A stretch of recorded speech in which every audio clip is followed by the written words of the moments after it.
Looks like the gang's all here! Yep, all ready. How about you two? Green and good to go? Paimon's ready! Great, let's get rolling then. Great. Well, first things first. Wait. Someone's here. We heard your footsteps. Although... You've been here for a while now. I take it you followed the Traveler, but I don't sense any ill intent in you. Come on.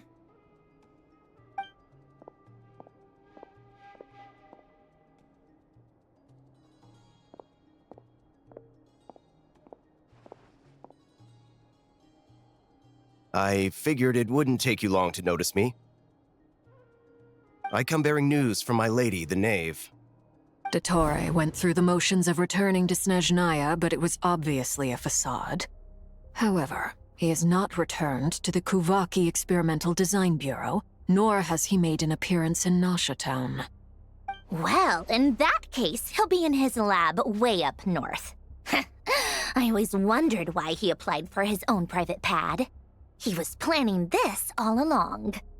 Tell them that Sandrone and I will go on ahead. If they still intend to pursue this matter, they should meet us at the research center in the northern tip of Nod-Krai. Nice of Columbina's two best friends to think of us. We appreciate the heads up. Our sincere thanks to the Fatui for your aid. Lady Damselette may have left our organization, but at least some of her colleagues remain genuinely concerned for her well-being.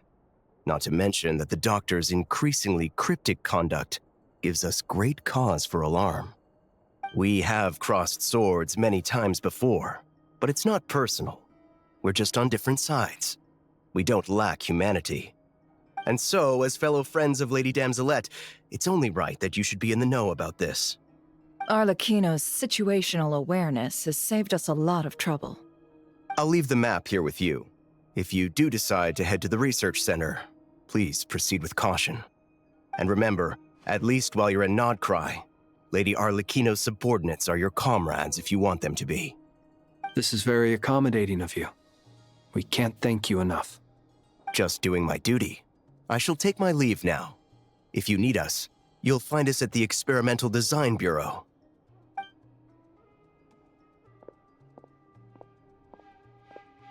So, the Doctors left the Experimental Design Bureau and headed to some research center up north. Marionette seems to think he's been planning this for a long time. But when did it start? Before he even arrived in Nod-Krai? It seems his loyalty to the Tsaritsa is lip service at most. Behind the scenes, he may even be working against her. Whatever his motives, we know that he's decisive and incredibly ruthless. Facing him unprepared would be a recipe for disaster. At this stage, it's difficult to predict his next steps. I suggest we split into two groups. We need some people to stay behind and guard Nasha Town. Well, as much as I'd love to help, infiltrating research labs isn't really my area of expertise. But at least take Cool Your Jet's Ducky with you. It should be some help during the battle. And as for Miss Inefa, I suppose you will stay to protect Miss Aino? Detecting operational logic. Protect Aino. Priority. High. Just in case, Servarka, I think it would be best if you stayed behind as well. You can leave the research center to us.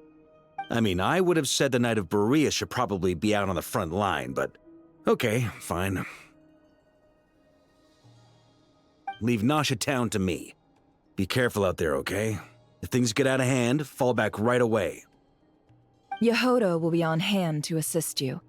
In my absence, she can handle any intel gathering work. You got it, boss. You guys make sure to get back here in one piece, all right?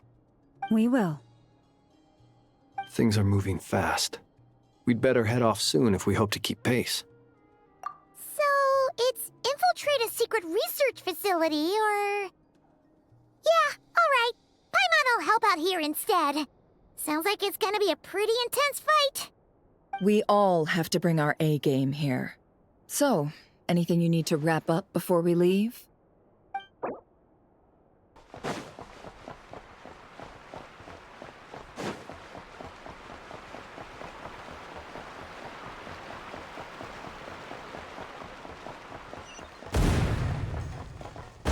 That's quite a welcome party.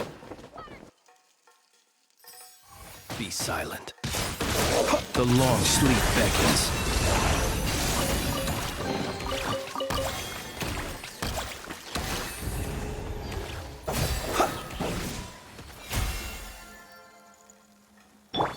Leave this place.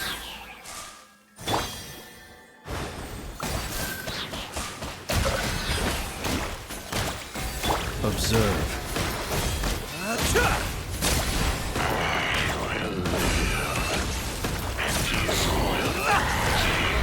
Close your eyes. Poor lad. Be silent. Observe.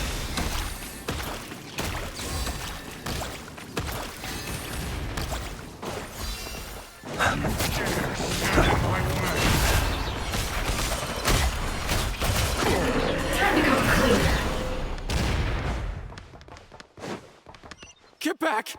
I said get back! Do you hear me?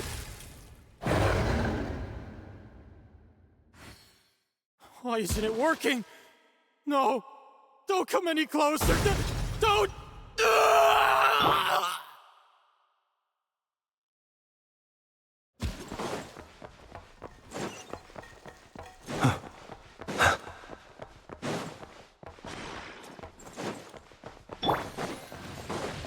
Bombs away!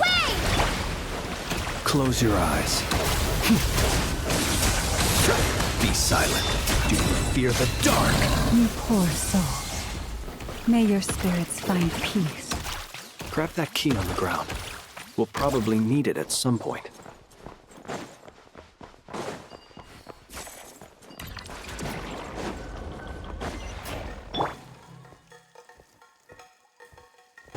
Watch out! Ugh, there's no way through. Let's go around.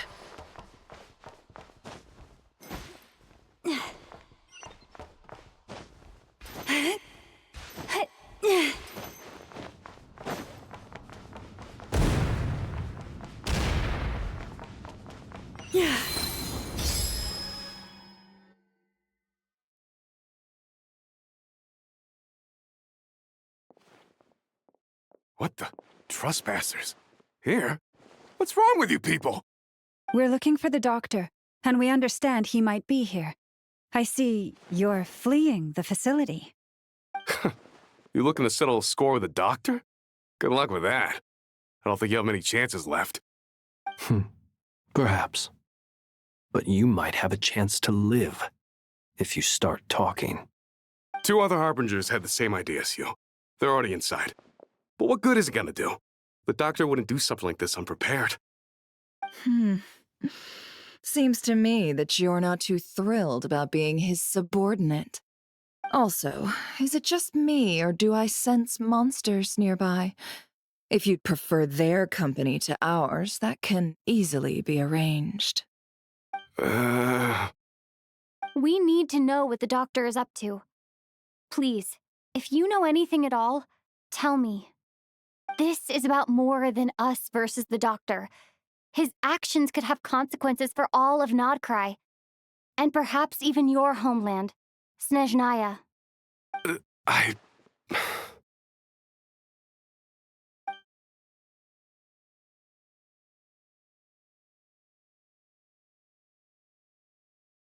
He's building something. Ambitious doesn't even begin to describe it. Feels like this could be the big one. God knows how long he's been planning it. A while back, he told us he'd be returning to Snezhnaya. We weren't expecting him back so soon. This time he brought some gemstones with him, or something. 2 of them. The moon marrow spheres. He stole them from their rightful owner, Columbina. Oh, Lady Damselet? Last I heard, she left the Fatui. Before she went, she told us she'd finished what Her Majesty asked of her, and wished to focus on some personal matters. I remember thinking that leaving us might not be the best choice. I mean, I always looked up to the captain the most, and... Back when this all started, the higher-ups dispatched 3 units to Nod-Krai to execute their plan. They were led by the Doctor, Marionette, and the Damselet, respectively. I was a part of the Damselet's unit to begin with. She never really interacted with us much. In fact, she seemed sort of detached from everything. Not because she was distracted, just felt like she was indifferent to the world around her. Like she had no stake in anything that happened. She always seemed like she was staring off into the distance. Almost as if she didn't see anything worth living for in the present, so she had to look further afield. That's right. She always used to stare up at the sky. The doctor used to stand nearby and watch her. Apparently they got along well at first, but somewhere along the way, she grew wary of him, started avoiding him as much as possible. After she left, everyone in our unit merged with the doctors. He's similarly indifferent to the world, except when it comes to the moons. He seems to have big plans for them. Right now, obtaining the 3 moons is his #1 priority. He even said if he can only get his hands on 2 of them, he'll create a 3rd one himself. How would he create an artificial moon marrow? Maybe the knowledge he gained from the Hyperborean phantoms has something to do with it. Thank you for cooperating. We appreciate the level of detail. I get the sense that you'd serve under Columbina again if you had the chance. Would that be fair? No, she's no longer a harbinger. As a member of the Fatui, my loyalty will always belong to the Tsaritsa. I'm only telling you all this because I don't completely trust the doctor. His actions do not align with the goals that first brought us to Nod-Krai. I understand. We'll do everything within our power to stop him. The Knaves unit is based at the Kuvaki Experimental Design Bureau. Maybe you can seek refuge with them. Well, now we know what's going on here. Artificial moon marrow. He's likely well on the way to completing it. Dottore's technological capabilities are far more advanced than I thought. I fear this could get ugly. Everyone, prepare yourselves.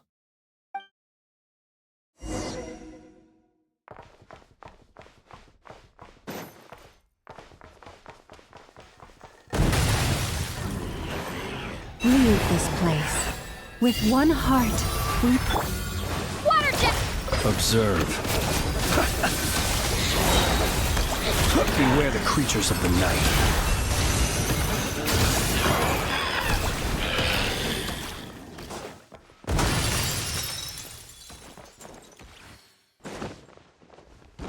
Close your eyes.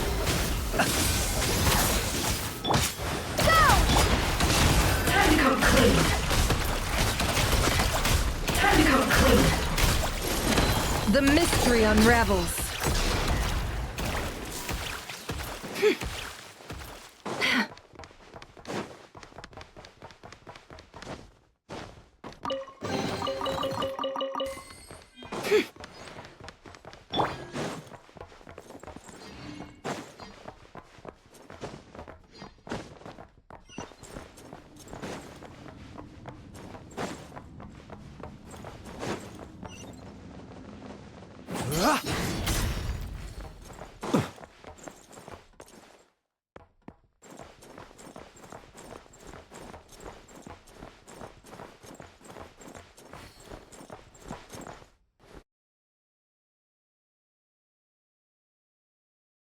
Welcome, one and all. I've been expecting you. I hope my humble research facility is to your liking. Yeah, we really appreciated fighting our way in through a horde of monsters. The gall! You expect us to believe you've just been patiently waiting for us? Of course I have.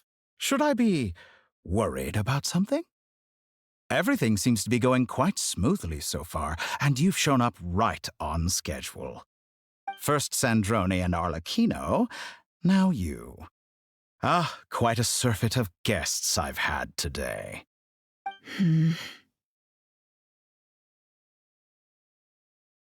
If you were looking for them, I should probably mention that Arlecchino disappeared as soon as she entered the facility. As for Sandrone, why, she stood right here only moments ago demanding answers from me at the top of her voice. Hardly out of character, She never was one for basic courtesy, but I have to admit I was a little surprised to see her showing concern for someone besides herself. Does everyone you associate with undergo such a change in temperament? Speaking as a researcher, I have to say, it is not a change for the better. It threatens one's ability to remain objective. Well, since you ask... So you've got your hands on the moon marrow, and now you're claiming godhood. Don't you think that's a bit of a stretch, Dottore? I must protest what you are insinuating with that phrase, claiming godhood. I am not claiming anything. I am stating a fact. You're a researcher.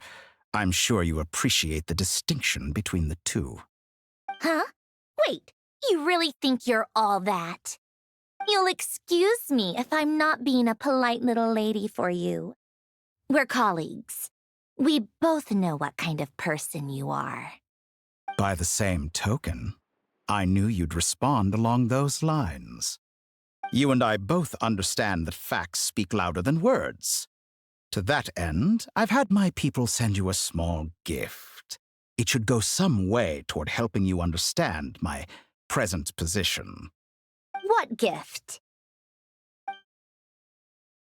Where have all your troops gone? Who knows? Perhaps they are already marching toward a new world, following in the footsteps of an unknown god. As vulgar and arrogant as you may be, dear Sandrone, I have no intention of taking out my displeasure on your subordinates. They will enjoy equal rights to my own. You sent your people to the Experimental Design Bureau? That's the Tsaritsa's property. Yes, and I am very mindful of Her Majesty's instructions. But you know full well that they do not conflict with my present goals. In which case, all I'm doing is conducting another one of my experiments. Is there a problem with that? Now then, you have a judgment call to make. Am I simply lying to stall you? Or is it possible that every word I am saying is the truth? In which case, your subordinates really are in danger. So now you've turned on fellow Fatui soldiers. You're completely insane. I have set a new rule for myself. Each person gets one chance. Naturally, that includes you, Sandrone. If you wish to leave, I won't stop you. We are colleagues, after all. Scumbag!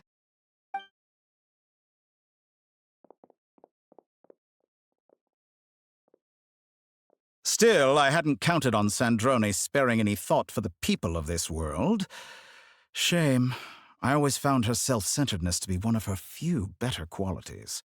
How can she ever hope to achieve greatness when she's so obsessed with protecting her little design bureau? It's more than a little disingenuous to speak of achieving greatness while taking hostages. Or does honor no longer mean anything to you? Honor? I have the marrow of 2 moons in my possession and will soon complete the construction of a 3rd. I will be the god of a new world. And you speak to me of honor? How charmingly naive. Those are sacred relics. You do not deserve them.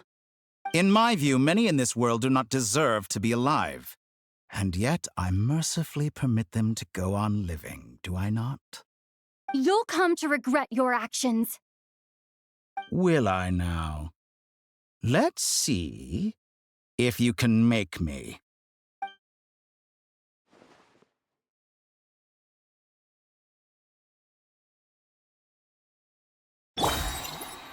Wipeout! Water jet! You won't feel a thing. Be silent.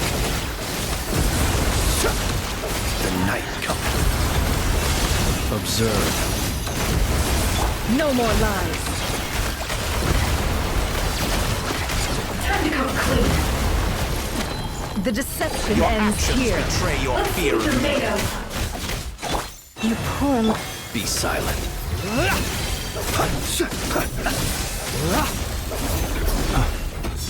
Do you fear them? With one heart, we pray. Leave this. It all adds up. Observe. Arlecchino! Thanks for the assistance. Arlecchino. They see you as an ally. What a farce.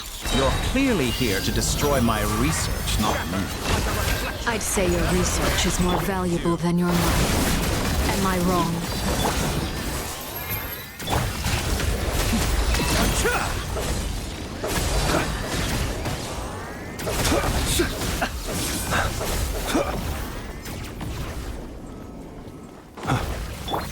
Forrest, can't hide the truth.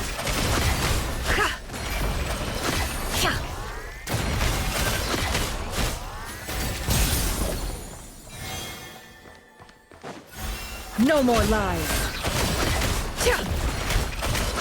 The mystery unravels. Your actions betray your fear of me.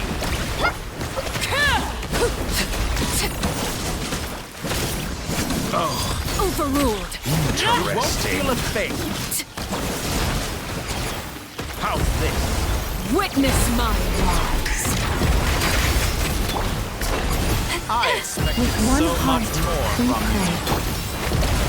Observe. The long sleep beckons. Close your eyes.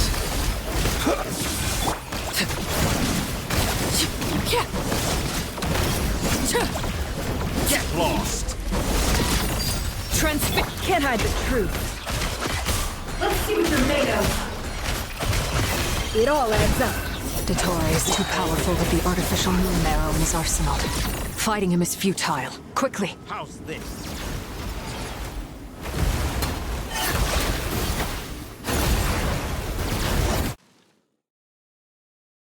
Let's go.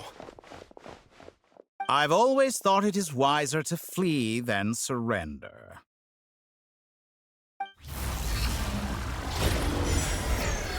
Watch out! What the? Forget about me! You should... Where's the Traveler?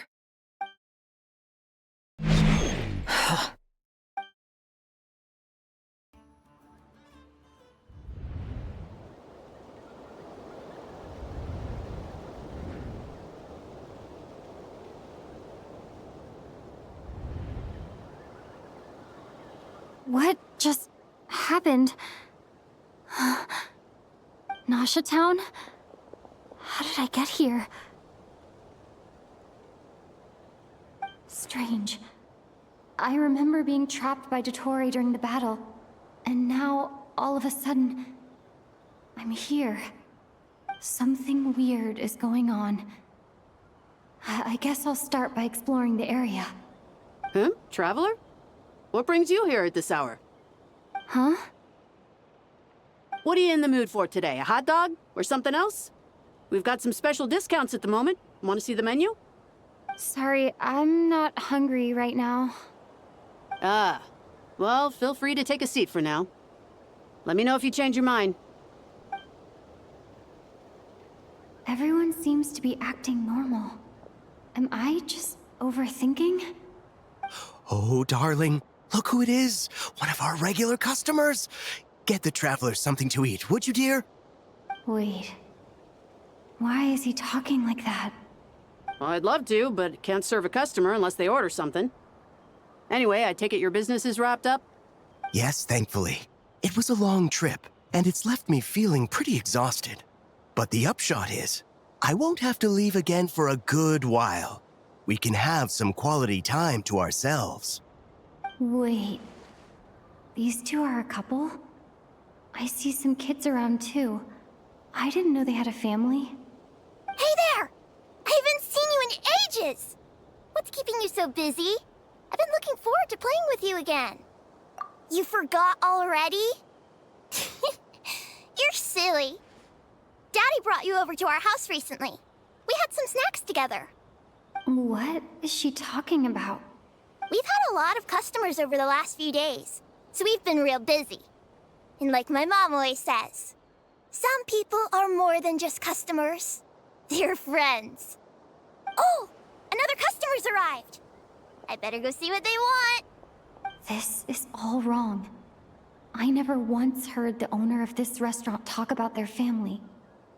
It certainly isn't a family-run business. And that child, I don't recognize her at all. Could this be a false memory? Very good. I knew you had it in you. Aren't you going to try the house special? When did he show up? No, none of this is real. You don't seem to like it here. That's fine. We can change venues.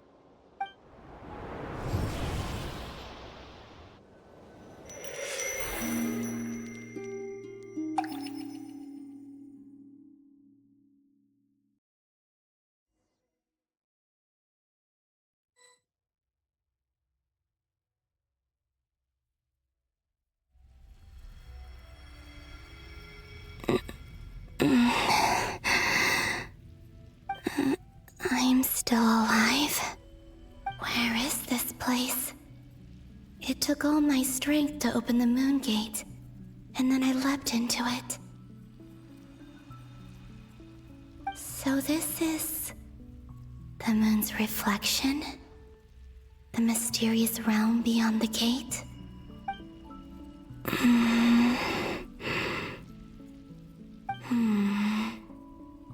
I can't sense anything. I guess I could try opening the gate once more.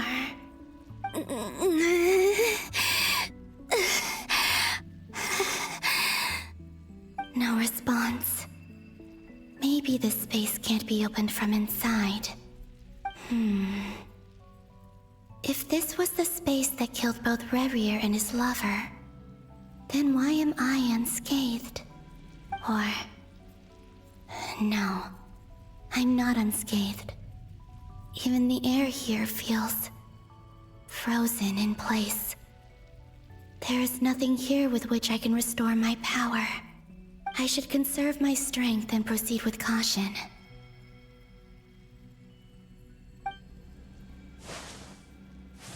I don't believe Dotori's scheming will stop just because I escaped.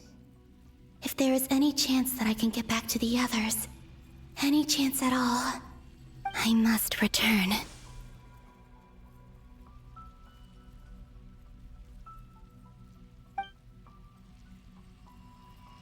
Emptiness. Silence. What is this place? Or maybe the real question is, what is it for?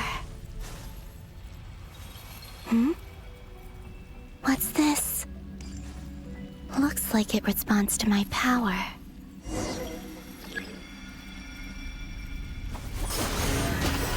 Golden. Like Kuvaki. Is it some sort of guide? And why does it feel so familiar? I might as well follow it.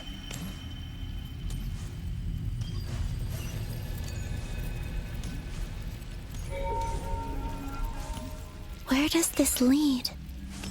Could it be the exit?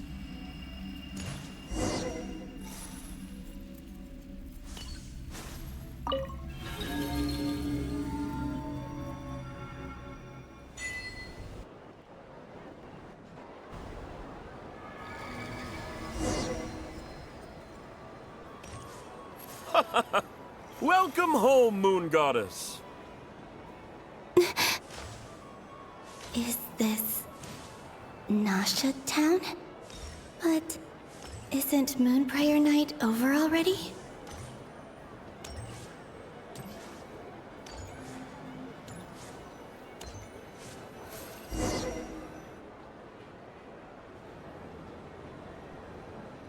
Goodbye for now, Columbina.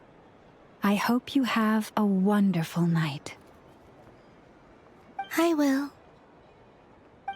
Lama, everyone else, and me? Are these my memories?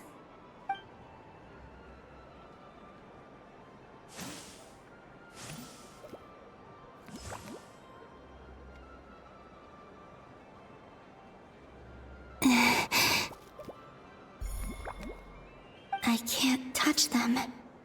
It's as if we're separated by some impenetrable power.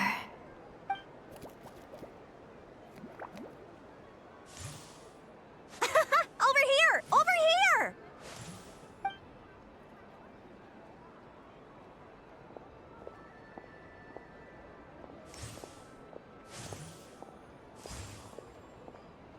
But the people in these memories pass right through me. Just like when I disappeared. If only I had known what would come to pass after that. Even so, I should still take a look around. Just being back here. It gives me the strength to keep going.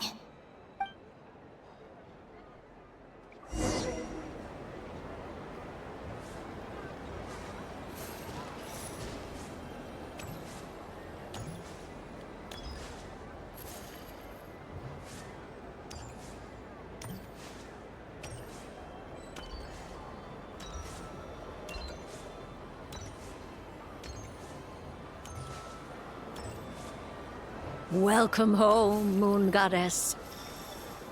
Oh, you're the genuine article. Alice was right.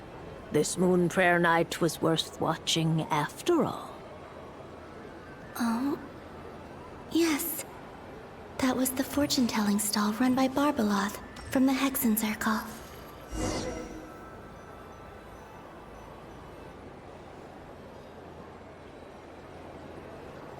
Please, draw the first lunar arcana. This represents destiny and is the foundation for the divination as a whole.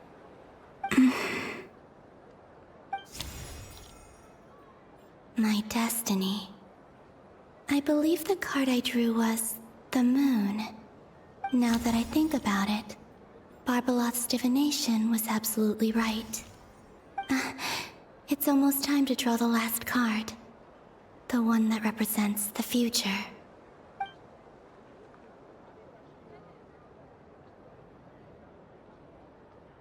That was the card that popped out on its own. From here, I think.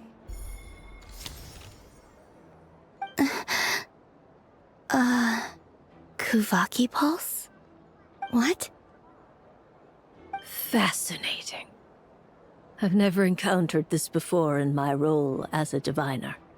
What's going on? Did that card leave the deck? Because of my influence?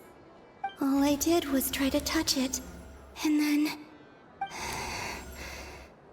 Maybe this memory space is not untouchable after all. Are there weak points in the barrier? Or...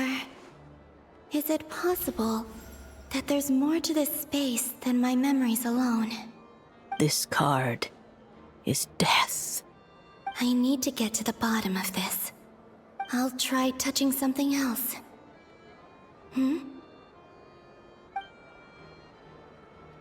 Is this... the wind? No, it's gravity.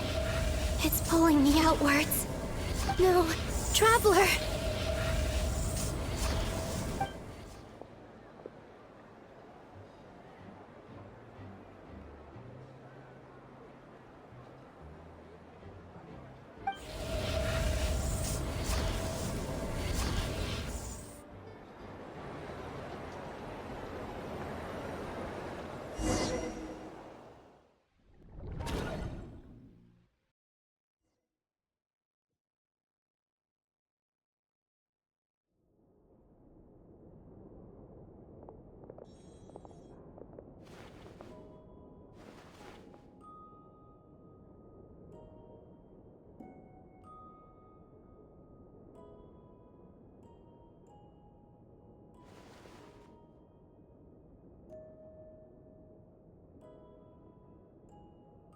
Paimon, listen to me. From the bottom of our hearts, we are so sorry. We completely understand how you must feel. The Traveler is trapped, and we all feel responsible for it. Don't say that! Paimon's not a little kid! You didn't leave her behind on purpose! There was nothing you could do! But...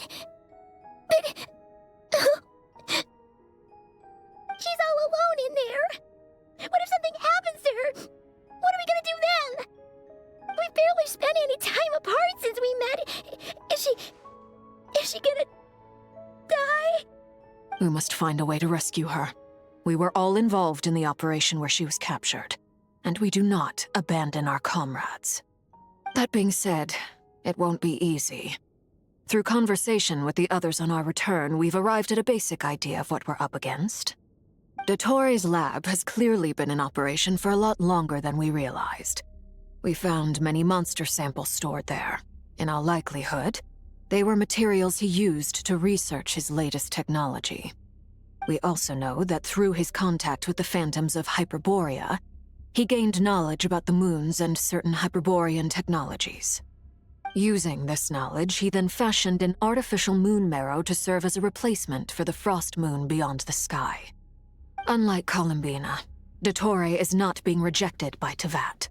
And even with 2 of the 3 moon marrows, his power far exceeds all of ours combined.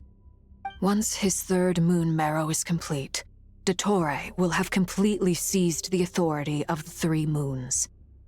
Teyvat's most primordial powers will then be in his grasp. Does that mean... I'm afraid so. No one could have predicted this level of insanity, not even from Dottore. And unfortunately, his insanity is coupled with an intellect and ambition that not even his peers in the Fatui can match. This is dire. Sounds like the world is done for. The 3 moons' authority can influence the very fabric of time and space. I dare not imagine what a monster like him would do with that kind of power. The trouble's already begun, I'm afraid. On our way back, we discovered that part of Nod-Krai is being enveloped by an unknown energy. We cannot ascertain what is happening inside. I'm convinced this is Dottore's doing. Not that there's any way to prove it. The issue is, we have no idea what his intentions are. The only thing more frustrating than facing down evil is knowing that it will surely come, but not knowing when. The Doctor is guilty of numerous crimes at Mondstadt as well. One of our knights, well, former knights, his father was murdered by Dottore. His ideology and methodology are a danger to everything in his path, from individuals to entire nations. He does not feel guilt, even when he acts against his own people. He doesn't see them as his own people, that's why. People like him see everyone else as beneath them. Right. He views other people only in terms of how they can benefit him. That's the basis of all his social connections. Granted, he's hardly the only harbinger to pursue their own interests. We all do. And Her Majesty is gracious enough to permit it. Still, her mercy has its limits. Dottore's actions have gone beyond even what the Fatui could have imagined. Usurping divine authority to become a god. For a servant of the Tsaritsa, that goes beyond being disloyal. It's treason of the highest order. We can't expect him to heed the Tsaritsa's will once he gains the 3 moons' authority. Even we harbingers consider him the most self-interested among us. Poor Traveler. Of all the people to get caught by... We have to go save her! Right now! Please! We gotta find a way! Paimon, I promise you, we are with you all the way. I get how you feel. I do. But it's gonna take more than strong emotions to take down an enemy like Dottore. What we need now is more information. Right. We can't even guarantee he's still at his research center. Before we can think about mounting a rescue operation, we need to confirm the Traveler's location. I'll find a way. Paimon knows, but... She's so scared. If anything happens to the Traveler... She might be the strongest person Paimon knows, but she's still human. She feels pain and bleeds just like anyone else. Then think things through before you stick your neck out. Unless you want to lose your head. Sandrone. Miss Sandrone, you're okay? Put the stuff over there, and be gentle with it. Am I okay? As you can see, I've had to move my whole livelihood out of the Experimental Design Bureau. It's been swallowed up by Dottore energy field. If I'd left it any longer, I probably would have gotten stuck there.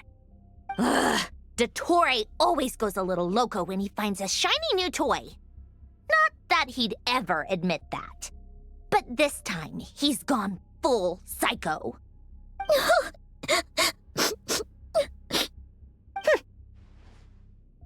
Just go ahead and cry already. Sorry. Paimon's not trying to make a scene. It's just, she can't. Oh, Paimon. Let it all out. There's no shame in it.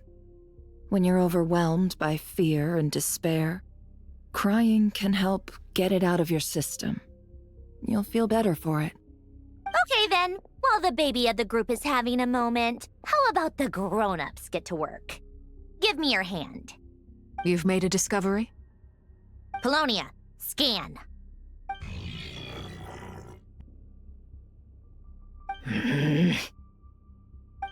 You, hand, now. Oh, I thought you'd never ask, my lady.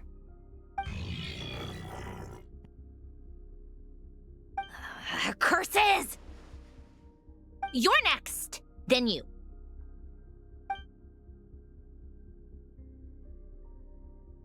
Dottore, you son of a... He's done something to us! Everyone who entered his research center has been implanted with some sort of curse. I don't feel anything unusual at the moment. Does that mean it hasn't activated yet? Is there a way to figure out its purpose and what might trigger it?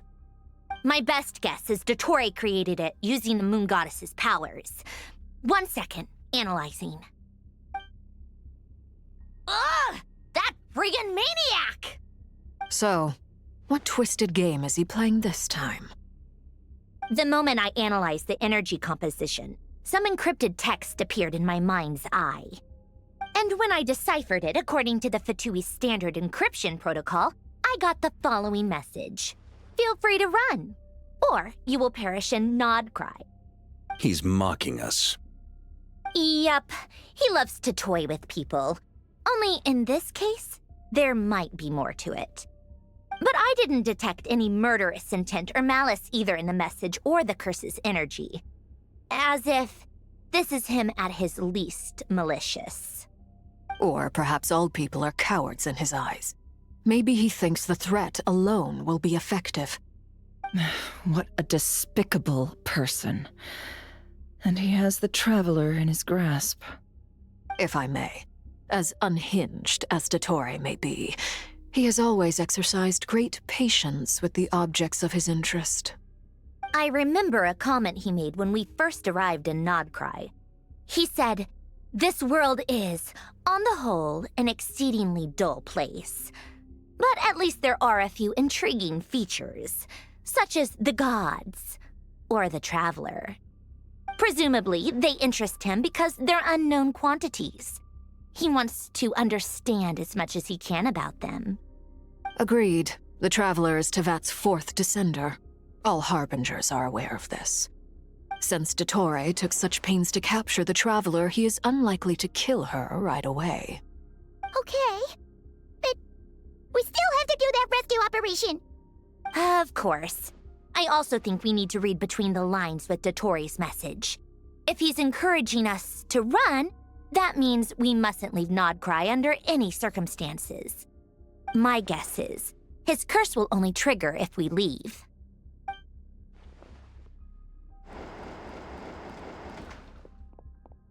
We've discovered multiple energy fields.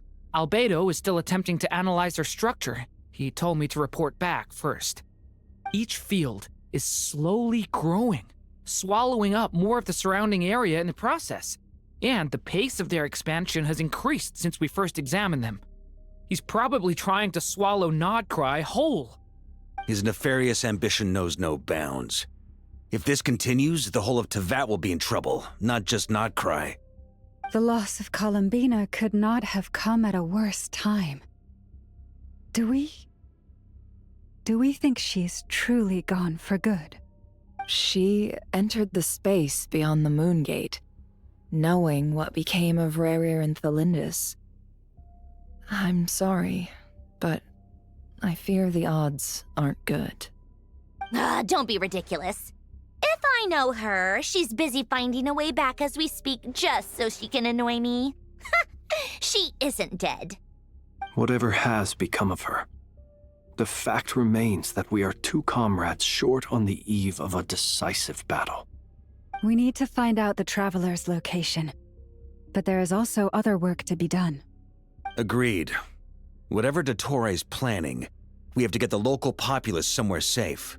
So, as well as a rescue mission, we have to organize a mass evacuation at the same time. It would be best if someone could approach leaders of neighboring nations and negotiate emergency asylum for Nod-Krai's inhabitants. Can anyone handle that? Snezhnaya is one option. I'll see what I can do. This would be so much easier if the Traveler was here. No! Stop thinking like that, Paimon. Paimon will join you. She's pretty well connected thanks to the Traveler. Maybe it'll come in handy. Either way, that's what the Traveler would do if she was here.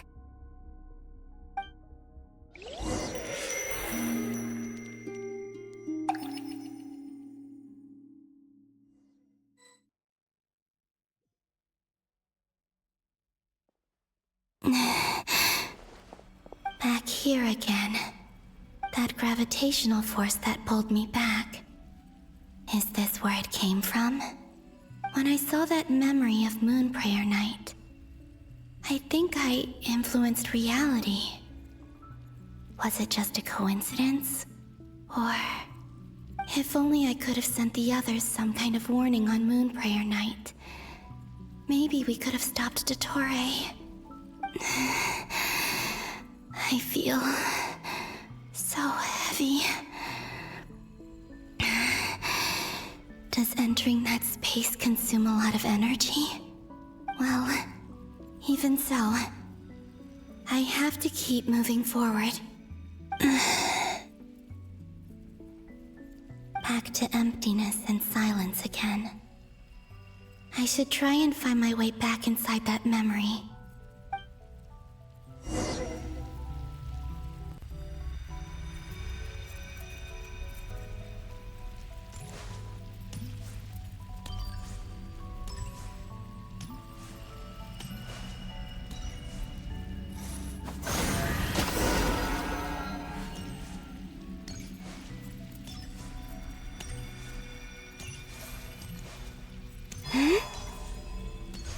The entrance from last time isn't showing up.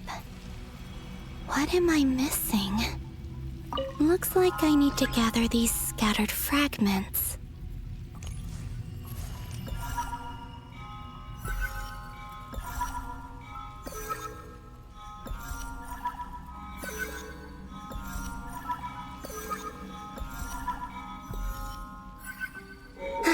It worked! Hopefully I can stay inside for a bit longer this time.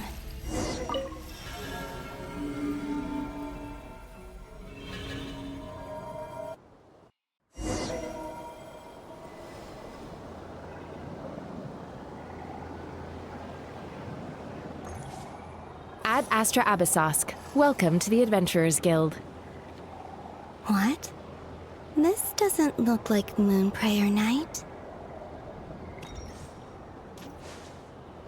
Extra, extra!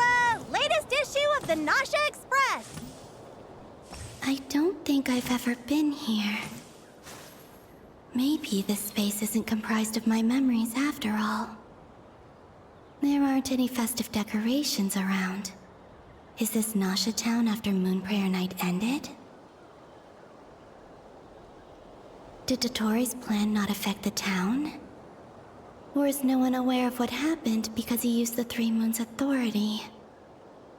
Let me see if I can influence anyone else.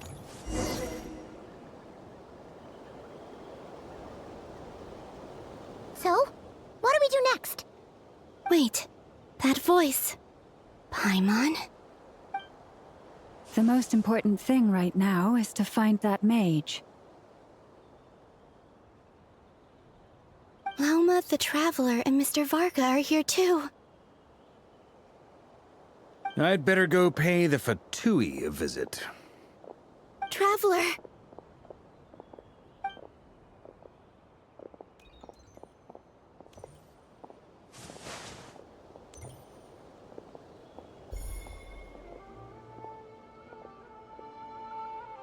Huh?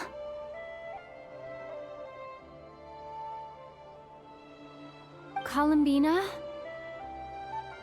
I made contact. It's me, Columbina. Huh?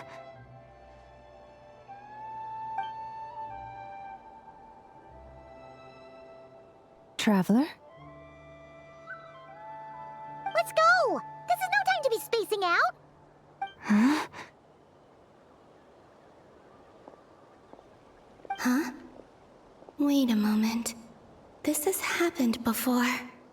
Huh? This is what happened when I disappeared. I stood right over there, thinking that no one would ever find me again. It was only when she called my name that I decided to follow them. But did she turn around because she sensed my touch just now? Is it really possible that from in here, I can change the past? If I keep following them, maybe... Huh?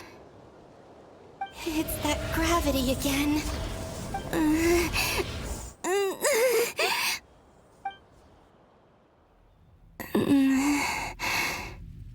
Every time I influence reality within that space, this force intervenes and pulls me back. It's as if it's trying to stop me from leaving.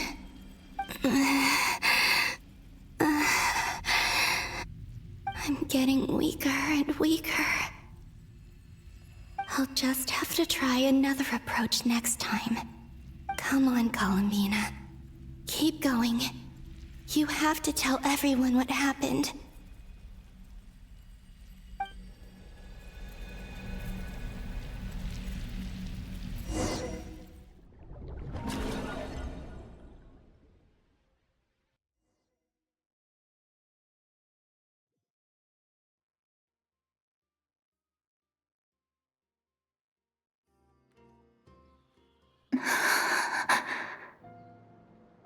Suddenly, I've been plunged into darkness, alone.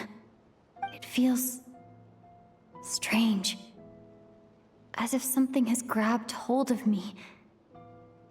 Is Dottore now powerful enough to interfere with space itself?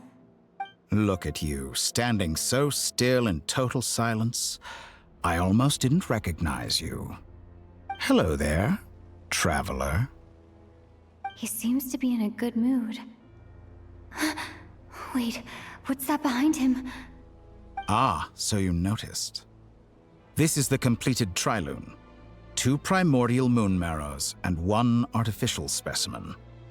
You are wary of it. Good. Maintain that reverence. You performed well in that recent battle. Brave and reckless as always. Courage is the sign of a true hero, and impulsiveness is the hallmark of those who strive to advance. I say this not to belittle you. Most creatures are far more timid by comparison. 3 moon marrows. Does that mean the artificial one is now complete too? Well spotted. What do you think? For a replica I built myself, I dare say it looks the part. Dottore, are you planting illusions in my mind? I have no interest in fooling your eyes. On the contrary, I hope to show you the true essence of all that you see before you. Is this not a beautiful city? People live in peace and find joy in their work. The streets are safe. People can even leave their doors unlocked at night. You might say it is the Elysium everyone dreams of. All available data indicates your values and worldview conform with the mainstream. This kind of society should be quite to your taste.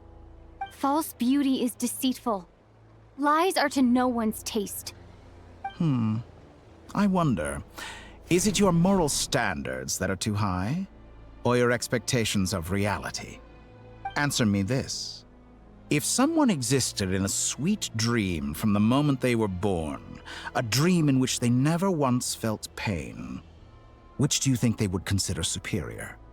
The dream or the reality? That's pure sophistry. It has nothing to do with your actions.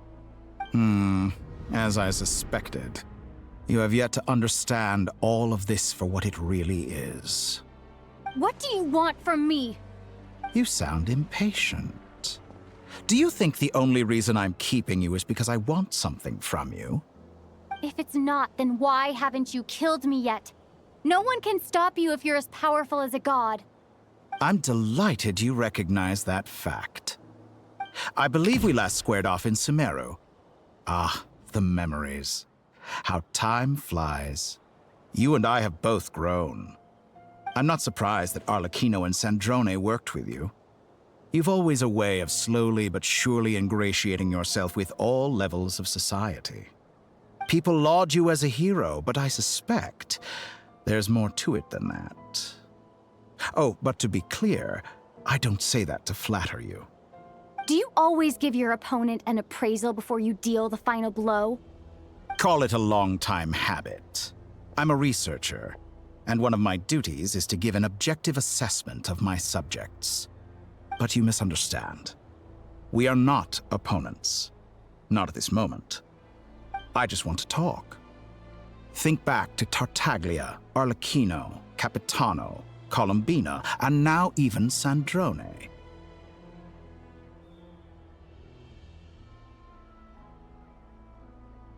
You've worked with each of them in the past. I believe you can work with me as well. What makes you so sure? Well, why not? Should the good associate only with the good and the bad befriend only the bad? I like to think we could have a more mature relationship than that. Surely you don't think all your relationships are grounded in friendship or shared ideals? People come together because it benefits them to do so. If you think of the people you admire, you must surely admit that they have provided some benefit to you. Morality, ambition, dreams. People have plenty of words to embellish the nature of their relationships. But once you break free from those ethical frameworks, you will see that the only thing connecting the two of you is mutual benefit.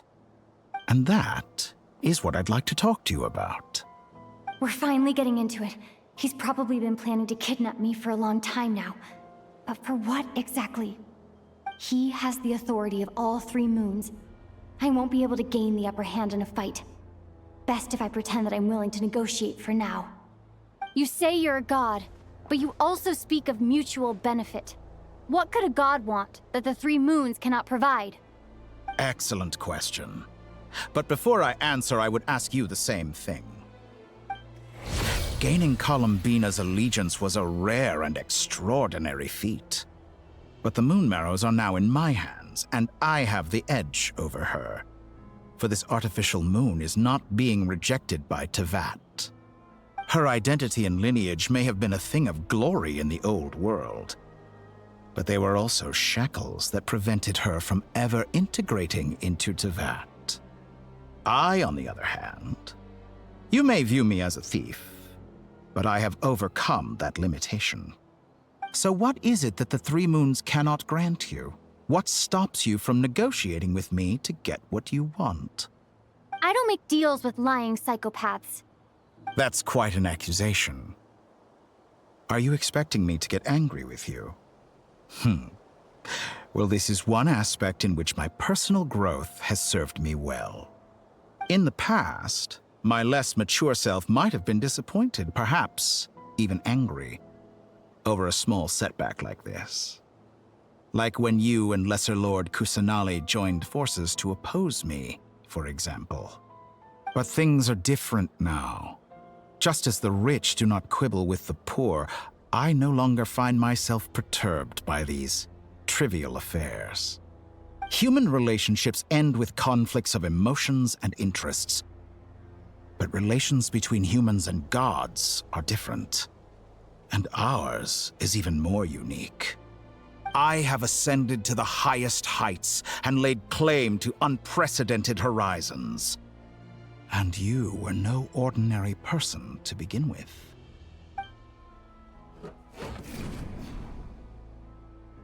Allow me to show you the world, Descender.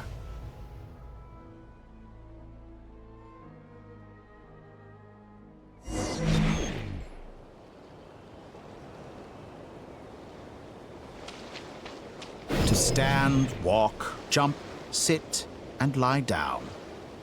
These are the most common of behaviors.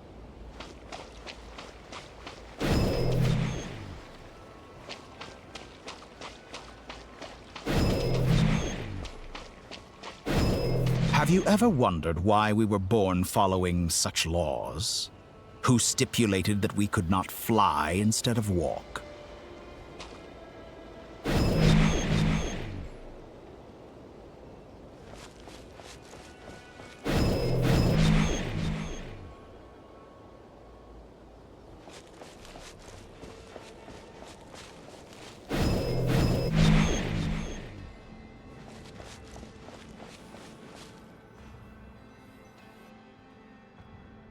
Someone of your talent and experience must surely know of the 4 great rulers who serve the heavenly principles.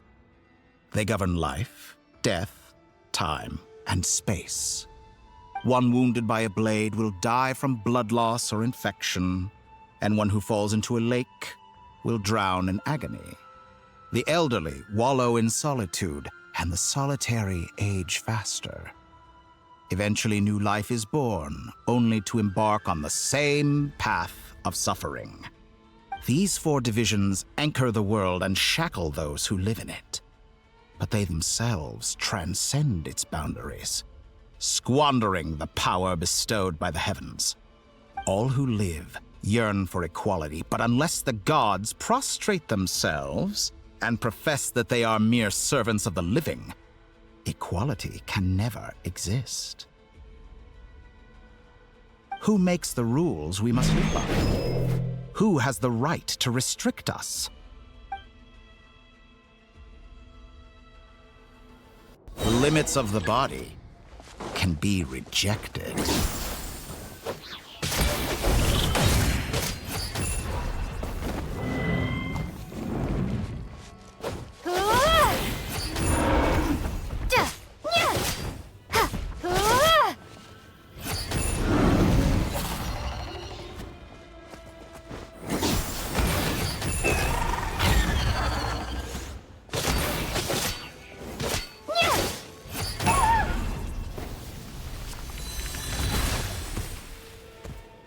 How does it feel to be among those with absolute power?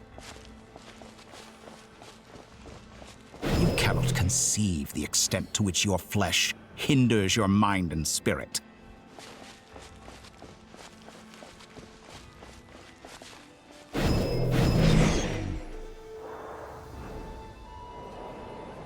Only by discarding our useless, primitive eyes can we perceive a new world. How narrow-minded we all were in the past. Why should the final answer of the world not be the power that predates those of life, death, time, and space? The power of the Trilune. Through it, I have glimpsed new experimental possibilities. Nature suppressed, authority exiled, souls controlled.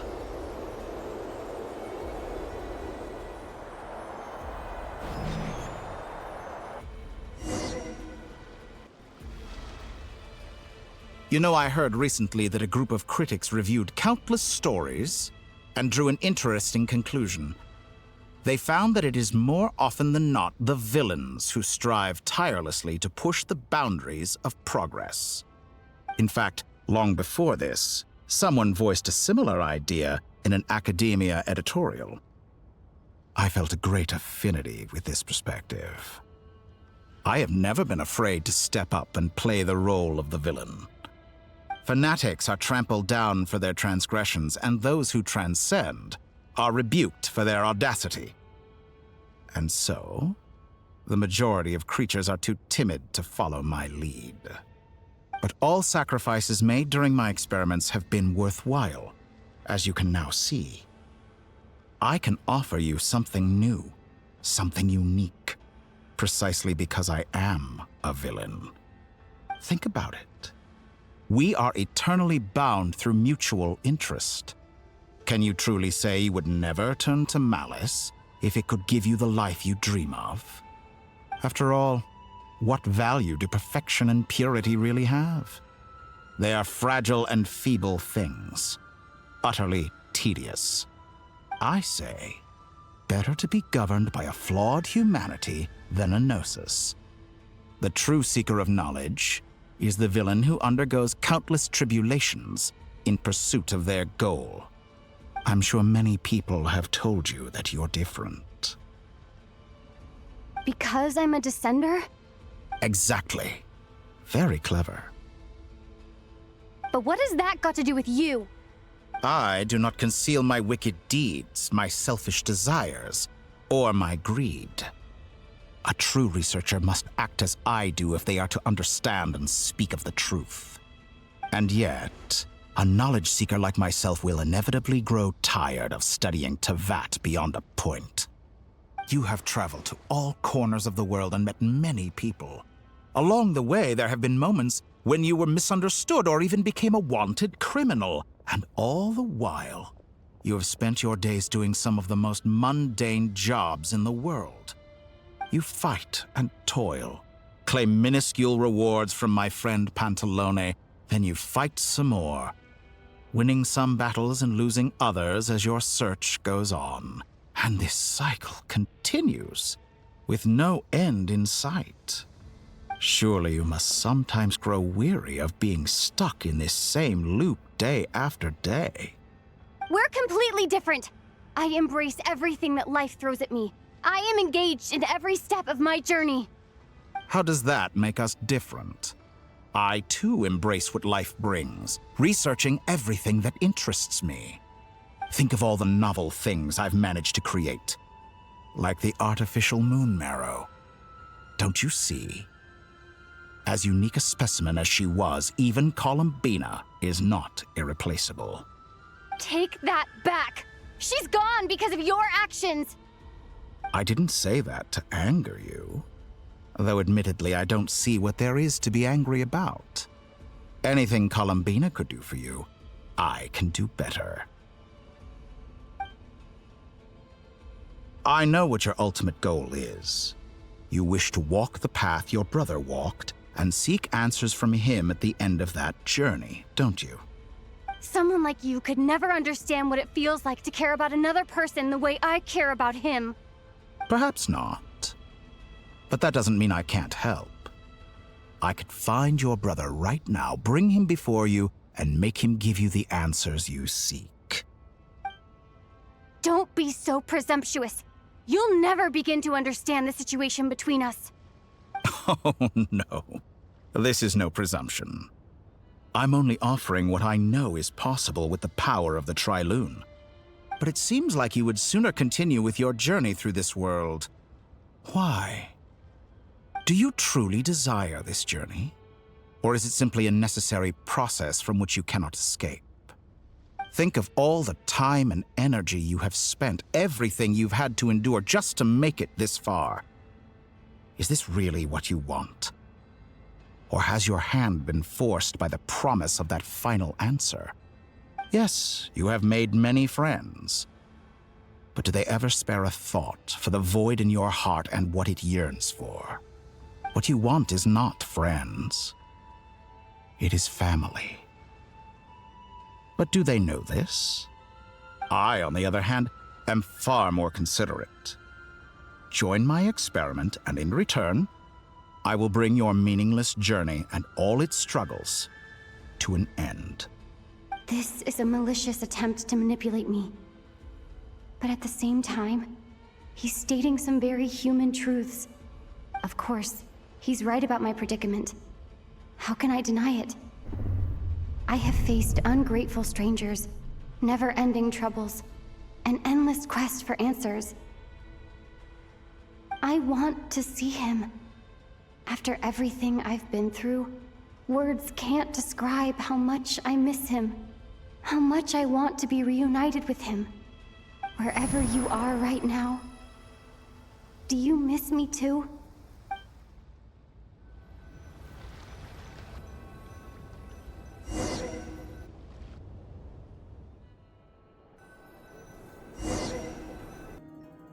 All right, everyone.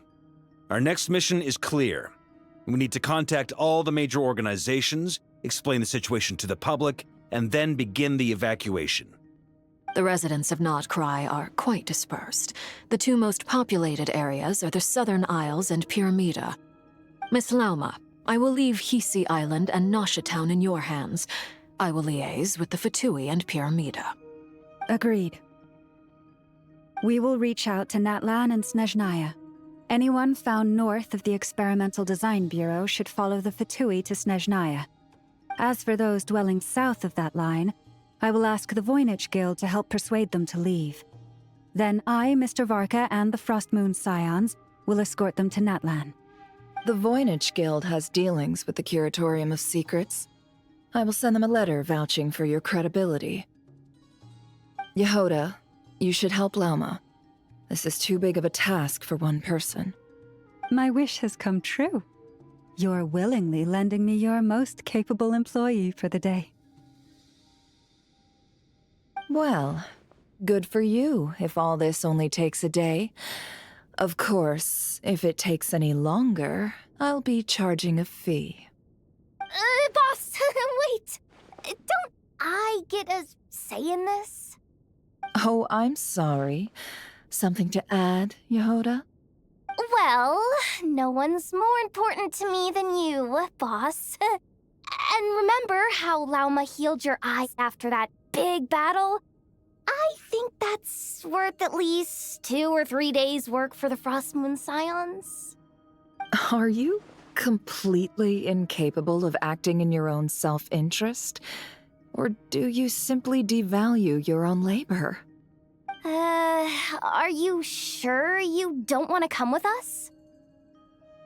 Who will see to our other work if we're all busy evacuating residents? Sandrone insists that Columbina is still alive, and we have a traveler to rescue. There's much to be done. But boss, I'm just worried that... Well, Nefer, I'll link up with you once my tasks are complete. What makes you think I'd need you to do that? I'll need it. And considering the way you approach certain matters, I think you'll be better off with me present. That's quite enough. Just focus on your work first. I bet we're in for an uphill battle here. But we can help out too. Inefa and I are gonna help Nasha Town's residents carry their stuff. Loading schedule. Store essential local research data and technology samples, then escort the people to Natlan. Understood. I will execute this to the best of my abilities. Great stuff. Thank you, ladies. I've contacted the Lightkeepers. A colleague of mine will join us shortly. I will persuade them to conduct a thorough search of the region to ensure that no civilians get left behind. As for me, I guess I'll be making an early return to Sumeru. I think it's important that someone informs the Dendro Archon of what's going on in Nod-Krai. Roger that. Someone should inform Mondstadt, too. Mr. Duran, can I trust you to handle that? I think you fly faster than any of us can run. As an added incentive, get there fast enough and I'll see about getting your gliding exam waived. Really? Ha! Mission accepted, sir. I intend to stay behind and help Miss Sandrone with her research. She has some alchemy-related questions that she'd like me to explore. She recognizes your expertise, then. I wish you a fruitful collaboration. Thank you. In truth, I was surprised to hear her express an interest in subject matter outside of machines. I believe she has been investigating some Fontanian technology recently. She made a point of bringing the relevant materials with her when she left the Experimental Design Bureau. She's sorting through everything in her room as we speak. I should mention that we have one other friend who isn't present. He hasn't made his position in all of this clear. But if we know anything about him, he's likely investigating on his own. Paimon's been very quiet today. But I know how close she and the Traveler are with the Natlanese. She should come with us to the border. Okay. Paimon will do her best. Make sure to heed Sandrone's warning. Many of us have been cursed by Dottore. As such, under no circumstances should anyone cross national borders. Remain within Nod-Krai. That aside, personally, I have faith in Columbina. Things look grim, sure, but who knows how it'll play out. Same goes for rescuing the Traveler. Both of them are important allies and friends. We'll be counting on you to gather intel on them, Miss Nefer. Oh, wonderful. You're all here.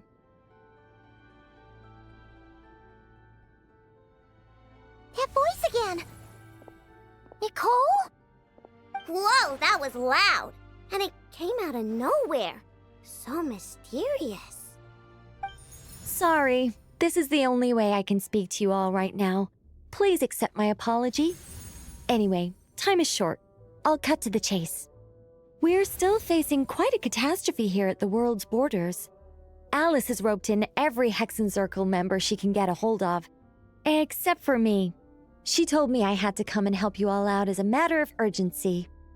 I quote, "You love talking, don't you? Well, now it's finally your time to shine. Take these. Make sure the whole party gets one each. You'll be in charge of making sure everyone stays connected." Huh? Is this a Dodo communication device? Scanning. Unknown device. Analyzing. Unknown device. Conclusion. Cute. Affirmative. It is cute and good. I believe that I quite like it. This is no ordinary Dodo communication device. It's my very own special modified version, specifically... sorry. I almost went off on another tangent there. Anyway, help yourselves. It will allow us to communicate over long distances within Nod-Krai. No more worrying about shuttling messages back and forth. What astounding technology. Am I right in assuming that it relies on your personal abilities to function, Miss Nicole? Yes, exactly. Right on cue, Albedo. I'd love to brag to you all about how it all works. But no, next time. Anyway, I'll be right with you all, serving as a communication hub. That's all from me. Head off as soon as you're ready. I'll be staying here to keep watch, and I'll be sending you my blessings.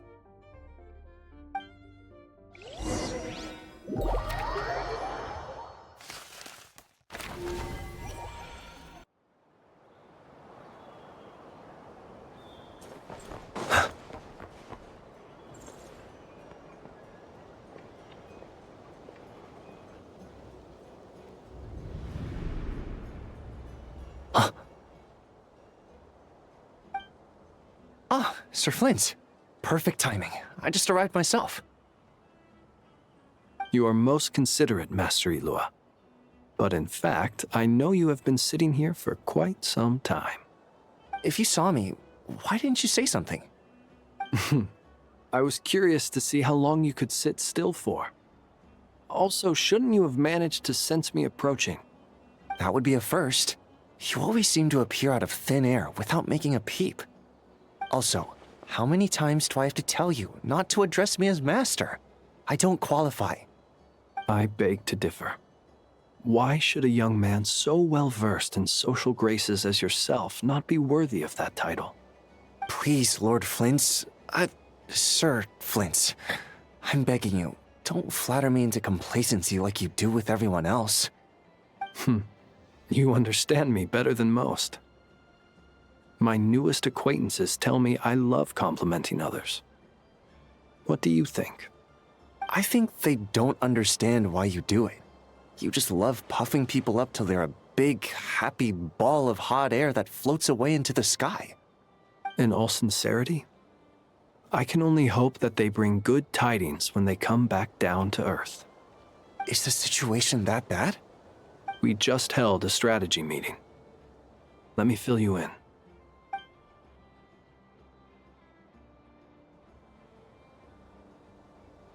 In short, we need everyone gone from Pyramida.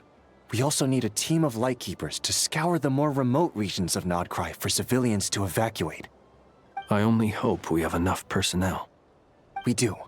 Old Man Nikita will definitely help, and we can recall anyone out on patrol to focus on this instead. Good. I'm sure you and the others will make short work of this. Now, don't forget, once you've completed this task, make sure you and the rest of the team evacuate to either Snezhnaya or Natlan as well. Flint? If you've got something to say, Master Ilua, why not guess what I'm thinking right now? You mentioned that you have something else to deal with later. How difficult is it going to be? I doubt it will be easy. I know you're a Lightkeeper, and it's your duty to protect others in times of crisis. But I have a feeling that you'll be walking into grave danger. However bad things have gotten in the past, Nod-Krai has never faced a mass evacuation before. But from the sounds of it, you don't intend to come with us. I don't mean to pry, and it's probably none of my business. But whatever it is you're intending, you don't have to go through with it, you know. I've been afflicted with some sort of curse, and I'm told it may well trigger if I set foot outside of Nod-Krai. As such, I cannot leave. I have to act, if for no other reason than to fight this curse. What? No. Why? Why would anyone want to curse you? There are plenty of people out there willing to trample over others in pursuit of their own goals. Frankly, Sir Flint, I am furious. You're making light of what is an incredibly serious situation. Indeed I am. And? And what? I told you, I'm furious about this. Nothing I can do about it, I'm afraid. Things happen, and we just have to deal with them. If you find yourself feeling angry, perhaps start by drinking a big glass of water. Hey, you mean you're completely unmoved by my anger? I'm devastated. Then allow me to express my sincerest regret. Come by the lighthouse sometime. We'll catch ourselves a few fish, have a little barbecue, play some cards, and bask in the sun. Maybe I need to spell this out. Lean in a little, Flint. Oh my, this doesn't bode well. Word is that you were caught up in a real horror show recently. People were amazed that you returned safe and sound. They've been debating whether you're even human. I've returned safe and sound from plenty of crises.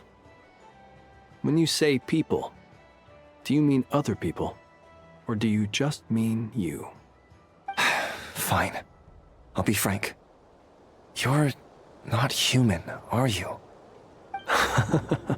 Heavens. Now that's a horrifying thought. You know what? Forget it. We'll revisit this once it's all over. A sound plan. Albeit a little ominous sounding. Just promise me you'll come back in one piece, all right? For you, Master Ilua. How could I refuse? Also, please pass my regards on to our colleagues. Tell them, thank you all for your assistance. Please put safety first as you proceed with the operation.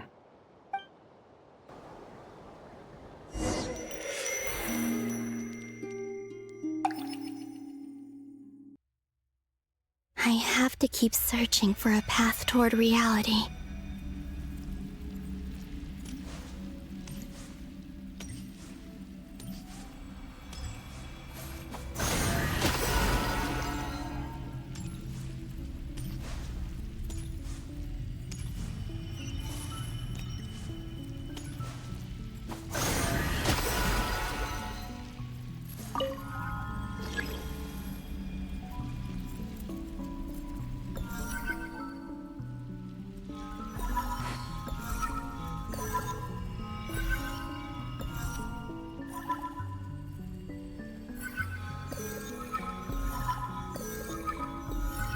should do it.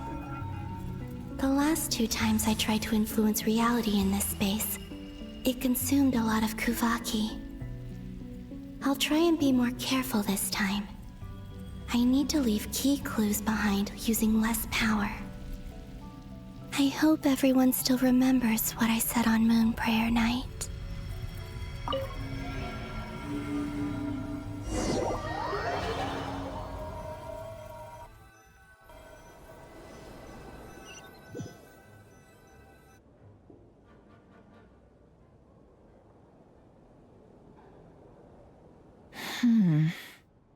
Nothing here either.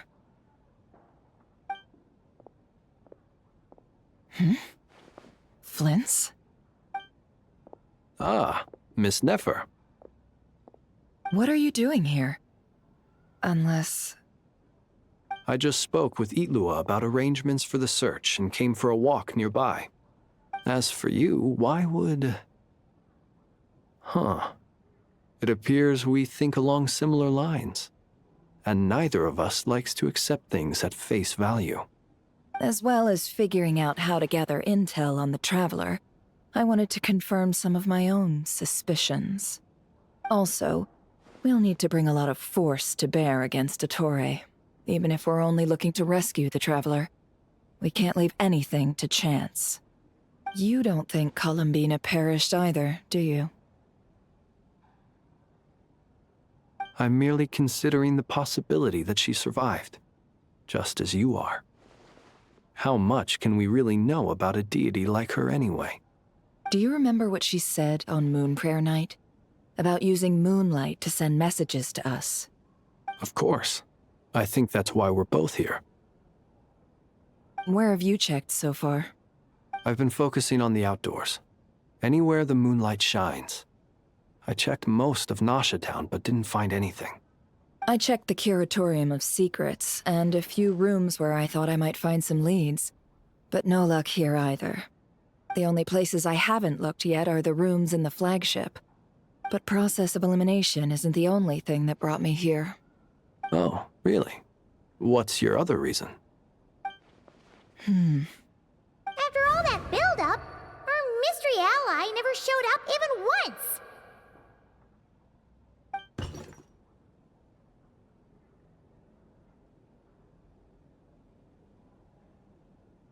Huh? Am I imagining things?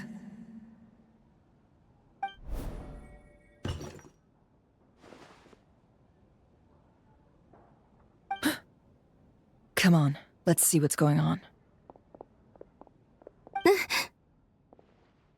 Oh no. I knocked over a vase as soon as I came in. It must have been caused by a Kuvaki fluctuation when I entered the space. Although, it seems like I'm not about to be pulled away this time. It looks like as long as I'm careful with my actions, it doesn't count as influencing reality. Anyway, is this the flagship? The Traveler mentioned that's where she was staying. I only went into the lobby last time, so I've never actually been here before. How does this space work? If nothing else, I can now be sure that it is not simply memory. She mentioned where her room was. I think it's... this one.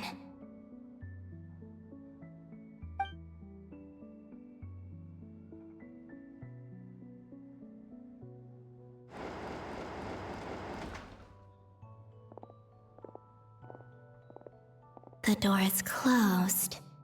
But if this is anything like when I disappeared, then maybe...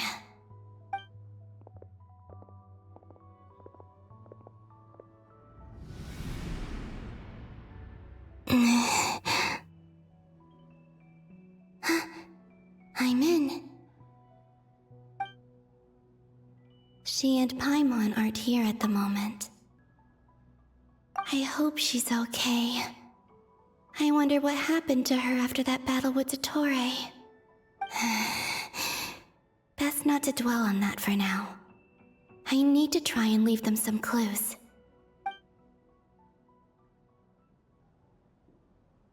Please, Traveler, I really hope you find this.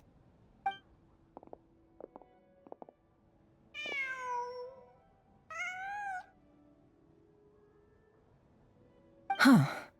Just a cat. Nothing else here strikes me as noteworthy. Didn't you stay here for a couple of nights once? Before Rerir showed himself, yes. It's also where the Traveler and I first met. Did you notice anything unusual during your stay? I remember thinking how much noisier the flagship is at night compared to the graveyard. Other than that, no. The Traveler and Paimon were most congenial neighbors. This is where they've been staying, yes? Over here? That's right. I wouldn't usually condone breaking and entering, but we can make it up to them later. Focus now. I have to write a message on the wall using Kuvaki, just like I said on Moon Prayer Night. Simply open your windows on nights when the moon shines bright, and the moonlight will naturally flow towards the words I have written. Here goes. I'll need to carefully control my strength.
There's a noise outside the door.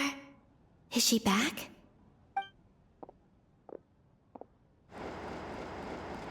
Please, you have to see these words.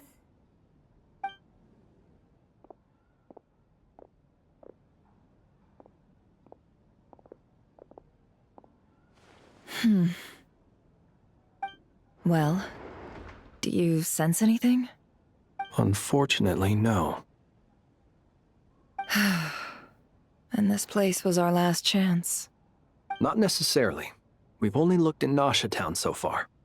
Miss Columbina said she would leave messages at her friends' dwellings.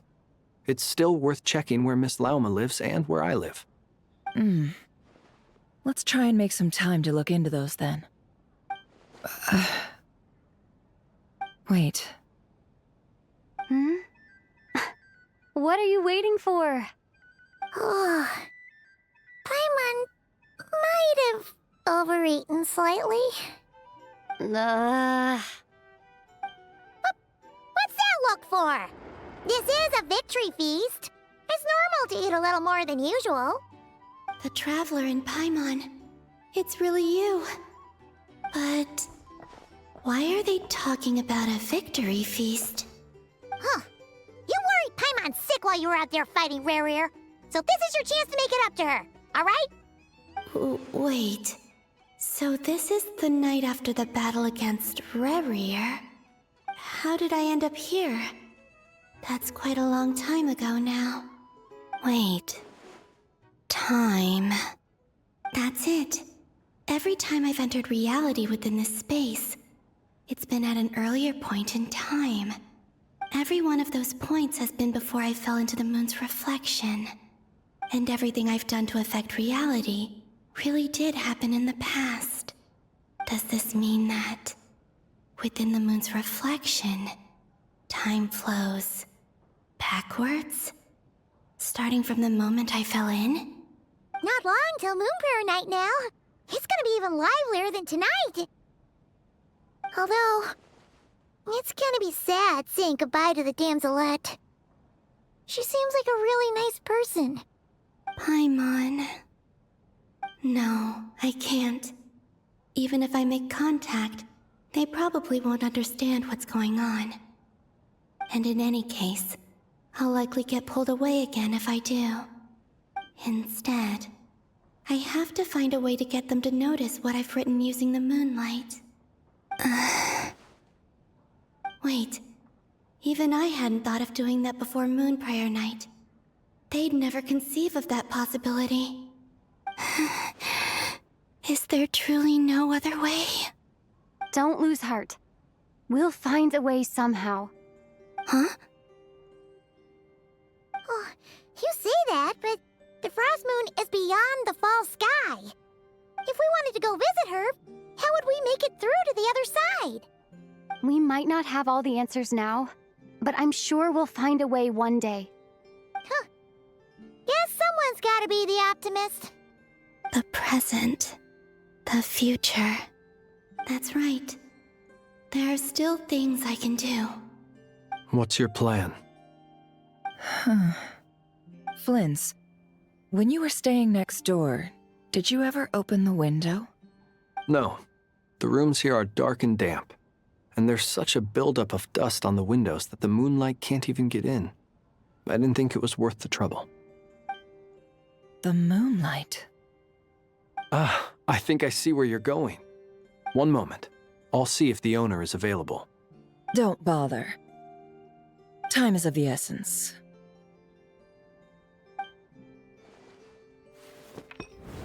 Time. Even if no one sees what I've written at this moment, maybe someone will remember what I said after Moon Prayer Night. I need to write down as much information as I can. And maybe one day...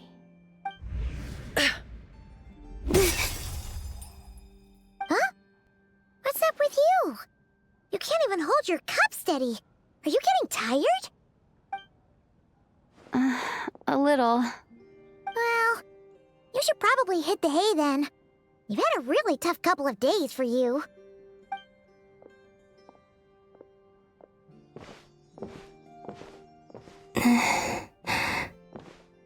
You truly have. You helped defeat Rerir, helped me reclaim my name, and you helped the others organize Moon Prayer Night.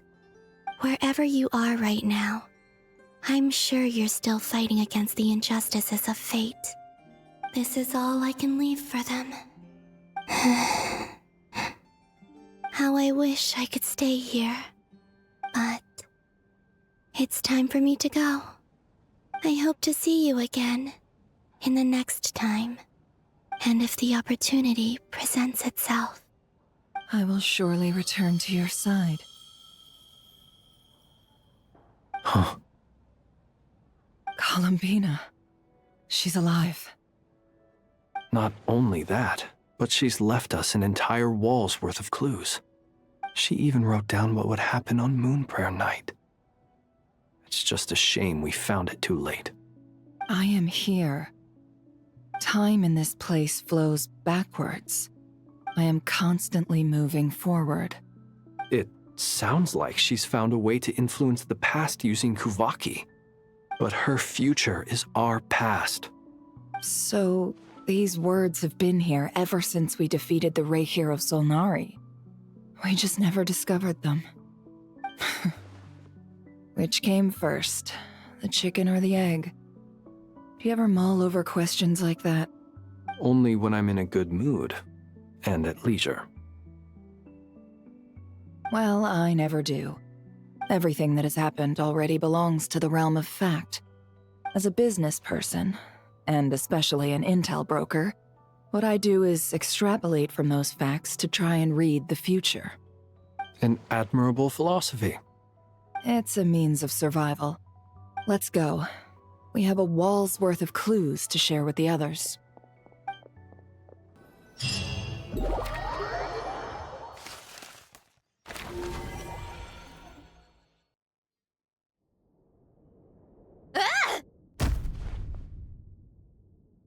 It appears that the doctor's energy signature has changed to something similar to Kuvaki, but not like the Kuvaki we're used to. Nod-Krai's Kuvaki devices will only have a limited effect on it. I can see why you've chosen to place your hopes in alchemy instead. Also, I must say these books are rather profound. My subordinates just shipped them in from Fontaine. Some of them are from the Narcissenkreuz Ordo. Some are incident reports from Petrichor, and then there's a few test reports for these junk machines. Additionally, after some further scanning, I've discovered something extremely annoying. What's that? Tevat's skies contain multiple moons. A long time ago, when I did my first scan, I detected 3, just as the legends say. But when I checked again just now, I detected 4 moons. So there's one extra? Yeah. Originally, I thought that if I could still find 3 moons, that would at least mean Columbina's still alive. But then it occurred to me that apart from the frost moon, Tevat's moons are just husks. And husks surely shouldn't show up in the scan, since they're not alive. It's weird, isn't it? If we can't even distinguish between a dead and a living moon, how are we supposed to know whether a moon goddess is still alive? Or does this mean that the moon marrows are equivalent to the moons themselves? It's certainly possible. In which case, the 4th moon you detected may be Dottores' artificial creation. So he wasn't bluffing. He really built his own moon marrow. Ugh! I'm so mad right now! It's easy to get overwhelmed when you have too much on your plate. Maybe you need to relax. Perhaps try going for a walk, or simply take a few deep breaths. Nothing can calm me down at a time like this. I need more time, and I need progress.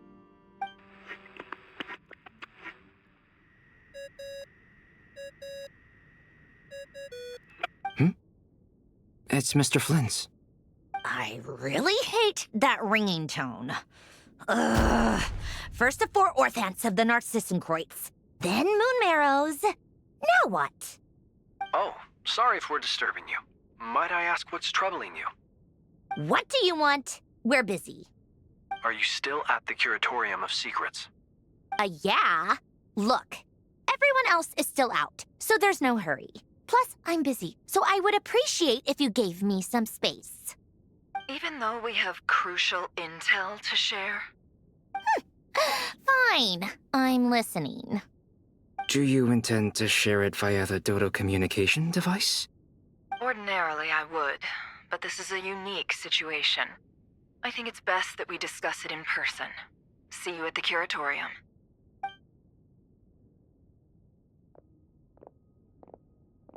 All right, then. So, what's the situation? The rest of the team is still out working on their missions and evacuations, but we've decided to fill you in on the most crucial information first. Sandrone, you were right. Columbina is most likely still alive.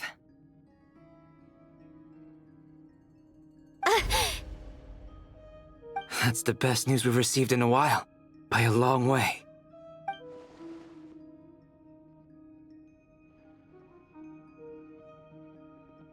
Random locations.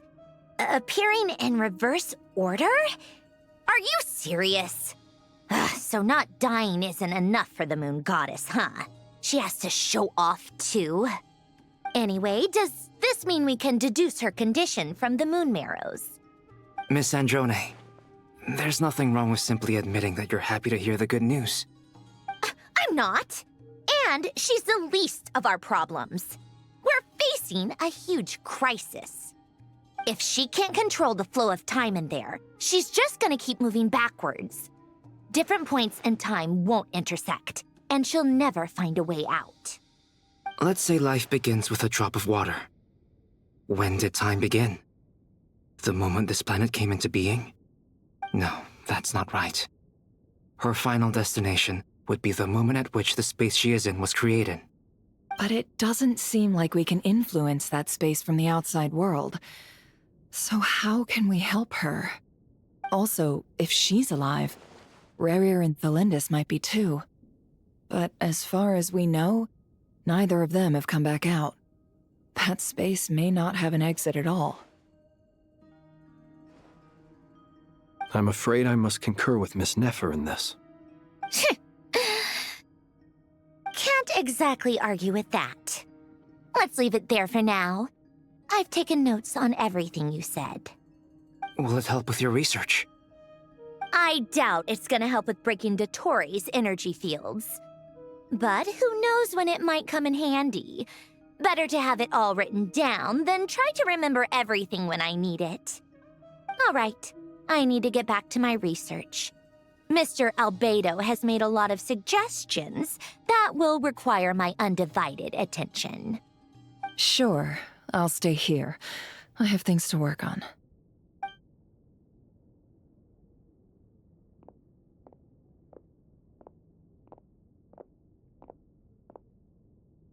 Paimon, are you there? Oh, right. She went with Varka to Natlan, didn't she? Good thing we've moved her and the Traveler's luggage in here. Speaking of the Traveler, where could they be? There's a note. From Paimon. Paimon here. Not in at the moment, but if anyone needs to borrow her stuff or the Travelers, go ahead and help yourself. Paimon won't be mad. Also, Traveler, if you get back before Paimon, make sure to get some rest. Paimon misses you a lot, but put your health first, all right? How sweet. Well, since you offered, Paimon, don't mind if I do. This is the Traveler and Paimon's luggage. All the items they use day to day are here. It's well organized. I wonder which of them is responsible for that. What do we have here?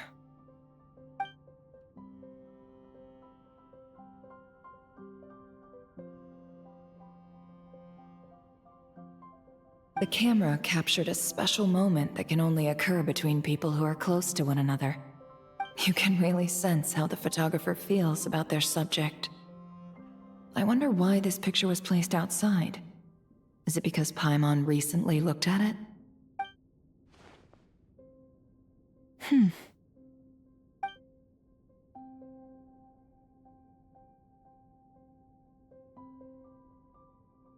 This must belong to the Traveler. Perfect. I'll use this. Hang in there. We'll find you.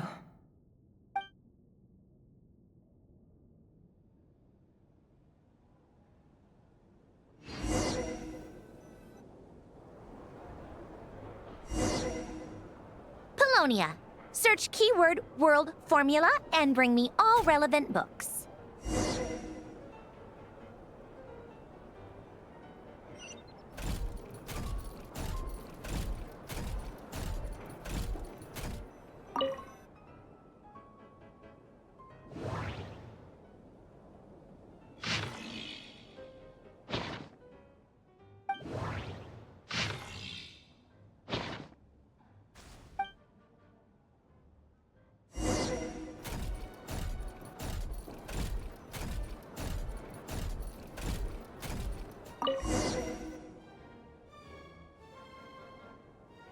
Let's see. This one is Ontonki's sermon dictation concerning the apocalypse. I believe that the correct term for this is Fortuna. This was an ancient Romorian technology, a wisdom unparalleled. I never imagined that Romorian ideas would be so similar to the diagram I have named, the world formula. This is strong evidence that human civilization should gradually shed possibilities as it continues to explore and evolve. The end of humankind may well be upon us right now. The sparks of civilization shall run out, unless we consider introducing variables from outside the system. Variables. Surely that can only mean one thing. Descenders? Dottore likely captured the Traveler because of her descender status. But the Three Moons' authority comes from the world itself. Why would Dottore need anything beyond that? Where does this variable factor in? The world formula calculates the fate of an entire world. Introducing a variable would therefore give us...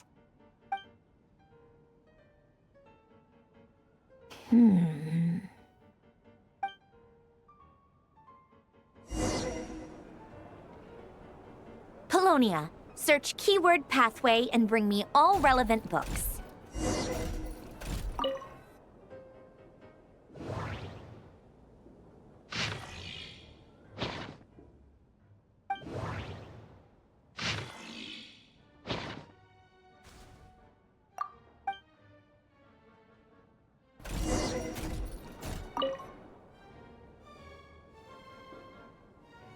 Otonki Sermon Dictation. Explications on the Chemical Marriage. These titles are pretty esoteric. Observe and compute the pathway displayed in the guidance diagram. Deconstructing and reversing its effects could generate potential ideas. So, it's one of Renee's draft lectures.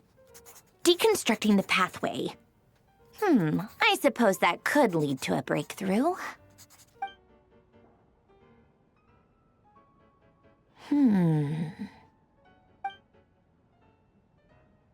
This is so long. This guy sure loves showing off his knowledge.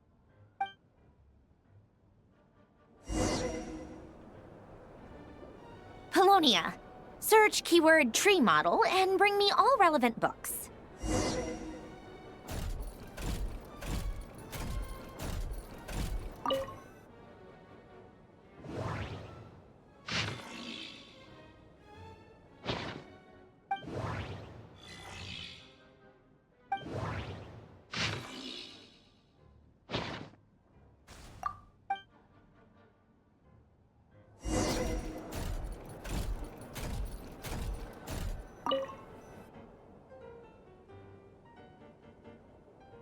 Most of the experimental devices proposed by the Lilia Crucis Ordo are built based on the simple and basic logical structure of a tree model. Lilia Crucis. Guess they were trying to cover up the name of the Nod-Krai Ordo? When Duke St. Germanus departed, he said, "It seems that there's no going back." Alas, he is only a genius when it comes to machines. In all other things, he is but ordinary. Excuse me? I'm sorry. That's just ridiculous. What kind of book is this? Great Detective Herlock, the Alchemist and the Clockwork Saint? Isn't this a novel? Come on. Still, the author swears that they knew Renee well. Whatever. I guess it's not beyond the realms of possibility that Renee would say nonsense like that on occasion. Memory, wishes, souls, and persona. Frankly, this sounds more like occultism, but if Albedo vouches for it, I suppose there must be some alchemical basis to these techniques. The way Alain Guillotin saw it, the world was comprised of machines. The universe needed machines, and thus his technologies were created. That's why I was born. René, his full name was René de Petrichor, if I recall correctly. Sounds like he and the town must be intricately connected. That place was also the source of most of our information regarding Remurian civilization. Seems like some of his projects were based on their technology. The cutting of souls and storing them in vessels. These seemingly unrelated techniques underpinned René's research. Assuming that the 4 orthants correspond to alchemical categories. The chemical marriage model? Alain would have scoffed at that. He never would have let those theories or parameters anywhere near his mathematical formulas.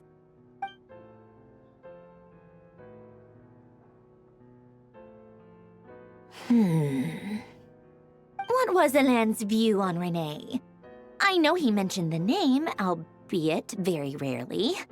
Oh, now I remember. Helene's old notes are here too. They mentioned Renee once. Renee seemed most out of sorts when he spoke to me. A lack of sweet foods has dulled his mind, I should think. Either way, his words are not to be believed. Yep, that sounds like Helene. My subordinates actually did a half-decent job digging out all these materials. Makes a change. Good for them. Some of Helene's old files are completely consistent with these records. He must have gotten them from the Tower of Gestalt. I never knew he got his hands on Renee's records that early. Heh, he may have kept them, but he never even attempted to use them. Didn't believe a word they said. Come to think of it, Renee's world formula was filled with calculations of constants. That shows he believed that the fate of the world to be predetermined. As for Helene... it's been too long. I forget what he said. What would he have said? A guy like him, fervent believer in machines, but not headstrong enough. The world can be changed. It is worth persevering. Yes, that's how he used to think at least. He created that procedure to save this world. Yet the scale of the world's fate proved too enormous. The result was beyond his ability to calculate. He died having never seen the outcome. And there I was, left behind in the ashes of his dreams. Did you really never take a close look at Renee's research? Or did you read it but deem his philosophy incompatible with your model? The very thought of trying to incorporate his ideas probably made you feel sick to the stomach. Well, don't worry, because there's a whole new category of lunatic in town. Next to Dottore, every other madman looks sane. You once asked me what I wished for. Should have asked him instead. He's the one pining for things you'd sooner die than witness.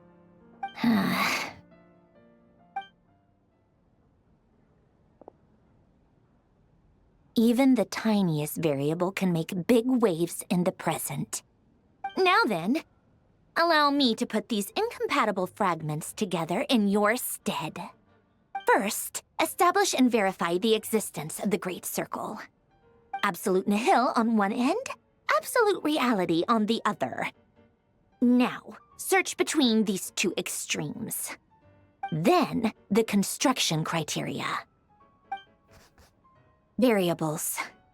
The sparks of civilization shall run out unless we consider introducing variables from outside the system. Input variables.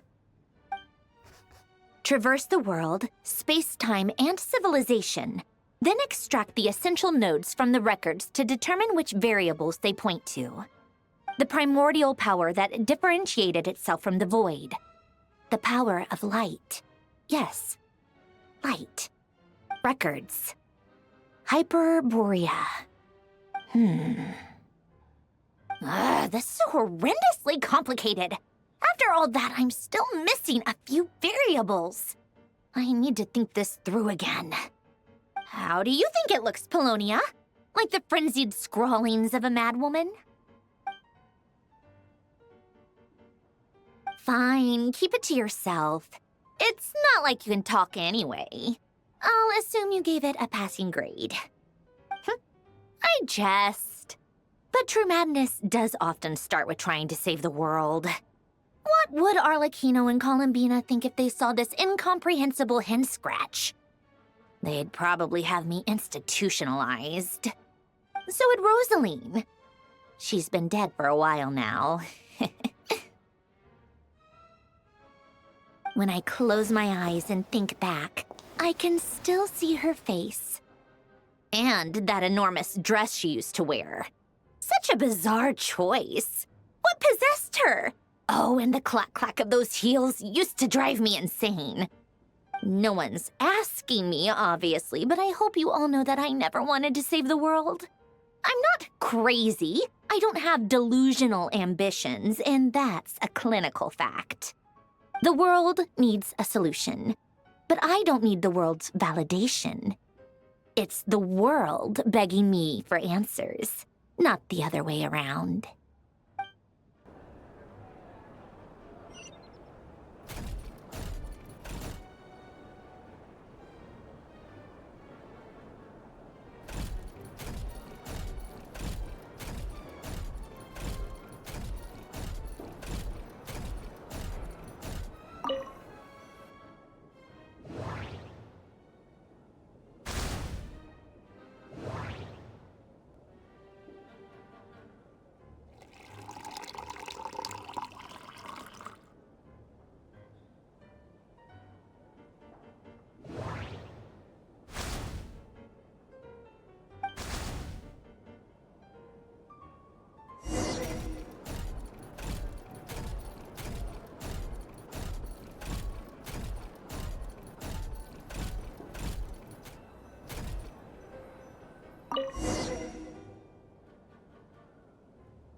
Oh, cookies to go with the tea.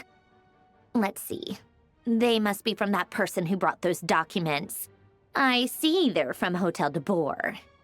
Something's written on the box. We are proud to present this homage to the Fortress of Meropede's fun-filled meal collection system. Fortune cookies. Have a lucky start to your day. Sounds like a dumb gimmick to me. Be early to bed and early to rise. Get plenty of sun and drink plenty of water. Then things will surely go well for you. What? Are you kidding me? Somehow I doubt that an early night and a glass of water is magically gonna save a world on the brink of existential peril.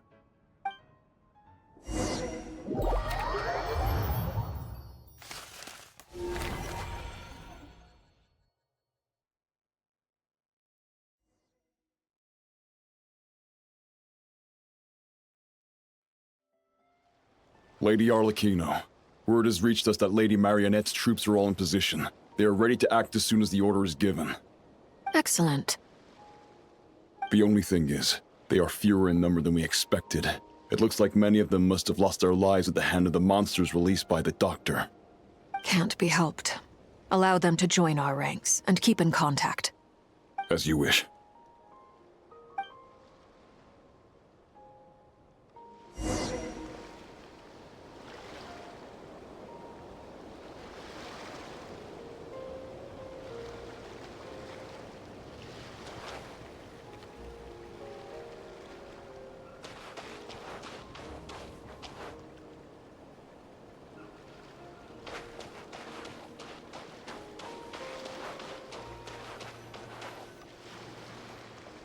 It's been a while, Arlecchino. You look well.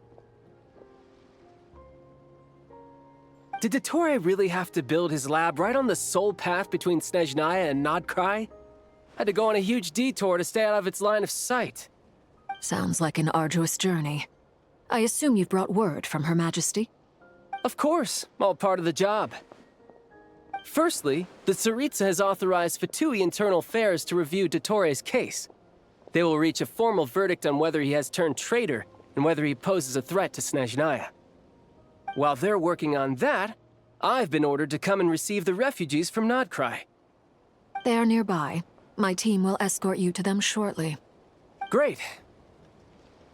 Aside from that, Her Majesty has a message for you and Sandrone personally. Huh? Where is Sandrone? She stayed behind to work since I was making the trip anyway. It seemed sensible to have one person on standby at base while the other came out to meet you. All right, guess that's just how she rolls. In that case, tell her that the Tsaritsa's decree this time is pretty awesome sounding. I think she'll like this one.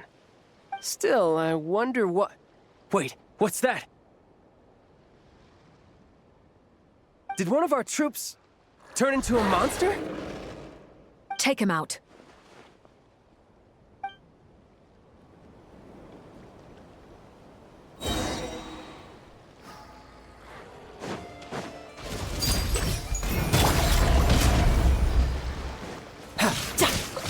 Shouldn't let your guard down.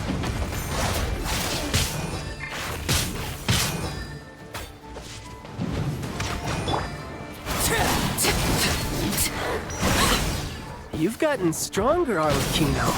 Nice. Stop that right now. I appreciate the praise, but I am not fighting you today. I knew it.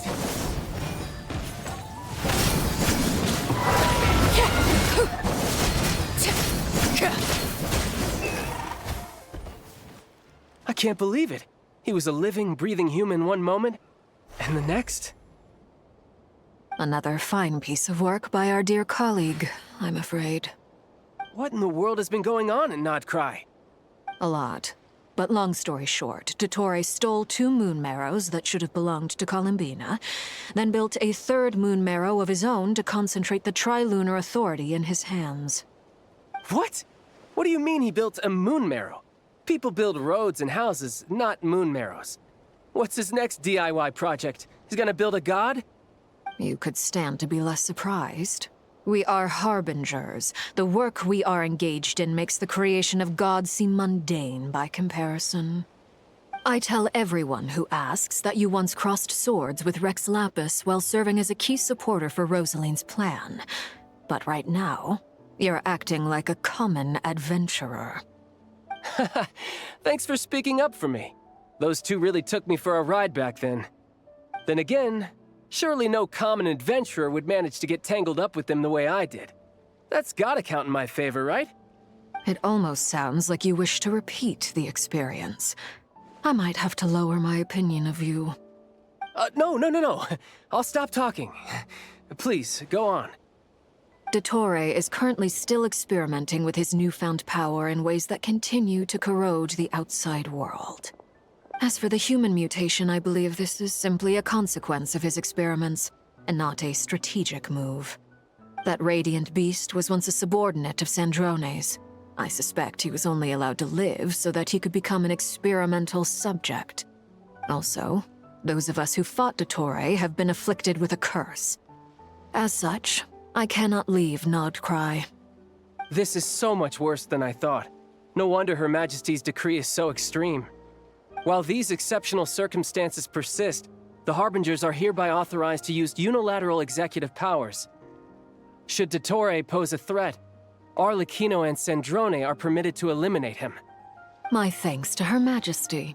I will pass these good tidings on to Sandrone. Her Majesty has also declared that she will refrain from launching an attack on the now evacuated Nod-Krai due to the presence of unretrieved research material. A wise decision. By the way, how's my old partner doing? I'm assuming they're with you? Partner? You mean the Traveler? I'm afraid I have bad news. She was captured after our failed assault on Dottore's lab. Her whereabouts are currently unknown. What? Why? Since when does Dottore have a bone to pick with her? That is indeed the question. I'm not sure he does. He must have some other goal in mind. This won't do. I have to rescue her. You can't. We have no idea where the Traveler is. What am I supposed to do then? Stand here twiddling my thumbs? Sandrone is working on it. The best thing you can do right now is complete your mission. Fine. I guess I'll leave this to you then. One last thing. Tell the Rooster to get the message out to the gods and citizens of every nation in Teyvat. Beware. An uncontrollable pollution is spreading forth from Nod-Krai. The source of that pollution is a madman drunk on the success of his experiments. The Fatui and our allies will endeavor to contain the threat. However, if Nod-Krai falls, things are likely to escalate.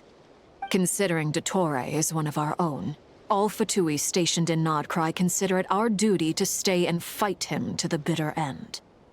Whatever the cost. Hey, don't be too pessimistic. If it comes to it, I'm sure Her Majesty won't stand by and do nothing. I hope you're right.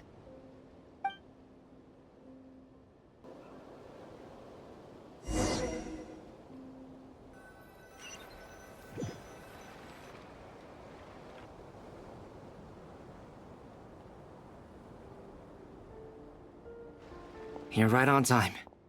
Thanks. Hey, Do you think I'll get that gliding exam exemption? I made sure I was on my best behavior in Mondstadt. I landed well outside the city and walked in through the gates. I'll help you apply, don't worry. For now, let's see what we have here. What are the doctor's energy fields even made from? The usual attract and repel principles that govern Kuvaki don't seem to apply to them. They are very mysterious, but ultimately, they appear to be comprised of energies from the three realms. Thanks to research by Master in the Hexen Circle, we know that Tevat's 7 elements are derived from the more primordial power of the Light Realm, which is antagonistic with the power of the Void Realm. Since you have the power of the Dragon Durin within you, I'm sure you can already tell that this energy field contains no abyssal energy. That's true. It's not abyssal energy, it's something pure, wild, and untamed. I've been thinking about something. Do you still remember the device that Dory supplied from the Academia when you and Miss Columbina fought Rarier? That was one of the most marvelous feats of ingenuity I've ever seen. The design, the craftsmanship, the material selection. I couldn't fault any of it. Not to mention the operating principles. Surely the most ingenious feature of all. Dory didn't go into detail on how it functions, but I have a working theory. The clue was that Miss Columbina was somehow able to use the pyro energy that you provided, despite the fact that, as a moon goddess, she should only be able to use Light Realm energy in principle. Now, all elemental energy is, of course, derived from Light Realm energy to begin with. Hence, I suspect that the device works by restoring elemental energy to its original state. This presumes a theoretical model of the 7 elements akin to that of light refracted through a prism. Perhaps it is no mere analogy.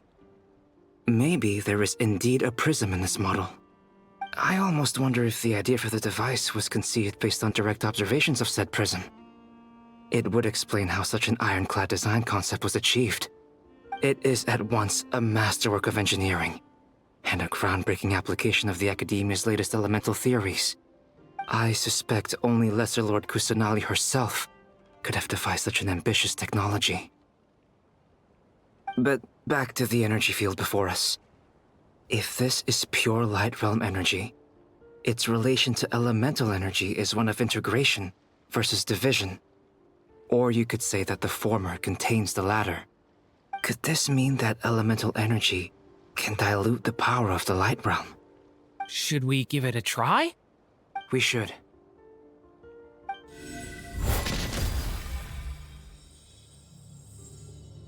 Ha! It works! Clear signs of disruption were detected at the periphery of the energy field. This indicates that elemental energy can disturb or even negate the field. Now you try. All right, here goes. It's working! Switch to abyssal energy and attack again.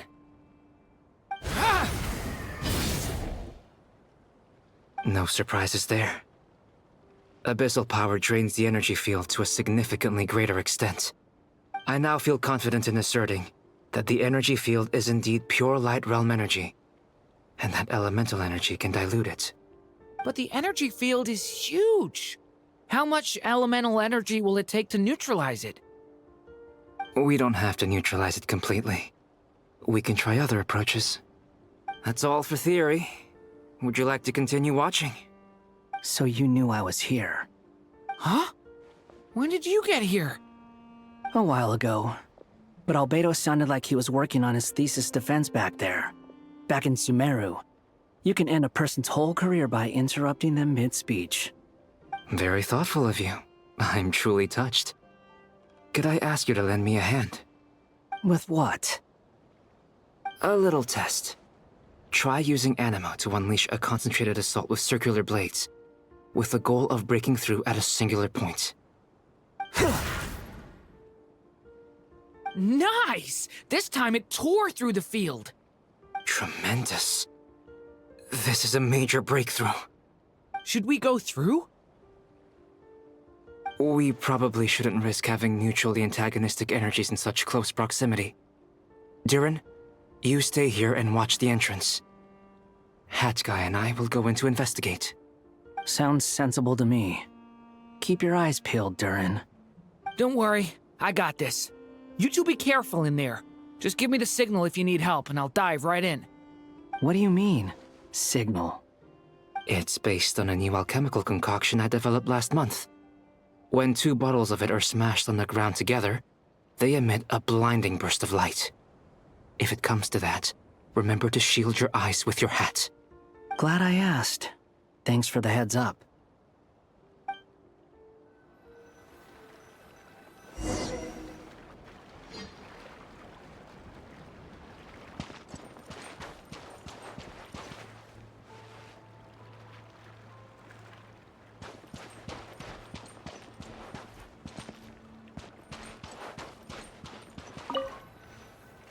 Like I thought. Beyond a certain distance, we can't see the opening where we came in. Maybe that's to prevent people from escaping. Sounds like Dottore style to me.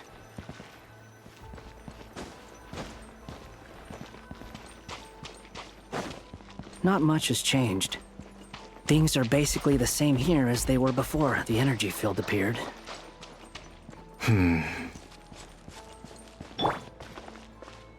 Behold! Ah! The wind rises. Upon the gale.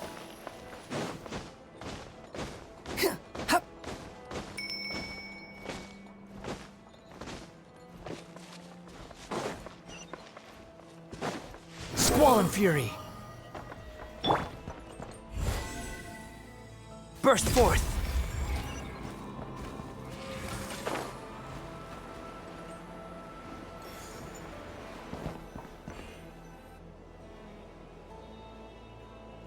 They have no heartbeats and they're not breathing.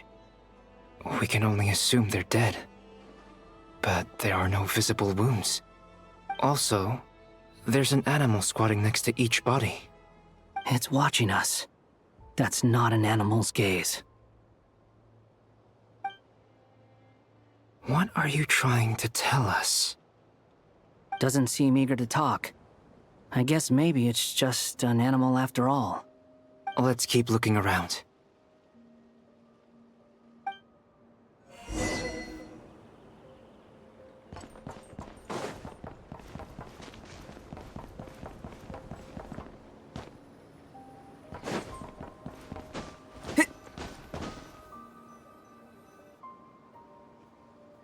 Same situation everywhere. Not a living soul in sight. Just countless bodies with animals standing watch over them.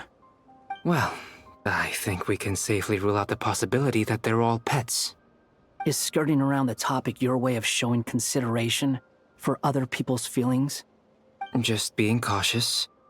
I don't doubt that you can handle the truth.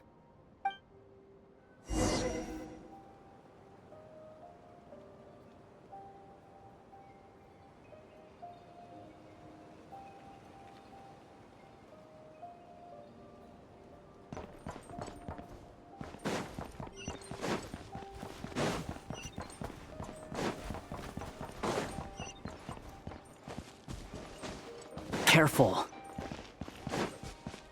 Please, help us. Please. Over there, I hear a voice.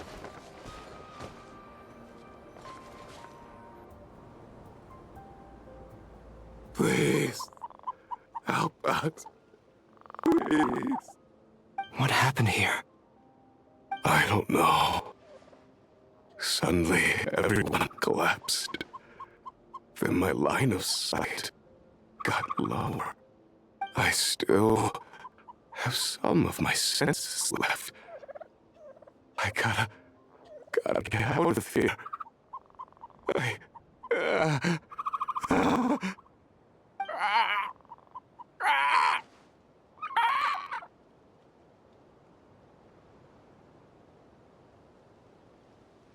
It looks like there's a huge experiment going on inside this energy field. Maybe each energy field is its own giant experiment. Vile. He's swapping human minds with those of animals. Even without the other circumstances, this would be an extremely radical experiment. Those people may have lost their sense of selves, but they are not fully animals either. If they were, they would have left. But instead, their instincts are driving them to remain by their dead bodies. We should go. No sense in sticking around here longer than we need to. Agreed.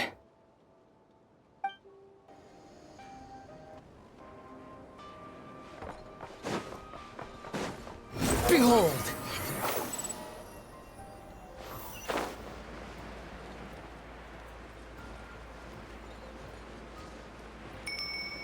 The wind rises.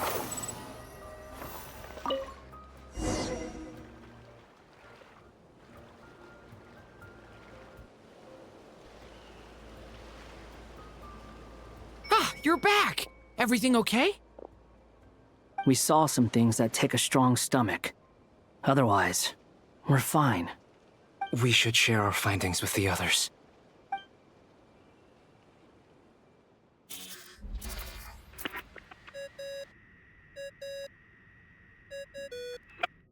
Yes? Who is it? Miss Nefer, it's me, Albedo. We found a way to break through the energy fields. With enough control, it's possible to tear them open using elemental energy. Also, we managed to take a look inside. Dottore is carrying out his cruel experiments on an immense scale. Any residents who have failed to evacuate in time will likely meet a grisly end. Sounds like he's living down to our expectations. Might I ask how things are proceeding on your end? I'm just about to get started. I'll be in touch once I have a result. Understood. Stay safe. I will.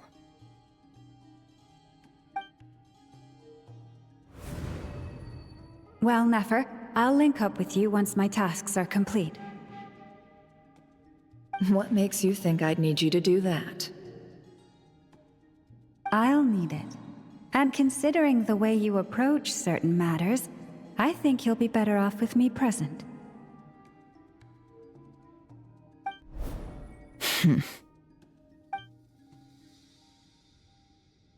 Let's begin. Entering simulation mode. A vast wasteland. Is this the Traveler's inner world? I was expecting something more vibrant, to be honest. Wait, someone's there. What are you looking at? In that case, I'll look at it with you. I want to know all about everything you've seen and experienced. Is there somewhere I should return to? Or should I stay here and be the hero everyone says I am? I don't dislike my current life. Roaming the land, fighting battles, accomplishing missions, earning a living, looking after Paimon. It's not so bad. I guess the only thing that's missing is that you're not here with me. This is the conscious layer, which contains a person's true feelings. It is filled with both longing and kindness. I suppose anyone who lives long enough ends up wishing for someone who can't be there. Maybe it's the only way we can feel truly alive. Time to delve a little deeper.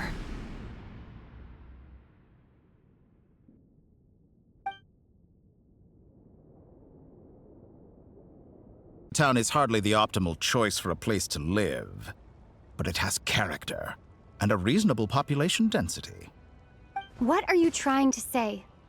Oh, don't be nervous. I was just thinking where might make a good starting point for your journey. Perhaps I should send you further afield. Conria, perhaps. Conria ceased to exist long ago. Once again, you fail to understand the possibilities that the Tri-Lune creates. Anything that has existed in the past, I can now recreate. You simply do not wish to see that happen. That might be because you miss your sibling and fear getting answers that you are not ready to learn. But this is not for me to judge. If we are to collaborate, we need to maintain an amicable relationship. In a moment, you will be able to... Oh no. What are you...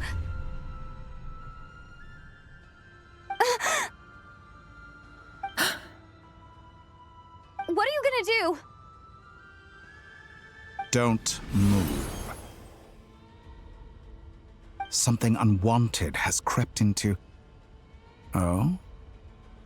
Gone as quickly as it came.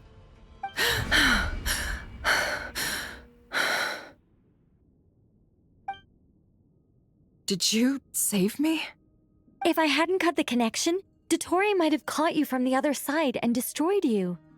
This was a good idea, but once is plenty. You were exceptionally brave. Excellent work. Thanks, but now's not the time for that.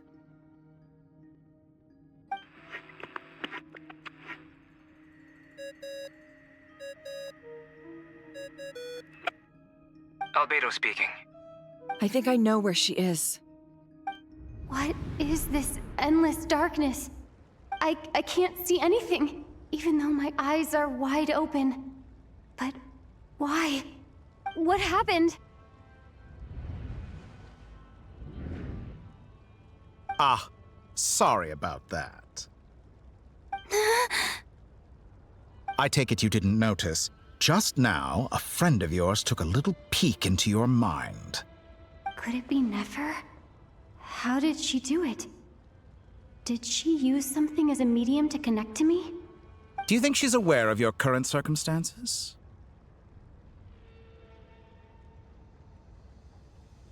Oh dear. Have I stunned you into silence? I only wanted to slow down your time a little so I could stop your intruder in her tracks. It would have been nice to capture the spy. I must say, I'm finding the ability to adjust the flow of time rather intriguing. The moment you closed your eyes, time seemed to grow impossibly viscous, didn't it? A whole month passed before you opened your eyes again, but only for you. No one else was affected. I dare say this is something only a god can achieve. Point taken. You've proven once again that you have god-tier powers. Oh, you misunderstand. This wasn't about proving a point. I was testing things out. I find I learn best by doing, and I have to admit, time is not the easiest dimension to control. I only wanted to make you sleep for a short while, but it ended up lasting a whole month. Clearly some finesse is required to wield the authority over time as I wish. I hope you're not angry with me. It was only a month's discrepancy, nothing too serious. Had I been off by a year, a decade, or even a century, that would have been quite a different story. You could have frozen me for millions of years. So much for collaboration. You aren't showing much sincerity. Millions of years? To what end? I wonder if you don't understand humans all that well. They are very pragmatic creatures who understand only that which they can perceive with their senses. If I had you sit here for a week, I imagine people might sympathize. But if I left you here for 100, 1,000, or 10,000 years, the sheer size of that number would cause it to lose all meaning to them. They would not have the capacity to comprehend your suffering, and thus they could not empathize. Unfortunately, while gods do exist in Tevat, it is ordinary humans that account for most of the population. Their lifespans are so limited, their bodies so fragile. Did you ever really hope that they could begin to understand someone like you? Your long life and unique origins make you fundamentally different from them. How long will it be before they start to treat you like the alien you are? Before you are ostracized, outcast? Alien. Even I feel bad for you sometimes. This world has made you into a slave. So many times you have served its will, and not once have the powers that be ever thought to grant you the one simple thing you wish for. You have been treated most unfairly. I can change that. I will grant you special privileges and give you back the status you rightly deserve as a descender.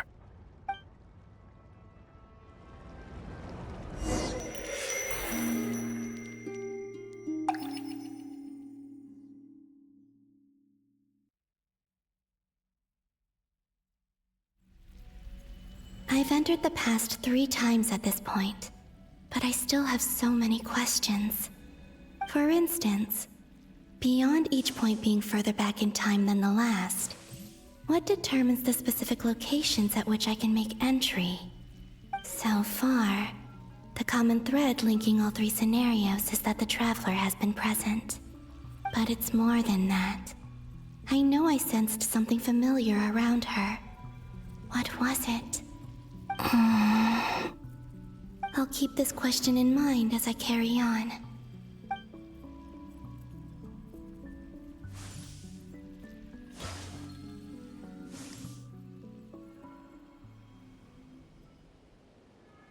Humans, you never change.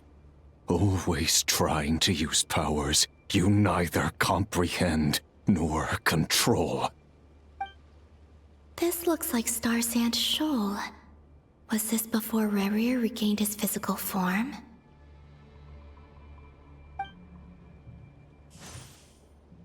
You've messed with the cannon again, huh? Sorry, but this round's not gonna go your way. The cannon. That's right. I was at Silver Moon Hall and I sensed an abnormal Kuvaki fluctuation coming from Nasha Town. And right after that, came an ominous power emanating from Star Sand Shoal. My body was once torn into countless pieces and hurled into the swirling chaos of time itself. But even so, my life and will were not extinguished. I wonder if I could try to prevent his resurrection. But how would I do it? What can I do, here and now? Traveler! Behind you! Look at that light!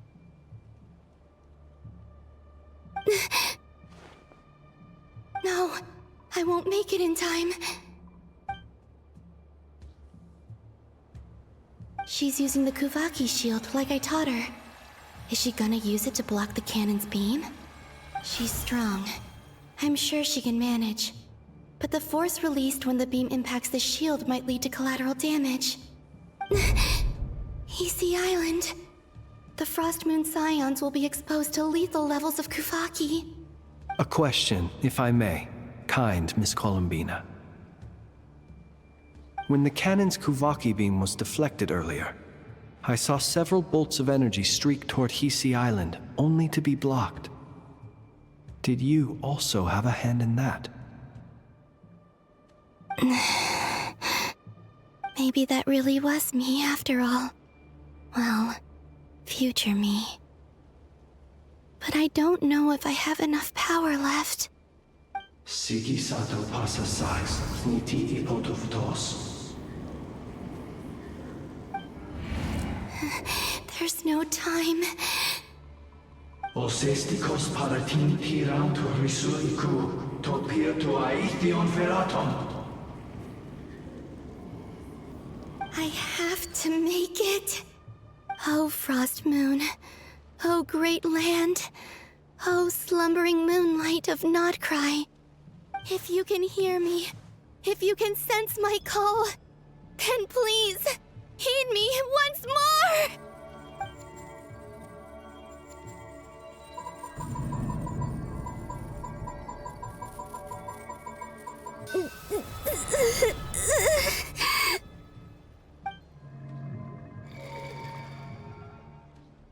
Did it work?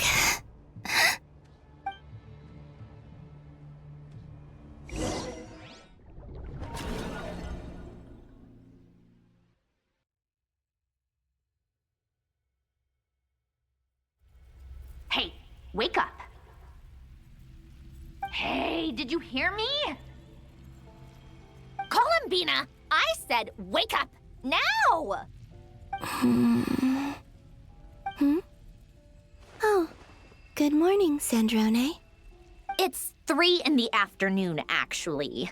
And could you kindly not use my quarters as your personal nap room next time? But I feel so safe here. And your coffee, right? It's so bitter, but it smells lovely. It's like you were raised by wolves in a forest or something. What did you drink growing up? Grass tea? The Frost Moon Scions certainly led a more frugal existence than the Fatui. Then I'll bet you've never eaten one of these before. It smells delicious. That's because it's a Fontanian recipe. I had a little free time today, so I made a batch. Rosaline will be here shortly, but if you really can't wait, I guess you can go ahead and... Hey, at least let me finish before you start eating! Did the Frost Moon Scions not teach you basic table manners? Or did the rules not apply to you because you're the high and mighty moon goddess? These are so tasty. Of course they are. I made them. I was worried they might contain traces of machine oil. What?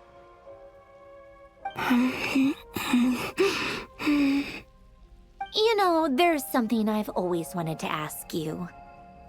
Why did you leave your old home and join the Fatui? I mean, I'm sure their food was awful.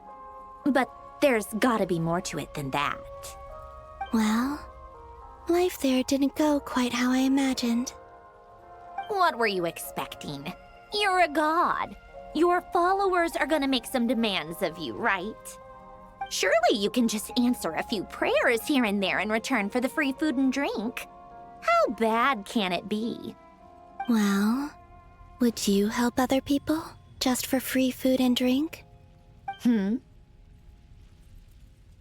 doctor told me that you were created by a great mechanic, Lord something Fisher. The Lord Artificer. Ugh, some people can't keep their mouths shut. Oh, Lord Artificer. And didn't he have something to do with the, narcissist? Narcissenkreuz Ordo. Yes, that was it. Narcissenkreuz Ordo. So, would you try to fulfill their wishes? You must be joking. I wouldn't go even if they paid me. I don't even know them. Exactly. Well, I felt the same way. I did not know the people who made demands of me. What do you know? We're on the same page for once. In his later years, Alain did ask me if there was anything I wanted to do. If I had any wishes of my own. Well, I don't. And I'm not in any mood to fulfill someone else's either. Who's Alain? He was the... You know what? Never mind. You're not gonna remember. Anyway, the point I'm trying to make is, neither of us is the self-sacrificing type. Let me ask you this. What sort of place would you like to live in, if you could choose? A place where people don't ask me for things I cannot give them. Where they don't worship me, or fear me, but just want to chat with me like a normal person. I'd also like the freedom to come and go as I please. And ideally, it would be somewhere with the smell of coffee and snacks. Not to burst your bubble, but no such place exists in the world. Now, take your snacks and scram.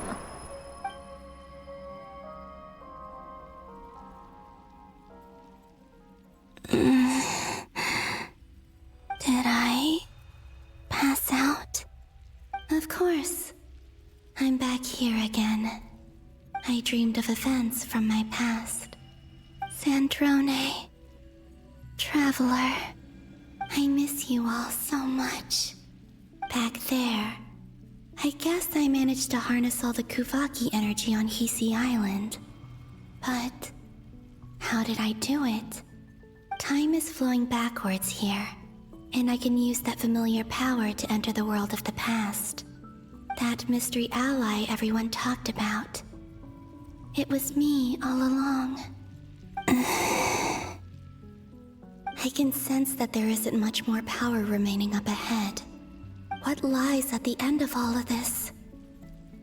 Will time keep flowing into the past?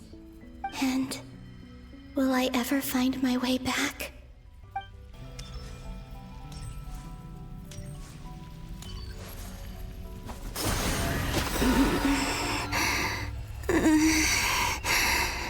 It's getting harder and harder to use my power.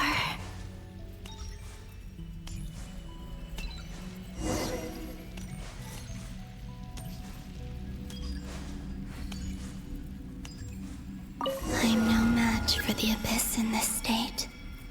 I need to avoid the contaminated fragments.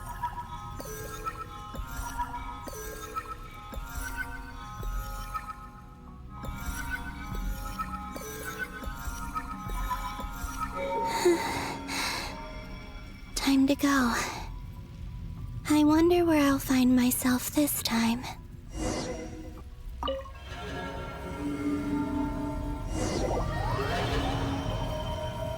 The Final Night Cemetery.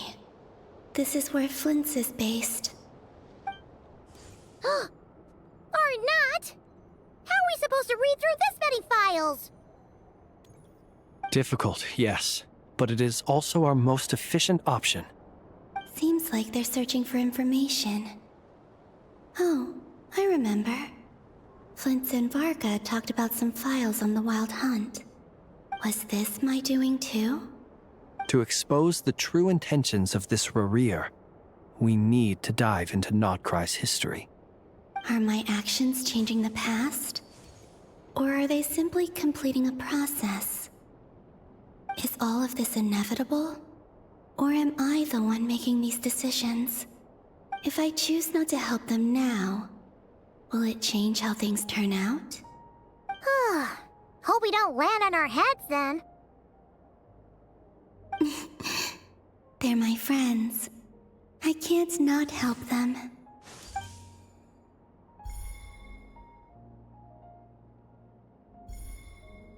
Ghost! And the other one was... here. Hey! Another file's moving!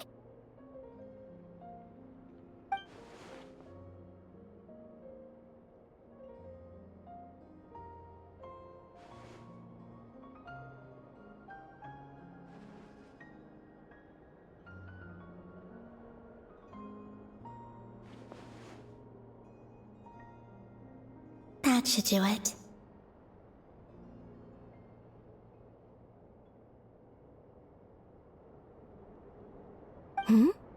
Luanatar?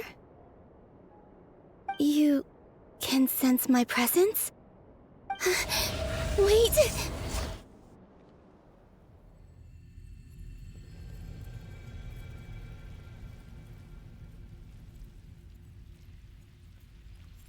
Luanatar.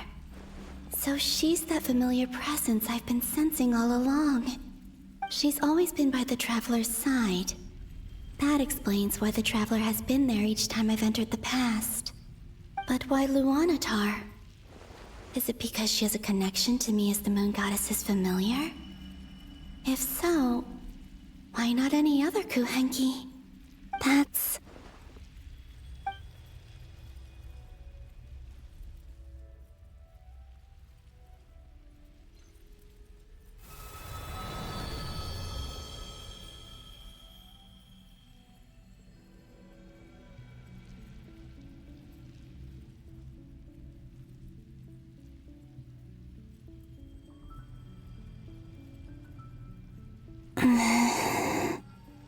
I cannot sense any power up ahead. Just a void, stretching out into infinity. This is likely my final chance to enter the past. It's now or never. I have to find a way back.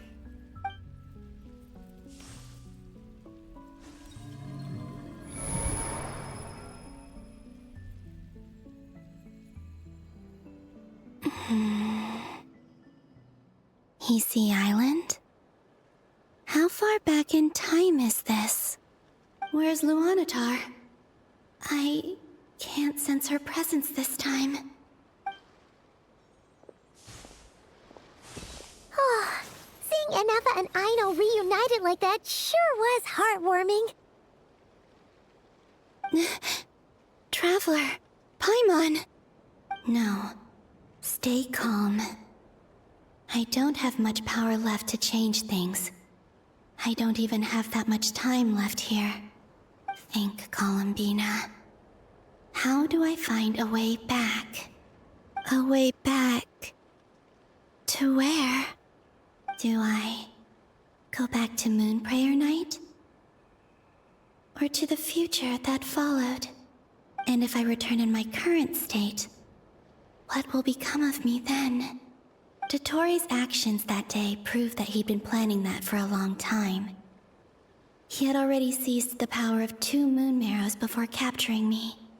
Even if I managed to get back, how can I fight against him when he wields the Tri-Lune Authority? I can't.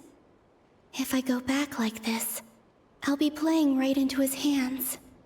I have to find some way of rivaling the power he has usurped. Wait. Time flowing backwards. The Tri-Lune Authority. Does that mean... I think I know what the final destination of this lunar reflection might be. I know what I must do. Speaking of homes, we must already be close to where the Frost Moon Scions live. The vibe here feels different, just like the scenery. But how do I communicate my plan to my friends? Should I write it down here? No. Someone else will see it. I need something with a close connection to me. Something I can use as a medium to tell them what's happened to me in here.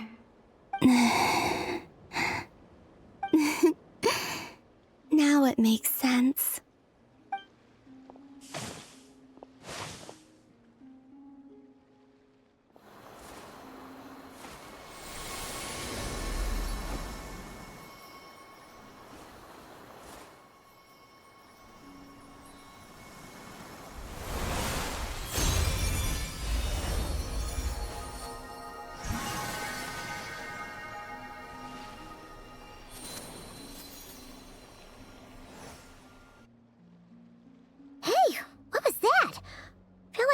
Sort of breeze blew by, and then the petals suddenly turned into... Huh? It was I who brought Luanatar into being. I gave up a piece of my own soul to create her. That's why I could sense a familiar power from the moment I entered this space. It also explains why she's been present in every past location that I've entered. Because we have a deep connection. Hey there! What's your name? And the reason why there are no more gates to the past after this point is that Luanatar hadn't been born then. No wonder I sensed the trace of a blessing when we first met. But I still didn't recognize the soul hidden within you. Back then, I was just a little lost dove. I had yet to become Columbina Hyposelenia. Go on now. We've got stuff to do. Best you find someone else to hang out with. Hey, you scared it off. I'll be counting on you. Remember to stay by the traveler's side, guide her, and help her in my stead. Oh, and bring her to the garden where the Moonprayer blossoms grow. There's a little lost dove there who will need her help.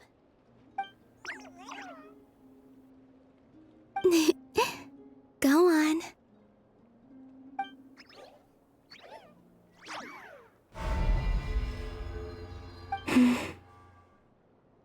too. Go and live your story. As for mine must go in a different direction.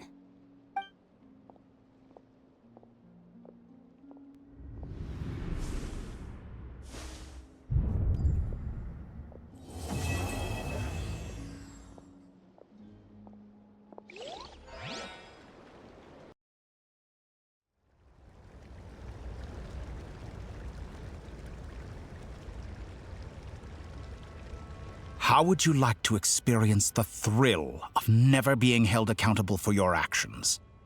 You could crush people like ants without consequence, or tear off their heads or limbs as you please. Believe me, such a life is but one small step away. What point is he trying to make? Freedom? But the freedom to kill? To do evil and get away with it? Why would you offer me that? The creation of a world is the ultimate scientific experiment. I have taken my research to the highest level, where I shall be not just a god, but also a servant to many sacred spirits.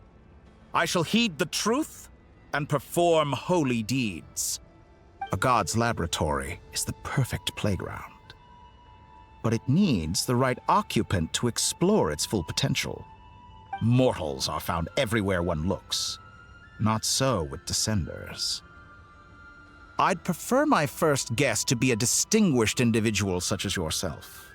And I know you could make the most of the opportunities it offers. So the condition for entering the new world is to take innocent lives. The same dilemma that Rerir once faced. Could I really bring myself to kill others for my own benefit? Rerir did. And look where it got him. Have you made up your mind? I can't do it. Your playground is no place for me.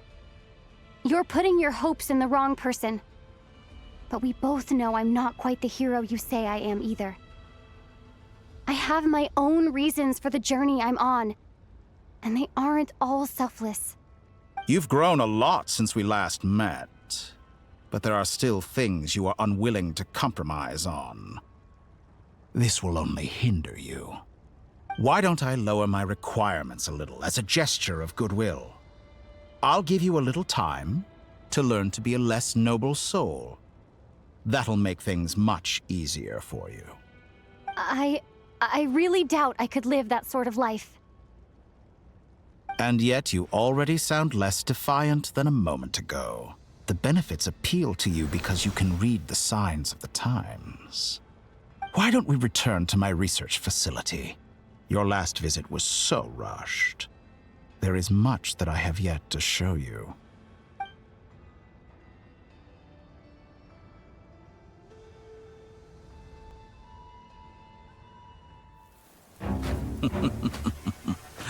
Now to that question, Heroes don't attack from behind. Guess I'm no hero. This is most disappointing.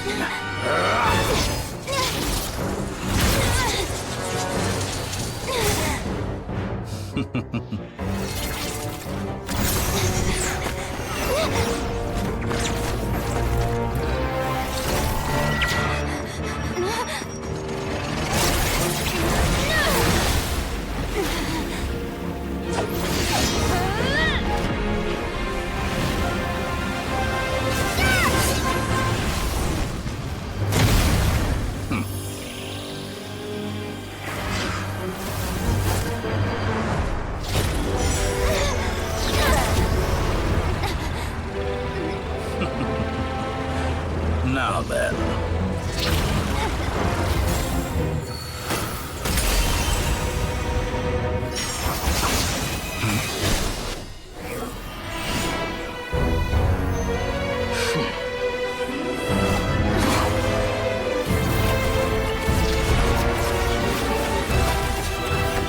A new face. Interesting.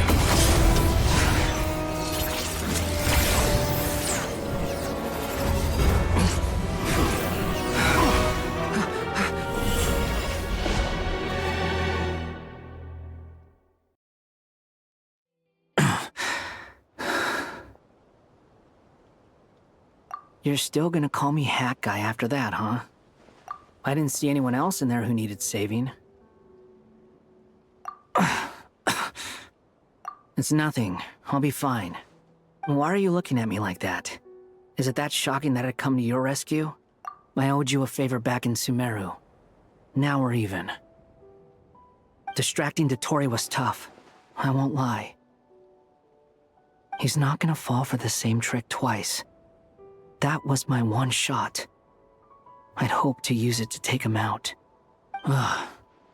I never wanted to obliterate someone more than I do right now. Dottore doesn't recognize me, but his segments were originally made based on an analysis of my operational principles. I expect it's only a matter of time before he figures out what I am.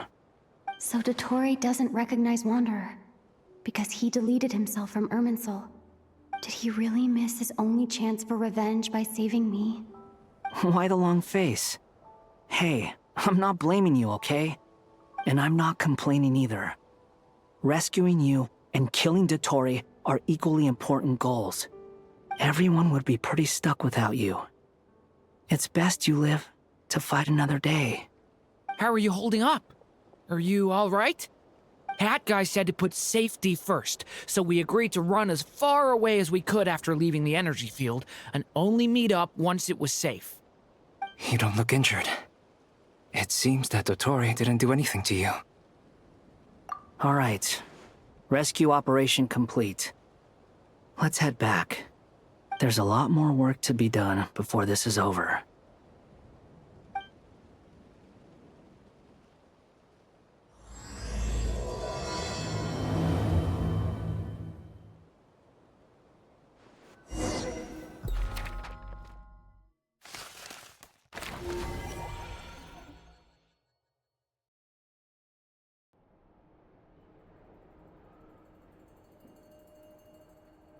Understood. I will bear the Tsaritsa's decree in mind. I don't see what's so awesome about it, though. Does he really think everyone else is as immature as him? I'm not stooping to Tartaglia's level. I thought you might say that. How's your progress? Quite promising, actually. That alchemist Albedo gave me a few ideas. Remember how I asked you to look up some files for me? That stuff on the Nazi-Kreuz Institute. René de Petrichor and Jakob Ingold. Alain Guillotin despised René's theories and methods, but he never managed to come up with better alternatives either. So I adopted some of René's ideas. I thought Alain was like a father to you. He and René were mortal enemies, were they not? And what would you say if Linny and his friends one day learned something useful from someone you utterly detested? I would applaud them for it. That would mean that they have surpassed me. For all we know, Alain Guillotin might have thought the same thing. Not that it matters, though. He's dead, and I'm alive. So it's my call to make. Once you die, it doesn't matter how great you were in life. Only the living get to decide what happens next. Hey, come on out. They're back. Huh?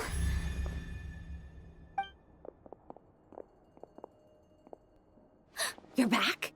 And your head's still screwed on? And you still have all your limbs? What does it look like? Way to keep your composure, madam. Excuse you. I am perfectly composed. Glad you're okay. Yes, it's a huge relief.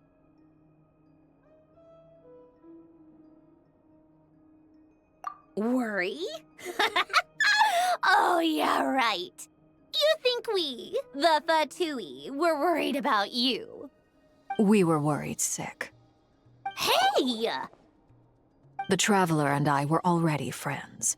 You are free to join this mission in whatever capacity you please. Much like your tea parties. It's a laugh a minute with you guys.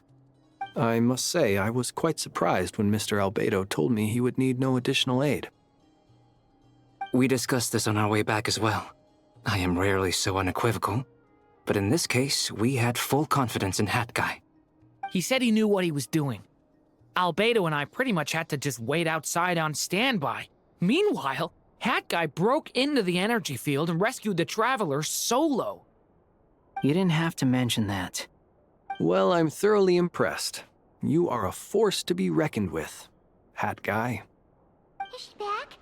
Is she really back? Traveler! It's really you! Oh, thank goodness! Paimon missed you so much! You can finally breathe easy, Paimon. It's great to have you back in one piece! Oh, Paimon's been having nightmares the whole time you were gone! Look at them. You know, once you reach my age, there's nothing better than watching a misty-eyed reunion between friends. It's nothing. Same goes when you get to my age, too. I bet Ino and Anefa would be tearing up as well if they were here.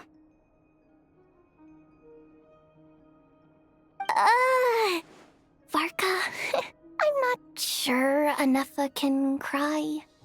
Oh, yeah, good point. Hey, your eyes are looking a little red and puffy. Come here, let's hug it out. What? Ew, no! No, thank you. You're not my dad, okay? Knock it off! Everyone, I'm sorry for all the trouble I caused you. But the silver lining is, I didn't come away from this ordeal empty-handed. While I was being held captive, I learned a lot about Dottoro's current capabilities and what he plans to do with them. Allow me to explain.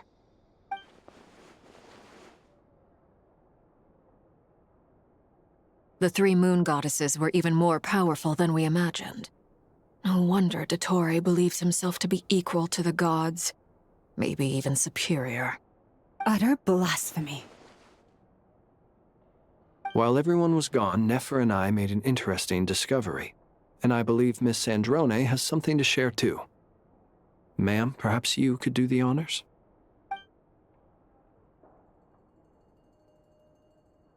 Called it. Getting rid of a pesky troublemaker like her is like trying to clean up after a crumbly cake. It always comes back to haunt you. Our next step is to find a way to bring her back. A place where time flows backwards, with no destination in sight.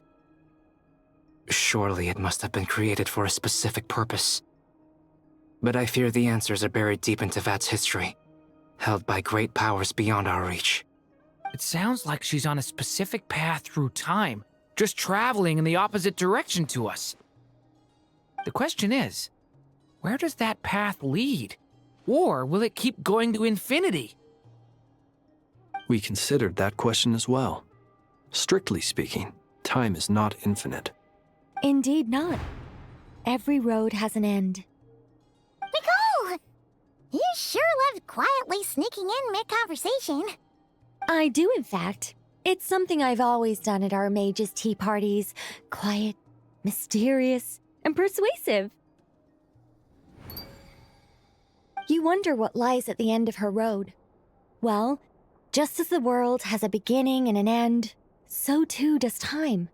And so, the end of the road is the moment that Tevat was born. But where Miss Columbina will end up along this road, that depends on where this particular river of reverse time began.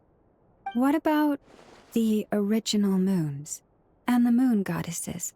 Do they have a beginning too? All things do. In the beginning, no moons adorned the sky. It was the Dragon King Nibelung who raised the 3 moons into the heavens, and thus were the moon goddesses born. They were shadows of the planet, born to wield Nibelung's authority and oversee the world on his behalf. They were extensions of his will, manifestations of his majesty. But then one day, they disappeared just as suddenly as they had once been brought into being. Nobody knew where they had gone.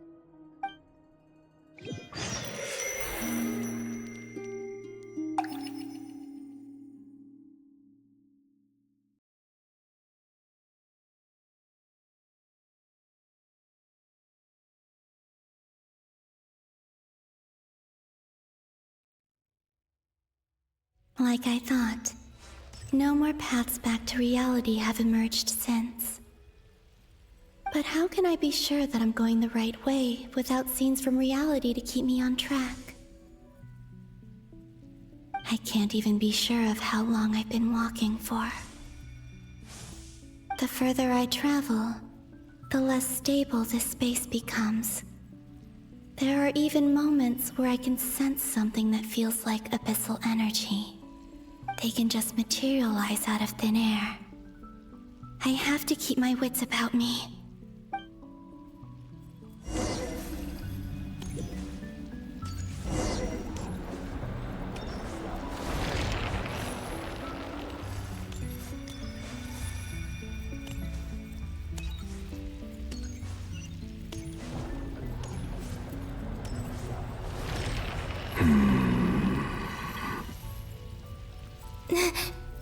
Is that the ray here of Solnari?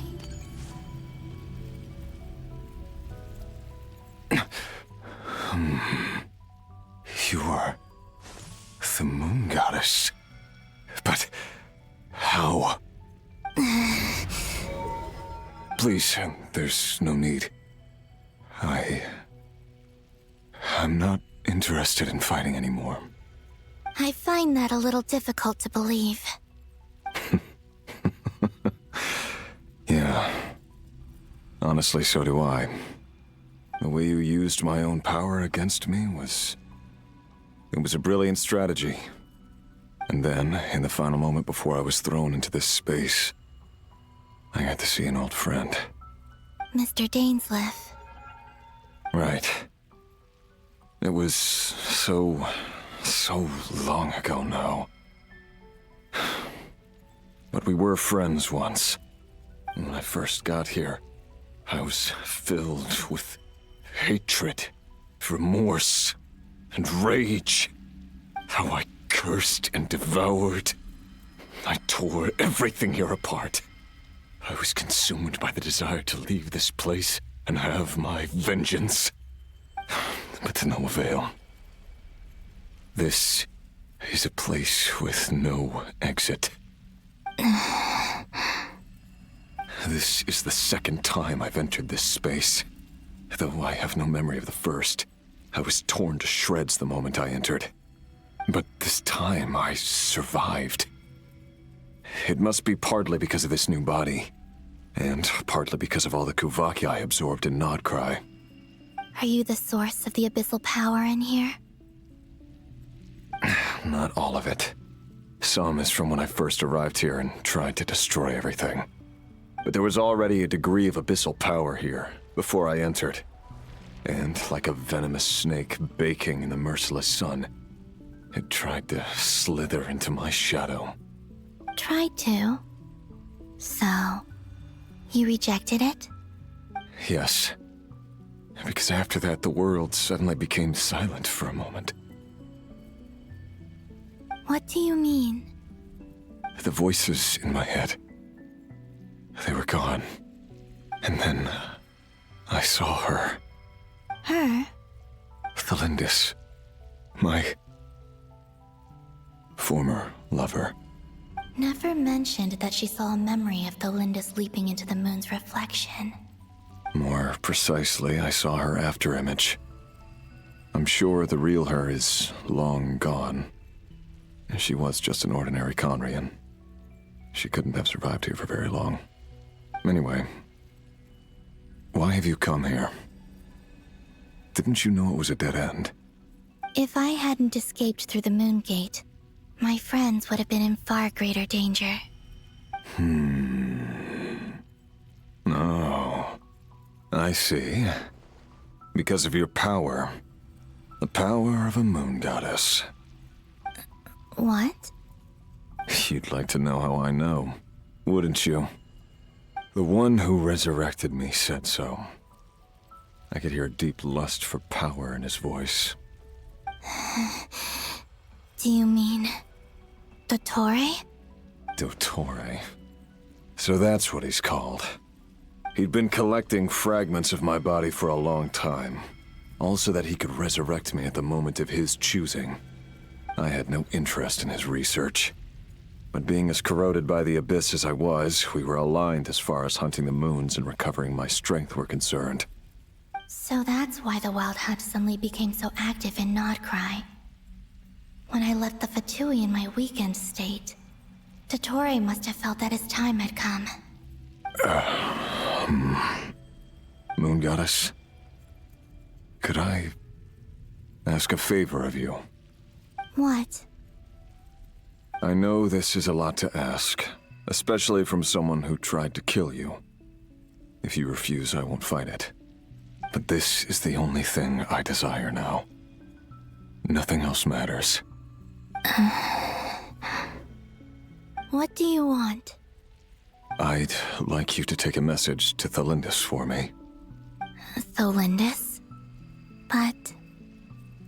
Yes, she's dead. But like I said, I saw her afterimage. I can sense that some part of her soul remains here. Far, far ahead.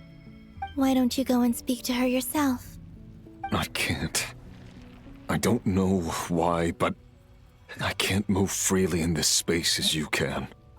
All I can see is a glimpse of her walking away. Just like the moment when I last saw her in life. In return, I will clear these abyssal obstacles for you. No, not in return. I'll clear them for you, whether you want to help me or not. It feels like something I ought to do. Why? Yeah. Why, indeed. I've been asking myself that question a lot recently. Why did I do the things I did? I'm tired of it all. Tired of the person I became.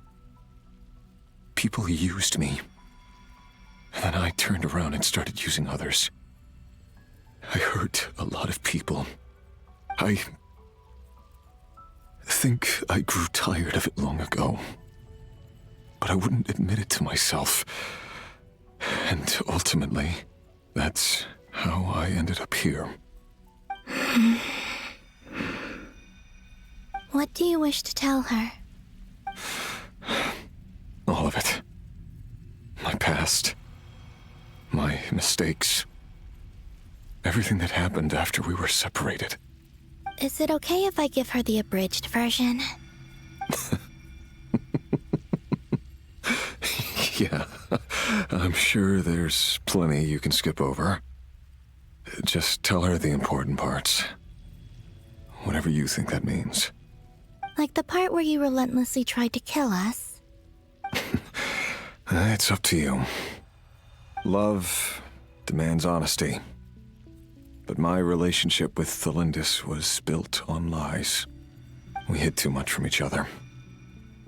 But after living my whole life in the shadows, I don't want to hide anything anymore. I will do my best. There.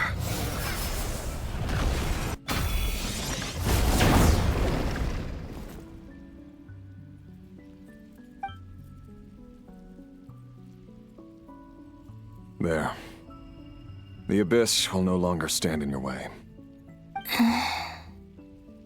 Even though Mr. Dainsliff felt he had to fight you, I think he still regarded you as a friend. Dane? He said that you betrayed him, but he also felt great remorse at never having understood what you were truly going through. Why tell me this? Because if he'd known that someone could take a message to you, I believe that's what he would have said. Thank you. It means a lot. I know this will sound strange coming from me, but don't die, Moon Goddess. I can tell that you're determined to get out of here.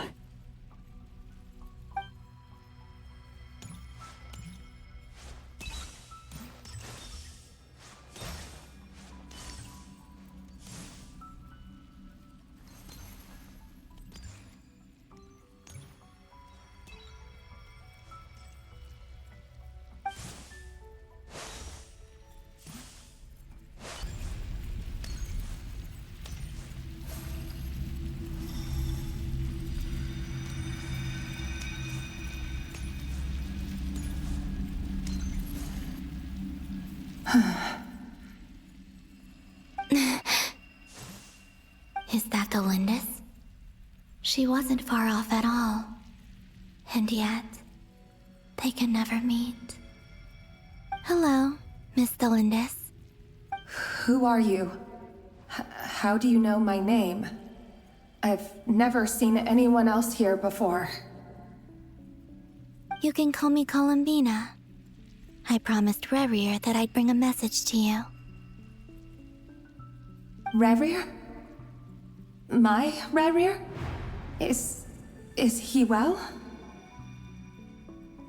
He's doing better than he was. Better than he was, huh? Sounds like he's had a pretty rough time. Others have had a rough time on his account too. In many cases, their time ran out because of him. And I'm not just talking about the children of the Crimson Moon. So, things got worse before they got better. Could you tell me what happened, Miss Columbina? Are you sure you wish to know? Yes. This is my opportunity to learn the truth. No matter how hard it is to hear, I have to know. I admire your courage. However, time is short. I cannot stay here for long.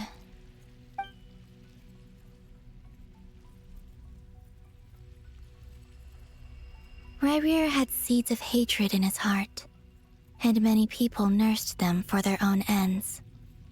On some level, everything he did was to try and find a way to see you again.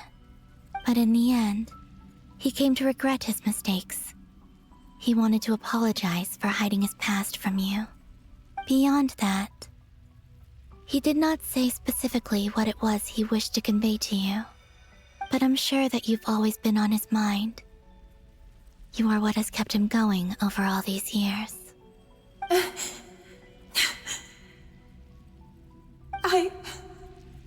I'm sorry, Miss Columbina.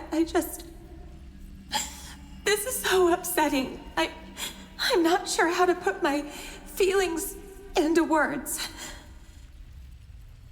It's all right. I understand. Well, that's everything from me. So, I guess I'll be... Wait. One moment. Time flows backwards here. The road ahead only leads further and further into the past. I know. I intend to reach the end of that road.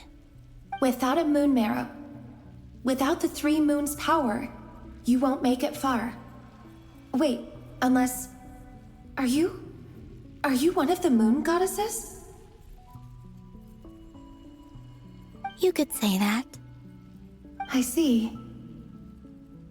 I often think to myself, if life is like a train ride, why haven't I reached the terminus?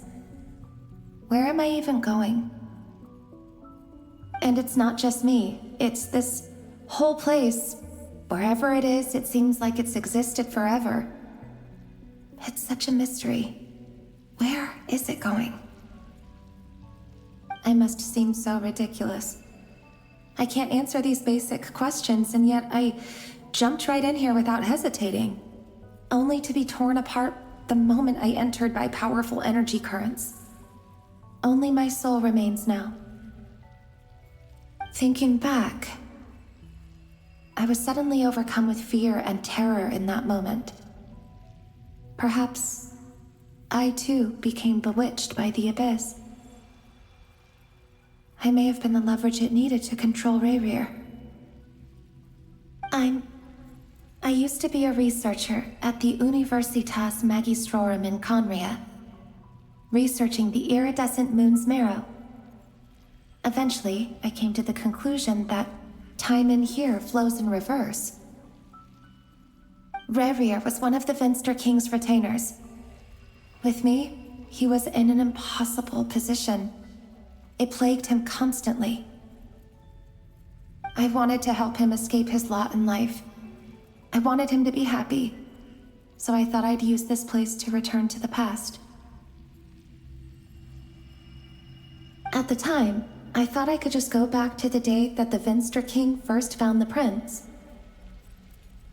It was only after meeting the prince that the Venster King started going too far with his research into the abyss.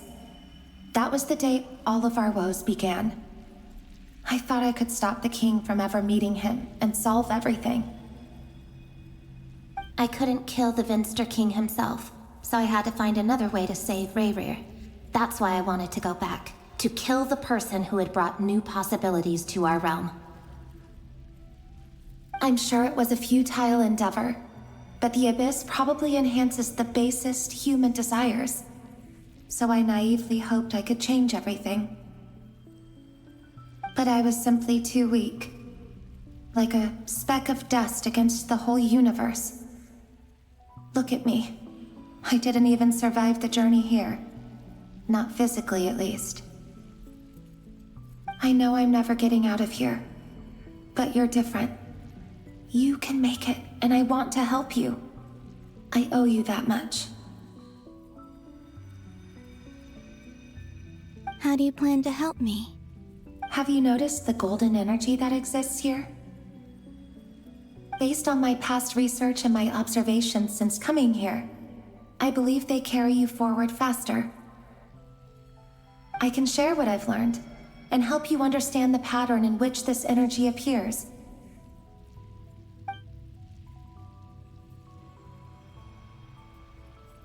I think you just might... Now, I know you will be able to change the past. Also, I've been speculating about where this space ends. The documentation was scanned, but from what I know of the legends about the moons, the oldest ones seem to begin with Nibelung, king of dragonkind. I have no way of verifying any of it by this point, but if it's true, you might be able to reach that era if you keep walking. Understood. Thank you, Miss Thelindis. I'm the one who should be thanking you. If you hadn't entered this realm of everlasting death, what use would my deductions be? Thanks to you, they have some meaning. About Rayrir, I'm so sorry. For everything. It wasn't your fault.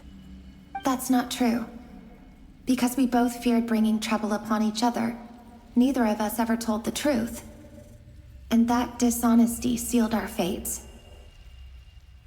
But enough about that. I wish you a safe journey, Miss Columbina.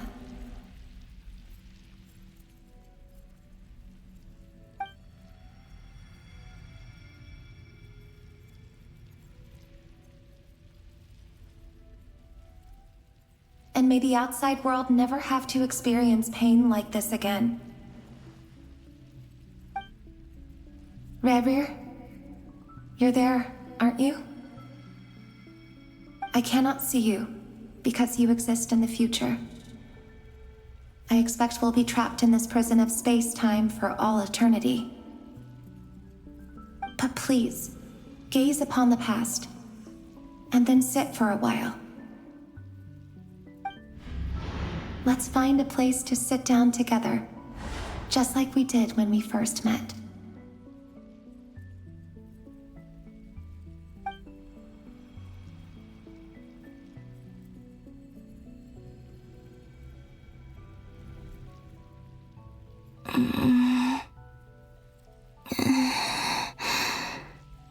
How long have I been walking? How much further till I reach the end? Is there even an end to be found?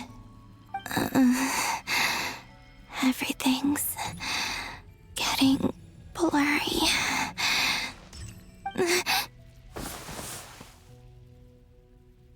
Huh?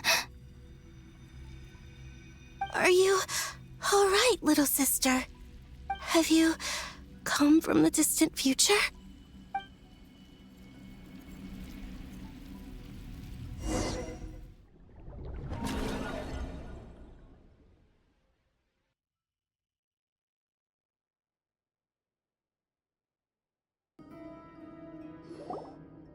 So, how moons just disappear? Shouldn't it be a little harder to get rid of major creations like moons? The world is a vast and ancient place. On a certain scale, all life lasts for but a fleeting moment.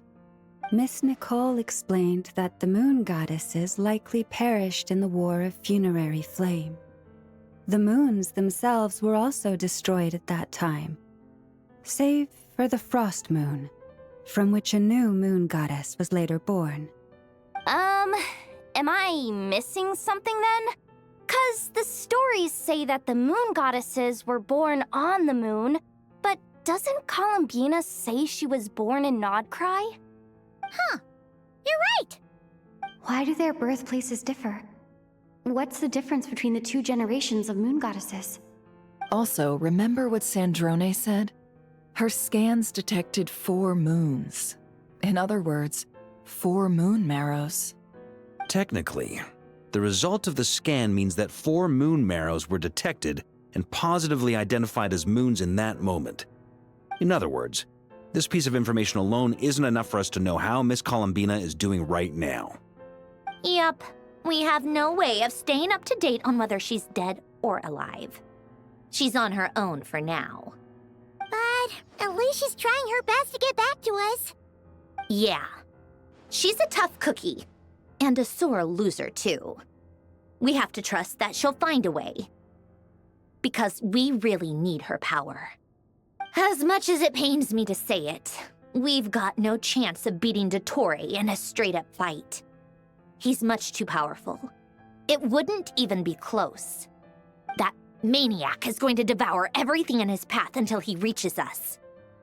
We need to find someone or something that can stop him before he does anything worse. I'll be frank. Our only hope of defeating this false god is with a real moon goddess on our side. I'm not just saying this because Columbina's a friend and I want her back safe and sound. It's just the truth. And I know that even she was no match for him when he attacked, but I don't have a better solution. We're not giving up on saving her, whether she can defeat Dottore or not. Right. Don't worry, Miss Sandrone. We're all aligned on saving Columbina. No one's trying to argue that we can only justify saving our friend because it will help save the world. This is about multitasking. We want to save both. So, she's more than just a moon goddess to you guys? Absolutely. Duh! She's part of the gang! And you are too, you know. Yes, I know. You don't need to labor the point. I knew that the moment I came running over with my documents that I was part of the in-group. I mean, if Arlecchino can fit in, I certainly can. Anyway, as for how we get Columbina back, I've been working on it constantly. But I think I'm still lacking certain information about the moon. I'd probably get there if I could continue my calculations, but the problem is, I've run out of computing power. Computing power? You mean you need more energy? No, the issue isn't energy, it's processing power. There's so much data to get through that the whole process has just ground to a halt. That's a tricky problem. René de Petrichor of the Nazissenkreuz Ordo once foretold the fate of the world. But I don't know how he did it. My guess is that he used the primordial sea's power. However, that won't work for me. His methodology was vastly different from my own. What's worse, they're incompatible. And to top it all off, we can't even leave Nod-Krai. Ugh, this is so annoying. If I'd known we'd run into a bottleneck like this. Well, no, the design bureau's a bust as well. Curse that Dottore! Couldn't have made this harder for me if he tried. Oh, what do we do then?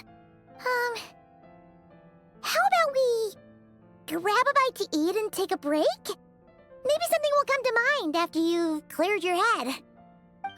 You don't get it, do you? I'm trying to calculate the fate of an entire world here.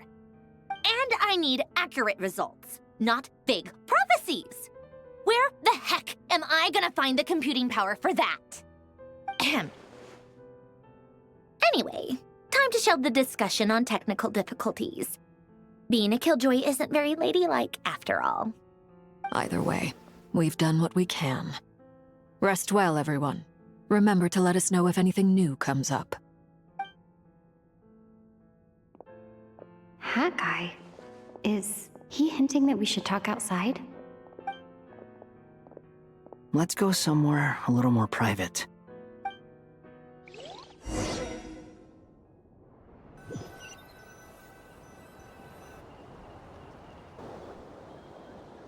You know that Dory went back to Sumeru, right? Yeah. She mentioned she was planning to head back. Things aren't looking good for Nod-Krai. She's gone to spread the word so that Sumeru has a chance to prepare for the worst. From what I know of Dottore, there are two possible reasons why he hasn't made a move yet. One is that he's still working through some kinks in his new powers. The other is, he wants to see how we're going to react. He'll easily devour everything eventually, so I guess he's in no rush to make it happen. The first false god he made was me. Now it's his turn. Even though my records were erased from Irminsul, Dottore's ideas haven't changed one bit. He once told me that becoming a god was like turning yourself into a hungry wolf or giant serpent to devour the moon. Clearly, he began studying the moon goddess's powers long before he even tried making a god. He's always wanted to get his greedy hands on divine authority one way or another. And in the end, he devoured the moon where I failed. In the desert of Sumeru, there is a chessboard built by King Deshret, also known as Al-Ahmar. I don't know if it was a real game, or if he was just trying to challenge his servants and citizens in some way. But creating games and setting rules, gods do that as a matter of course. That's the kind of power Dottore craves. Now he has the Trilunar Authority. His power is leagues beyond the common people. I don't think there's any point in other nations rushing to the front line. They're better off focusing on defense and hoping they can fend off any threats that spill out from Nod-Krai. Either way, Dory will inform Lesser Lord Kusanali, and she will contact the other gods in turn. The Seven will have some recourse available. If nothing else, their protection should keep the rest of the world from descending into chaos as quickly as Nod-Krai has. So on the bright side, even if Nod-Krai is doomed, your friends in other nations won't be in any immediate peril. That's good to know.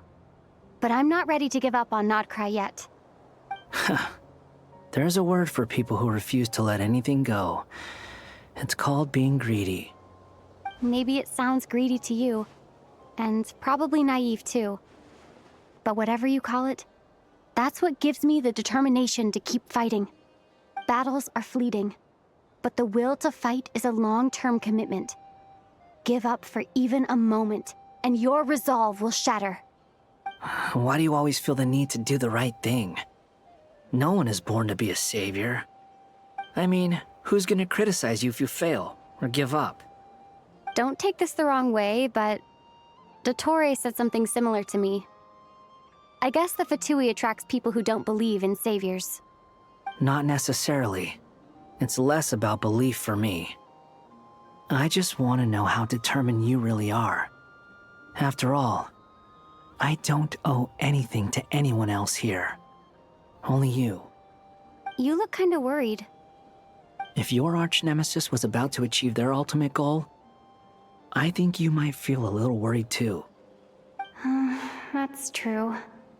Dottore is about to become an omniscient, omnipotent deity.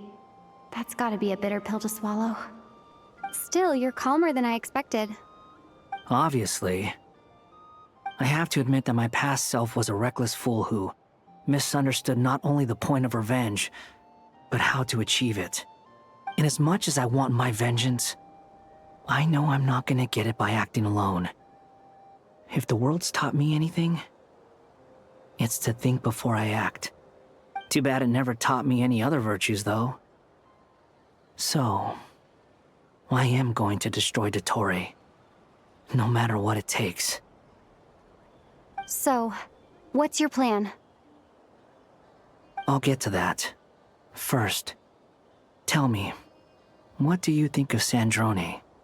Just like Paimon said, she's a friend, part of the gang.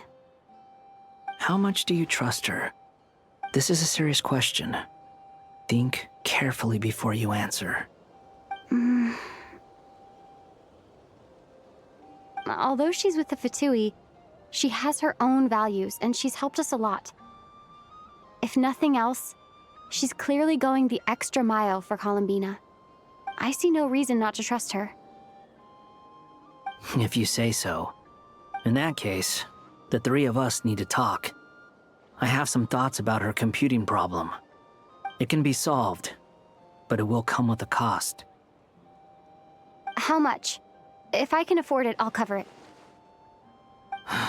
Sometimes your heroism really backs me into a corner. You know that? Come on, let's go talk to her.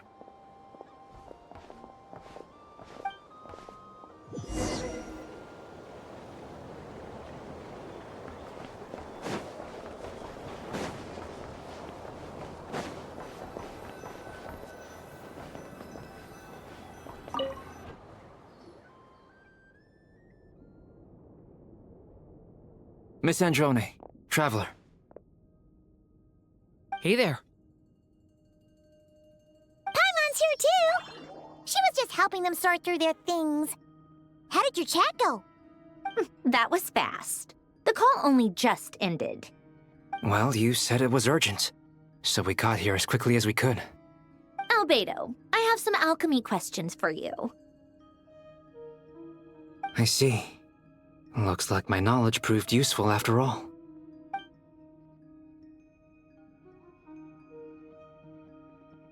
If I might ask, what is the end goal for the modified formula you'll be using? I needed to predict the future of the entire world. But I've run into some teething issues since trying to implement Renee's theory of the 4 Orthants. I see. I'll have a look at it. Still, computing power is the real issue here. How do you plan to solve it? About that, it's been sorted. Oh, with the Traveler's help? Actually, you're not wrong. She found the person with the solution. Was it Hat Guy? Yeah, it was him. Wow! Go Hat Guy! Seems like all that time studying at the Academia is paying off big time. But where is he? Wasn't he the one who asked Albedo and I to come here? Come with me.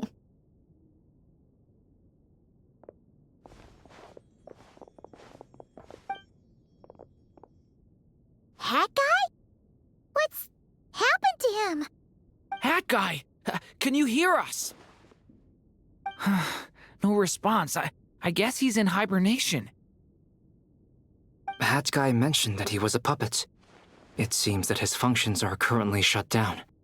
I presume this has something to do with the solution to your computing problem. That's right. He and the Traveler came to see me. Wait, what? You have a solution? Would you calm down? Why do you always react so hysterically to everything? Excuse me? How would you know? You shouldn't be so quick to judge complete strangers. It's very bad manners. Oh, please. It doesn't take that long to figure out that you have a temper. Where does a mere student get that kind of confidence? I've actually published more papers than you. Not that status counts for much. Even Paimon's applied for academia admission. Huh? Are you serious? See? This is why I can't be bothered to explain myself. She recognizes no one's skills but her own. Okay, fine. I'll hear you out. So, tell me, how do you propose to solve my computing power problem? This world itself is constantly processing all kinds of information. If it's the world's future you're trying to calculate, you need a processing device that's designed to cope with that volume. Easier said than done. Only Irminsul can handle that kind of... Wait, is that what you're suggesting? But surely we can't just plug my formula directly into the ley lines. You should be able to tell that I'm not human, right? Yeah, I noticed. The technology, though, seems pretty ancient. Very different from Fontaine's. It's a completely different system. Conrian, to be precise. I'm what they would have called a puppet. Puppets need an energy source and processing power. The artisans who built them sought out the materials most suited for that purpose. You? Do you mean... The Traveler and I have talked it over. She's willing to vouch for you. So, I'll allow you to borrow my core for your calculations. It was built using wood from a silver-white tree, which makes it a small part of Irminsul. Conrian technology and Irminsul wood. Who in the world could have built you? Are you sure about this? A puppet without its core will cease functioning completely. And if it's left in that state for too long, it might not recover. You could die if you do this. You do realize that, don't you? I can put two and two together, yes. No need to rub it in. I won't lie to you. This has never been done before. I cannot guarantee your safety. Doesn't matter. I'm prepared for the worst. Did you two actually talk this through? Is he... Are we really considering this? Yes, we discussed it. The bottom line is, he trusts me and I trust you. Let's give it a shot, shall we? Honestly, I have no clue where this kid even came from. But for whatever reason, he lent me his core to use in my formula. I'm very close to finishing my calculations now, and the core is currently in use. So I'm sorry, but I can only show you a sketch right now. This is what the core looks like. A silver-white branch. It certainly matches the legends told about Irminsul. Is Hat Guy gonna be okay? He's not gonna die, right? Right? In theory, he should be fine. As long as we put his core back in time. Beyond that, all I can say is that I'll try my best to avoid risk and make sure the core doesn't sustain any damage. I think I know why you called us here now. Someone needs to watch over his body and make sure it's protected until the process completes. Correct. He said that the only ones he trusts here are you two, and the Traveler. And the Traveler will have other work to do. He will have our undivided attention. Aw, Hat Guy. On a more positive note, things are progressing steadily on my end. I'll call everyone in for a meeting once the results are out.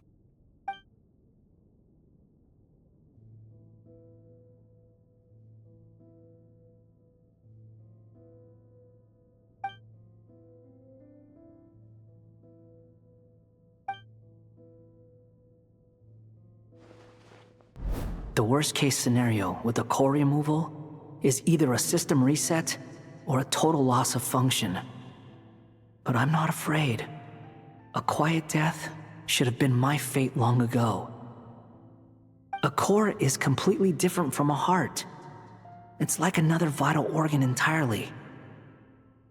I never believed it could be a true replacement for what I sought, but in the end, it turns out the core was more useful to me.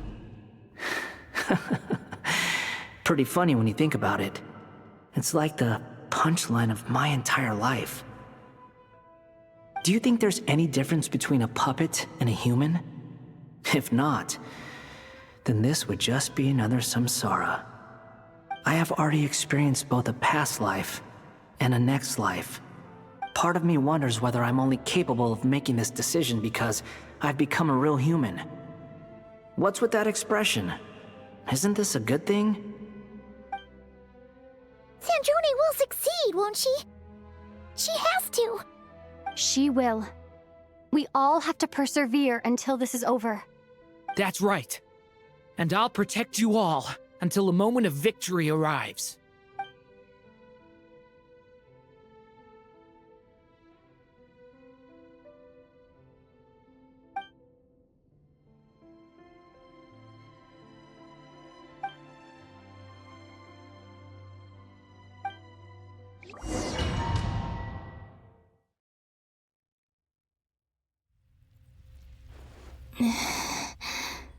Who are you? Call me Sonnet. You have the same power as Canon. Sonnet. So, you're the goddess of the iridescent moon? Oh, goodness. You recognize me? Well then, what's your name? Columbina. Columbina Hyposelenia. Hyposelenia? What a lovely name. Did you choose it yourself? It was a joint effort between me and my friends. Friends? You mean your friends in the heavens? Huh? Oh, sorry. You must be exhausted. I apologize. Hang in there. Let me introduce you to my older sisters. Do you mean the other two moon goddesses? Arya and Canon? Wow, you sure know a lot. Hey, does that mean that our story goes on into the future?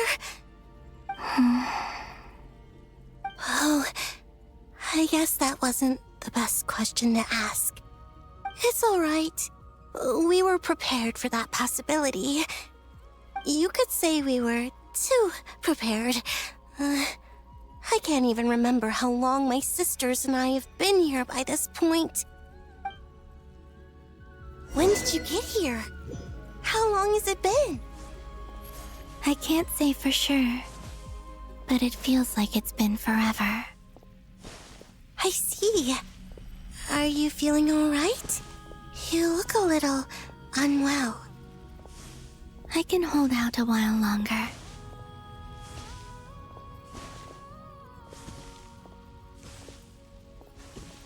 We don't have far to go. The place where my sisters and I are based is just up ahead. Don't worry, they're both really nice. I'll introduce you.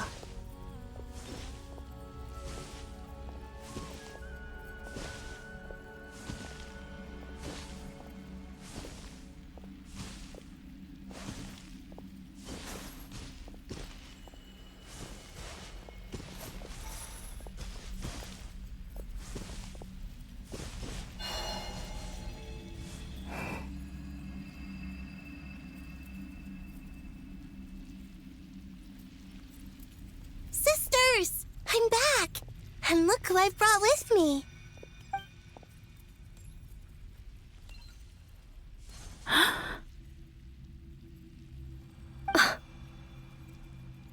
It's our lovely little sister, born in the far future. The pleasure is all mine.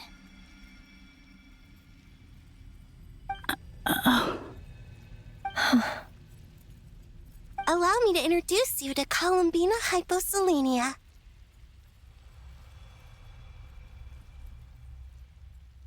This is Arya, the goddess of the eternal moon. And this is Canon, goddess of the frost moon. Canon, don't you think Hyposelenia's power is similar to yours? Hello, Columbina. I apologize for our startled reaction just now. And please, forgive our little sister if she's been annoying you. She tends to talk a lot. It's fine. You seem shy. Don't worry, Columbina Hyposelenia. No one can hurt you here. Could you tell me where here is? Please. I must know.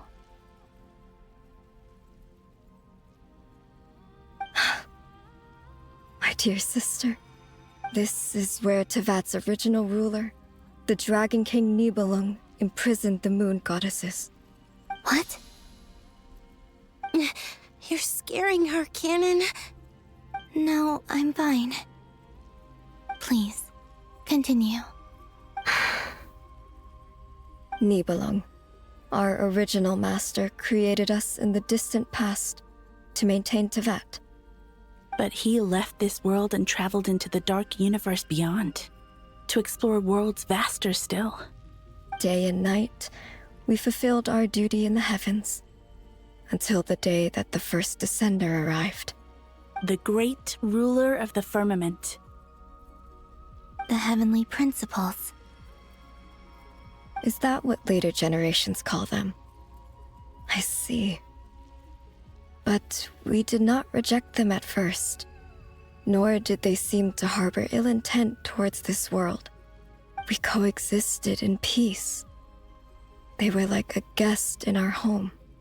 Slowly, however, we came to realize that our guest had a growing desire to change and dominate the world. And you didn't stop it? No. There was an order to the rules they set up that Nibelung never taught us. We wanted to know if this order would bode good or ill for Tevat.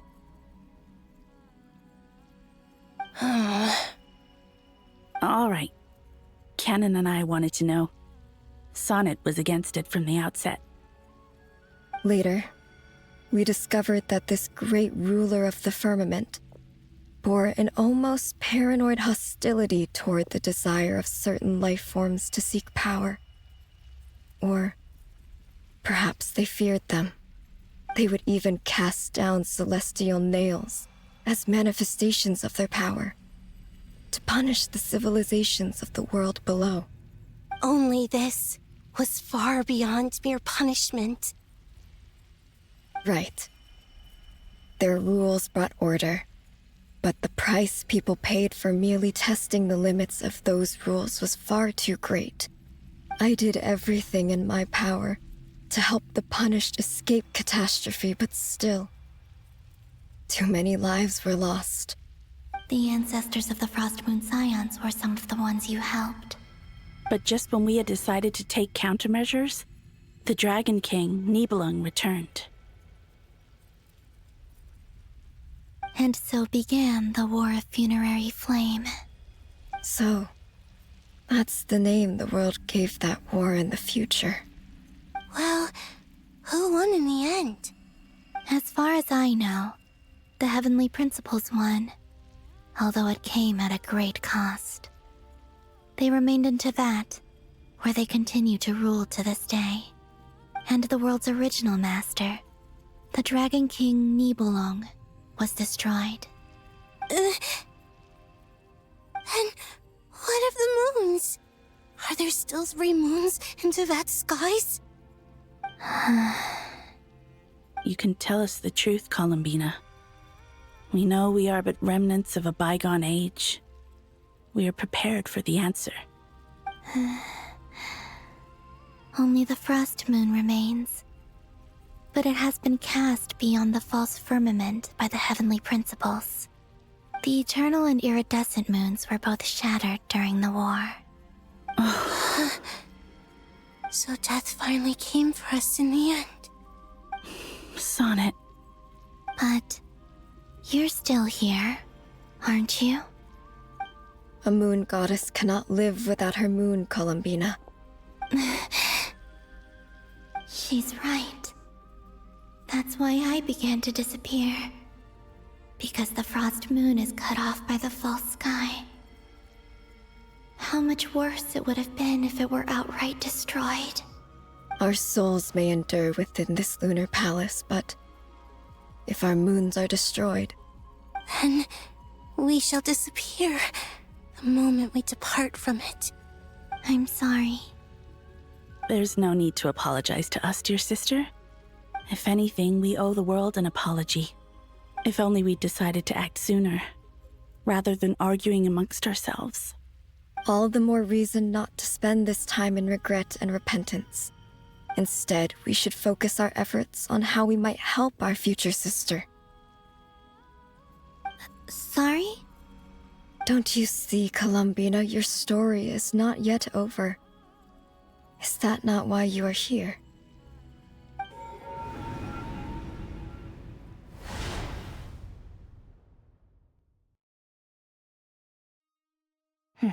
It's done.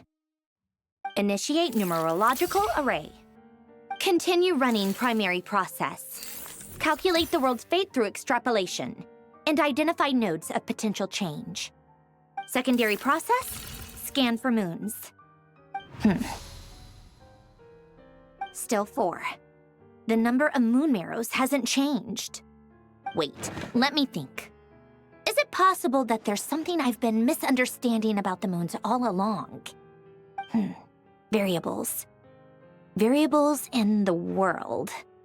I know where potential variables within the world come from. So what about the moons? Are there any variables there? Like their life or death, for instance. What if being alive or dead makes no difference to a moon? But that's so strange. Even immortal gods can die.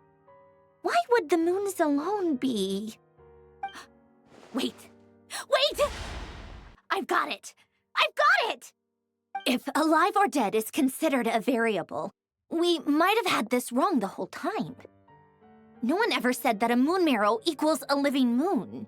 We just made that assumption ourselves. Initiate secondary process. Scan again. This time filtering out interfering perimeter, moon marrow. I don't care if they're natural or artificial. Get them out of my search results! Why? It says 3 moons still exist in Teyvat, even after excluding the moon marrows. But we know for a fact that 2 of them are dead. Redo the scan. Narrow the results to living moons and real moons. No, scrap that. Narrow it down to moons that have lunar authority and remain alive.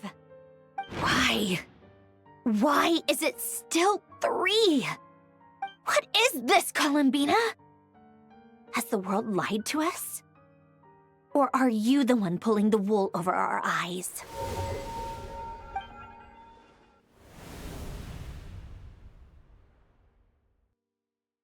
So, you think that the moon's reflection might be where Nibelung imprisoned the 3 moon sisters? Yes, it would explain a lot, such as why that space would respond to a moon goddess's power, opening the moon gate at her command. It would also explain why Miss Columbina has been unable to leave, and why time flows in reverse there. In the messages she sent, Columbina promised us she'd find a way to return, but we have no way of knowing how, when, or where this might happen. The fact that she still has yet to reappear in this world indicates that returning from that place is no easy feat. We cannot afford to simply wait for her. So you're saying, if she could return by her own power alone, she would have done so long ago? Yes, she certainly wouldn't leave it to this late stage when it's so touch and go. I've been giving this some thought, and I've come to believe that Luanatar might be an anchor that she left behind, as a sort of future waypoint. This could also explain why Luanatar is always by the Traveler's side. Sounds like a plausible theory. If that's the case, there must be some criteria we need to fulfill to allow Columbina to return to the present. The question is, what could they be?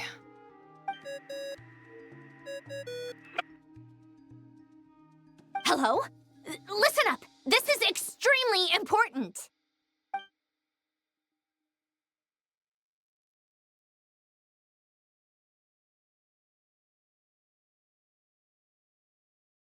Not only is Columbina alive, but she may well exist in a form unimaginable to us. I'm still unclear on the details, but she's done something truly inconceivable in the past. And the clue to what she's done lies in the moon and Teyvat sky. Truly amazing. Oh, I'm so delighted for her. I'm sure we all feel the same. And I'm sure Columbina is ready to get back here and fight by our side. I'll keep my calculations going and try to find some way of coordinating with her. But that's not an excuse for everyone else to slack off, okay? All of you had better keep trying to think of solutions. How can the dead moon still live? And Luanatar...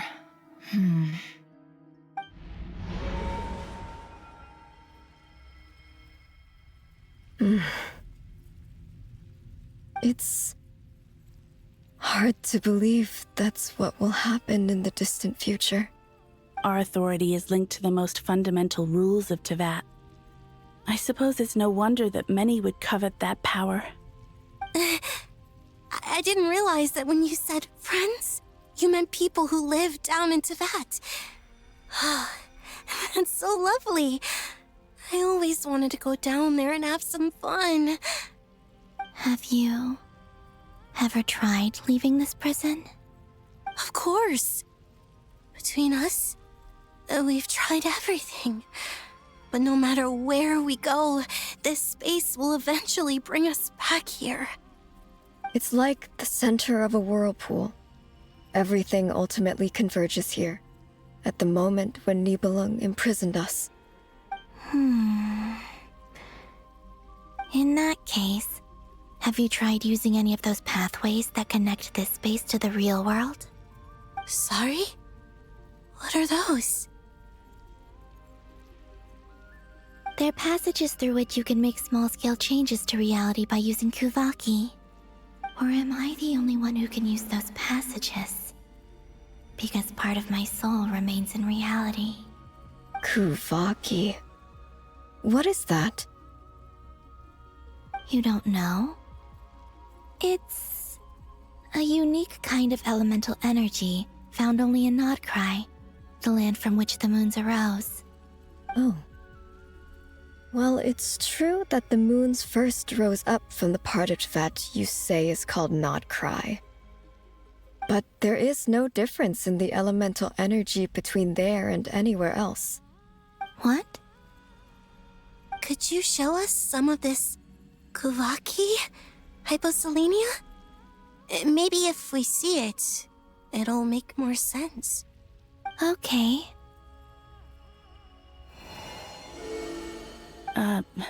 Isn't that just your power? What? But it's everywhere in Nod-Krai. In the air, in the land. Even the creatures who live there have adapted to its influence. How curious. This Kuvaki certainly did not exist anywhere in the world before we were imprisoned. Let alone influence living creatures. So, how exactly does it affect them anyway?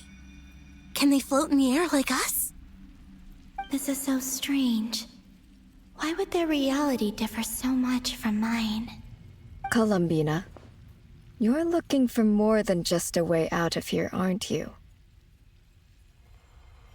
Yes. If I am to help my friends, I will need tri-lunar authority on par with that of our foe. You mean... you'll need our power? This sounds extremely risky. The three moons' powers are not mutually compatible. Concentrating them into one goddess will be a very painful process. And if anything goes wrong, it could tear you to pieces. I know. But I'm willing to take that risk. Even so, let's say we successfully transfer our authority to you. How will you take it outside this prison? Nibelung constructed this realm specifically to prevent us from using our powers to interfere in his war. No moon goddess can leave this place alive. What if I don't leave alive?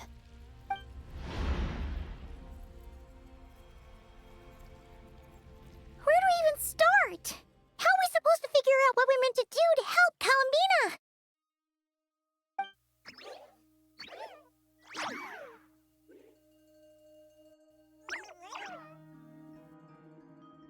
Columbina, what do you need from us? If she really got to the beginning of time in there, how do you think she'd leave us a message?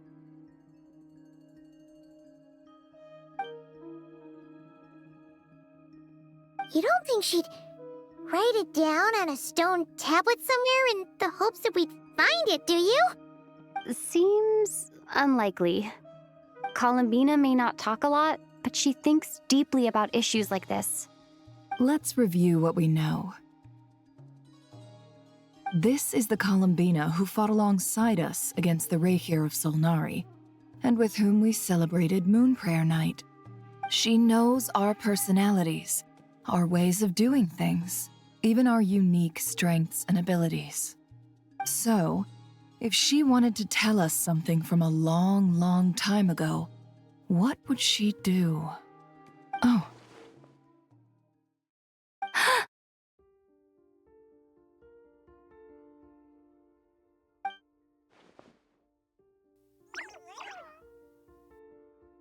Traveler, you once said that those golden ripples also appeared when Luanatar was born. What if Columbina left Luanatar here, not just as an anchor to the real world, but for some other purpose? If she is part of Columbina, and Columbina knows that I can see past events through her... Oh yeah! Like when you peeked into Rarir's past through his heart! Nefer, wait! If you're right about this, and you can really see past events through Luanatar, your eyes, they'll... Oh, I know. Looking at Rarir's past in Conria was already enough of a strain on my eyes. Looking this far back into the past, it'll surely blind me. But it's our only chance. This is the only way. Boss. We spoke about this once, a long time ago. Do you remember what I said, Yehoda? The day I lose my sight, the Curatorium of Secrets will be yours to run. But... What's wrong? I'd be overjoyed if I were you. This day's come a lot earlier than either of us expected. I need to know you'll honor our agreement, Yehoda. Promise me. Yes, Boss Neff. I promise. Are you sure you don't want some time to think this through? What is there to think through? I should have gone blind after our battle with Rarir. Frankly, it's almost criminal that I got away with it for this long. Then at least let me take some precautions on your behalf. And if you really do lose your sight, I'll visit your office every day and make sure you're well looked after. Oh, please, anything but that. I was actually ready to go through with this. Are you trying to scare me into backing out? As if I could ever scare you. I'll assume you're just joking to calm your nerves. All right, enough chit-chat. Let's do this.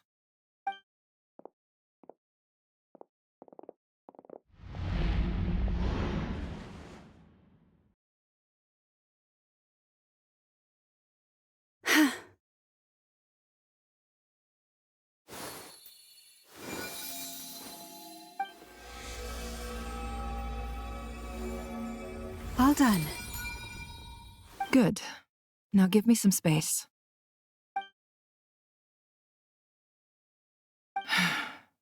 Come on then, little one.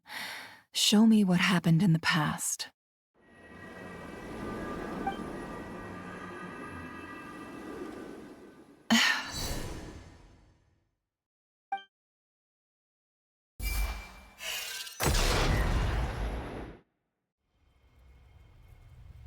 Between the Trilunar Authority, Kuvaki, and the soul-surviving moon, the Frost Moon, I think I might know how to get back.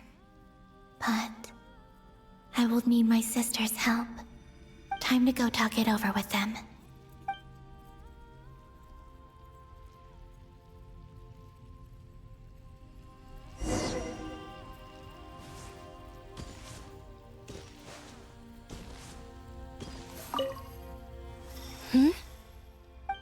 it's not too dangerous. You really scared me. Come on, let's go find the other two.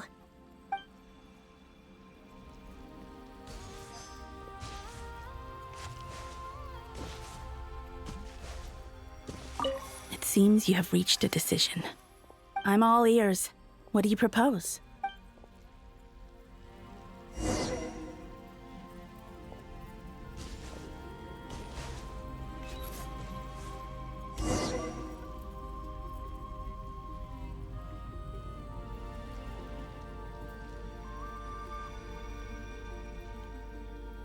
Have you figured it out, Columbina?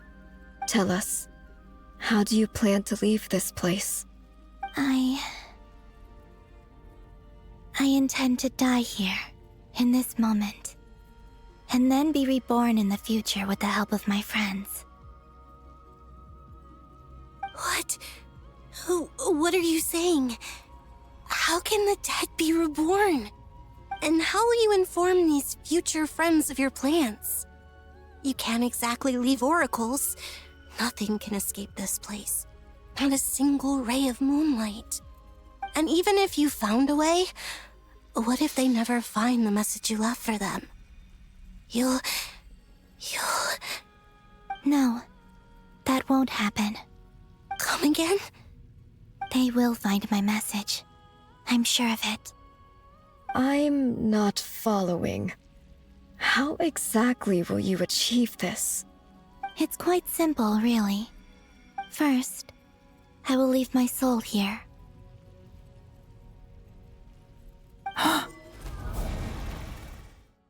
I see it. Your soul? You mean you're a divinity? Yes. I once left a portion of my soul in the future. One so small that this prison barely noticed anything. In this very moment, she can resonate with my soul across time. When the time comes, I believe that she can serve as an anchor to pull my soul from here back to the future reality. Just as gravity connects the world to the moon. Exactly. In the future, where I came from, the moon has been cast beyond the false sky, but I can still feel that it is there. In a similar way, I can feel a connection to the soul fragment I left behind even now. My friends can use it to detect my presence. But how do you just leave your soul here? Is that even possible? On my way here, I met an ordinary mortal who entered this place long before I did. Her body is long gone, but her soul remains. And before that, I encountered an old enemy whose entire soul survives here intact, while the power that once corrupted his body has faded away. So, perhaps this space is specifically designed to imprison divinity and authority, but not the physical body. Still, even if your body can escape, would it not just be a lifeless husk without the soul inside? Wait, is that what you meant when you said you wouldn't leave alive? Yes. I shall turn my body into moonlight and pour it over Nod-Krai. That power shall protect the land and quietly blend into it, awaiting my soul's return in the future. However, I cannot do this on my strength alone. I would need your help to do this, so I'm humbly asking for your assistance. Oh, dear sister, you need not be so formal. As I said before, we are but remnants of a bygone age. You, on the other hand, were born alone in that distant future, and you have walked a long and lonesome road since then. How could I bear to let your story end here in this dungeon? Don't forget, we are your sisters, your family.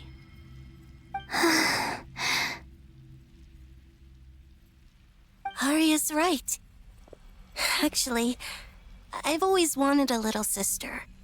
Can you imagine how it's been for me? Getting nagged by two older sisters all the time. Now, I finally get to be the big sis. And not just that, but I get to help you return to your world, too. How could I say no to that? Sonnet. Canon?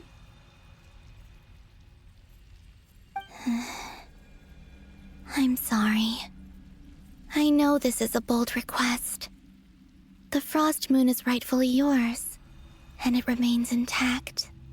Oh, no, please, don't misunderstand me, Columbina.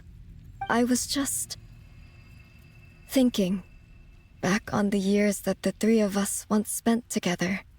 You cannot imagine how happy I am to hear of the future world you describe.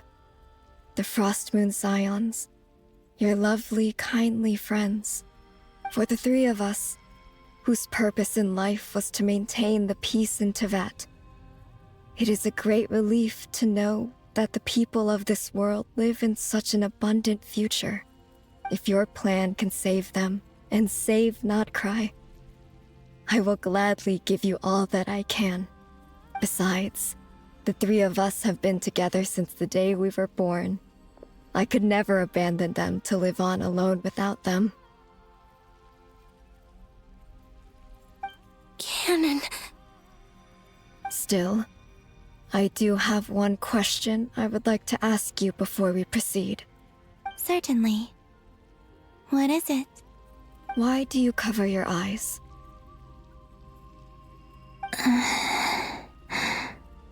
Yeah, I was curious about that too. But it seemed personal, so I didn't want to intrude.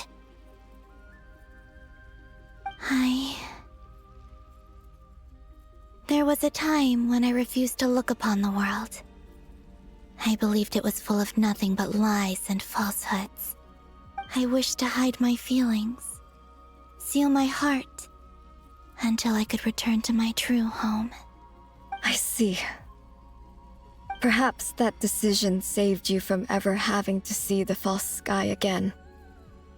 But at the same time, you likely missed out on many true and precious things, like the smiles on your friends' faces. Promise me this, Columbina. When you return to the future, open your eyes, take a look at the world around you, and see your friends. I'm sure that you know this already, given that you long to return, but that is your true home. Give me your hand, Columbina. Arya, Sonnet, you too. Okay. All right.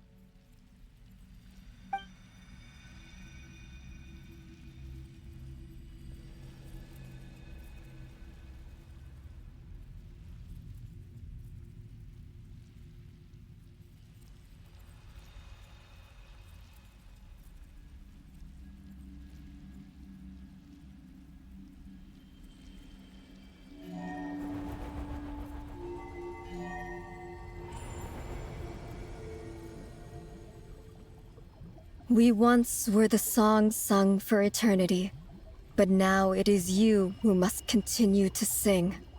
We once were the tides in the great river of time, but now we subside, and you arise. We were the messengers of madness and inspiration. But now, the lies have faded, and your truth must endure. We are souls awaiting the sun.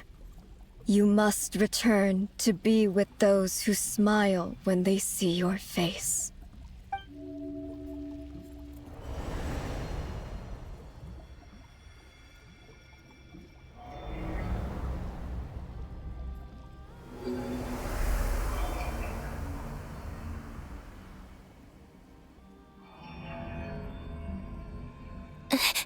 Is it done? Yes. We have transferred the authority over all 3 moons to Columbina Hyposelenia. From this moment on, she is the Tri-Lune Goddess, the one and only moon goddess of this world.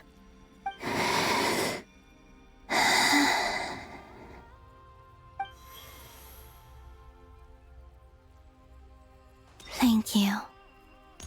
Thank you, my sisters. Now go, and do what you believe is right, Columbina Hyposelenia.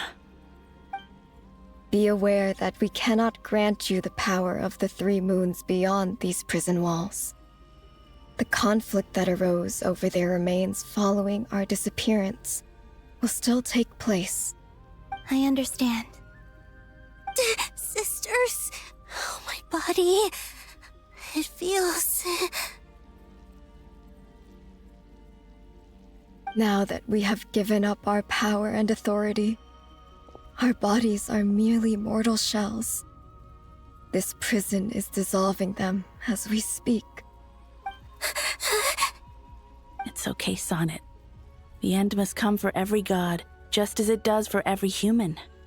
That's all this is. The final destination of our lives. Canon and I will be by your side the whole way. We have one final request, Columbina. Could you use the 3 moons' power to send us back into the real world? Now that we have lost our powers, I doubt this space will seek to hold us further. It's just... we would like to spend our final moments together in the only place we ever called home. Of course. Gladly.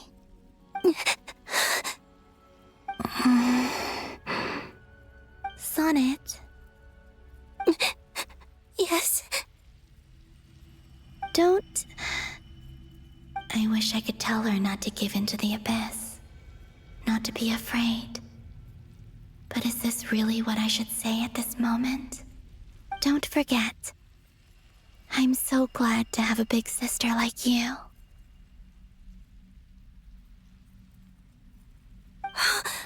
No, Hypo. Thank you. I'm okay. I'm not afraid. As long as my sisters are with me, I won't be afraid.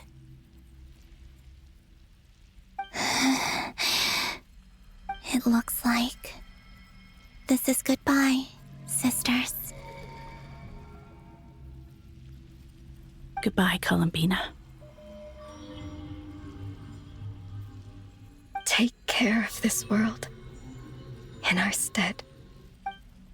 I will.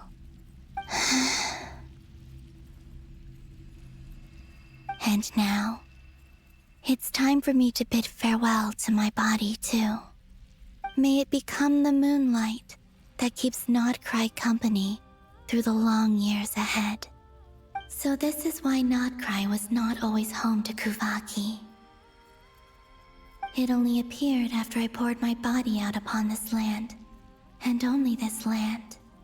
Kuvaki responds to me because it is me, my body, answering the call of my soul. And the golden energy I've encountered on my way here was, in fact, that very soul, which I am about to leave here to guide me. O power Triloon, eternal moonlight. I, Columbina Hyposelenia, lay aside my body. Let it be cast into the dark night to illuminate the future.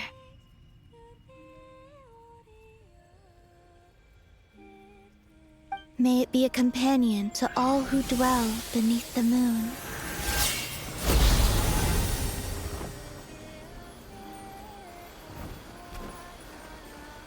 Until the time comes for me to return home.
allowed to see that?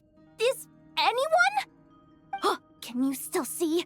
How many fingers am I holding up? I see 2 fingers, and a look of sheer terror on your face. Truly astounding, Miss Nefer.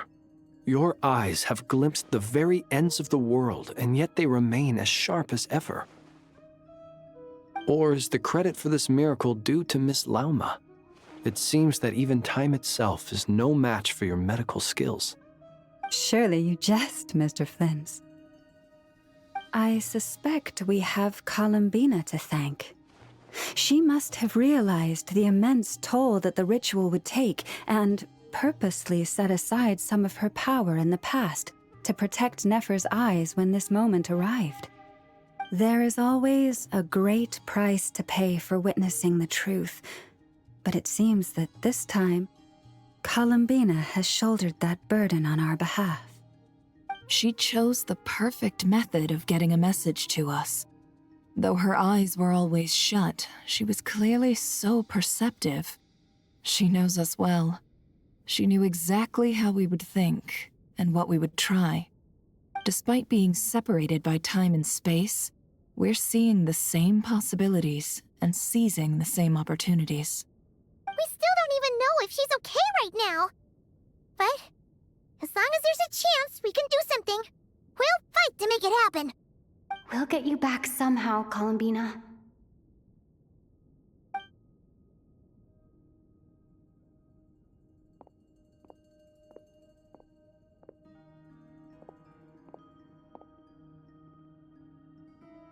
Well, based on the information we now have, let's figure out our next moves.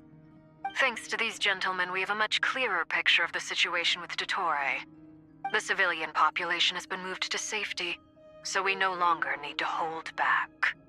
Miss Androne, how are the calculations going? So far, so good. I'll keep seeing how far I can push the system, though. Can't have Hat Man being powered down for nothing. There's still a long road ahead. Where should we begin?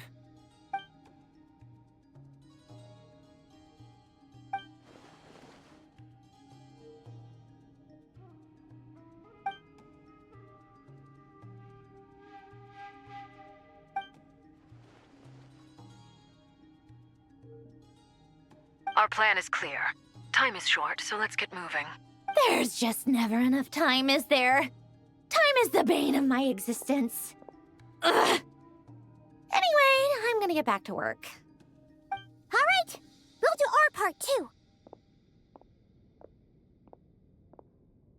Yeah.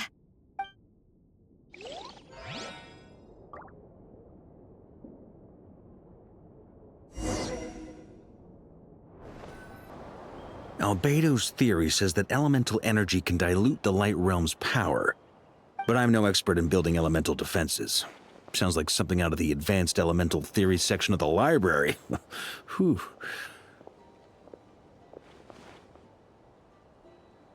You seem quite troubled. Well, yeah. I mean, who doesn't get a little flustered when they're completely out of their depth? You were the very picture of confidence back when you approached the Hexen Circle. Eh, I could have been faking it through that whole meeting for all you know. Who's to say I'm not just a ball of nerves in a charming and gregarious package? Oh gosh, really? I'm so sorry, I had no idea. Well, you're all the braver for it. Still, I was much more in my comfort zone than I am here. At least in Mondstadt, you can cry for help from a cliff top and actually stand a chance of summoning Barbados himself. Things have never looked bleaker than they do now. If we don't pull this off, Tevat's doomed, isn't it? Oh, you think so? Actually, yes. Yes, it probably is. It's a shame. Don't put too much pressure on yourself. Tevat has faced annihilation many times in the past, but it also gave us you, didn't it? Hey, don't give me that. It's not like I'm anyone special. I disagree. Every human born in this world is special. We angels have always believed that. In that case, this humble human being has a big favor to ask of you. I thought you might say that. I'm sure Alice, in her great wisdom, sent you here precisely to help us in this difficult time, yes? Well, that has less to do with her wisdom and more to do with my power. Of course, of course. Well, the thing is, these elemental defenses we're about to build, I don't think it's a question of if they'll fail, but when. Durin's findings from his patrols make it clear that Dottore is constantly expanding his territory. First it was his lab, then the design bureau, and now this. It's not realistic to completely stop him encroaching on the rest of Nod-Krai. Rather, our goal should be to stall him for as long as possible. If Miss Sandroni's calculations are correct, well, they're the closest thing to certainty we have in this situation, so let's assume they are. Anyway, her calculations suggest that our best hope for victory lies in Miss Columbina's return. It's up to us to slow Dottore's advance and buy time for her to make a return. Are you asking me to help you with building the defenses? No. I'd like you to prepare for what comes next. When he eventually reaches us, we will have to fight him. You were an angel once and a mage now. I'm asking you to lend us your protection. Oh. Can I take it that you're triggering the terms you fought for during our three-way talks? Well, technically those terms were about protecting Mondstadt. But if you're happy to agree to the change in location, then yes, let's do that. You're cashing in on this much sooner than I'd imagined. Well, yeah. The way things are going, I might not get another chance. Very well. The mages have heard the knight's plea, and we will respond. To tell the truth, Alice and I had already discussed how we might help you all, so I didn't come empty-handed. I always like to be prepared.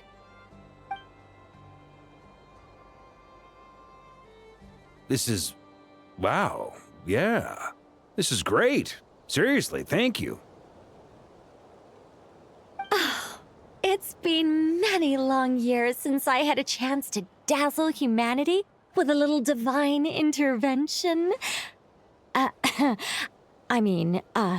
To humbly serve as a reliable and responsible guide. Anyway, Knight of Boreas, please accept this gift in recognition of your great virtue. Go now. May the angel's blessing deliver you safely to your destination.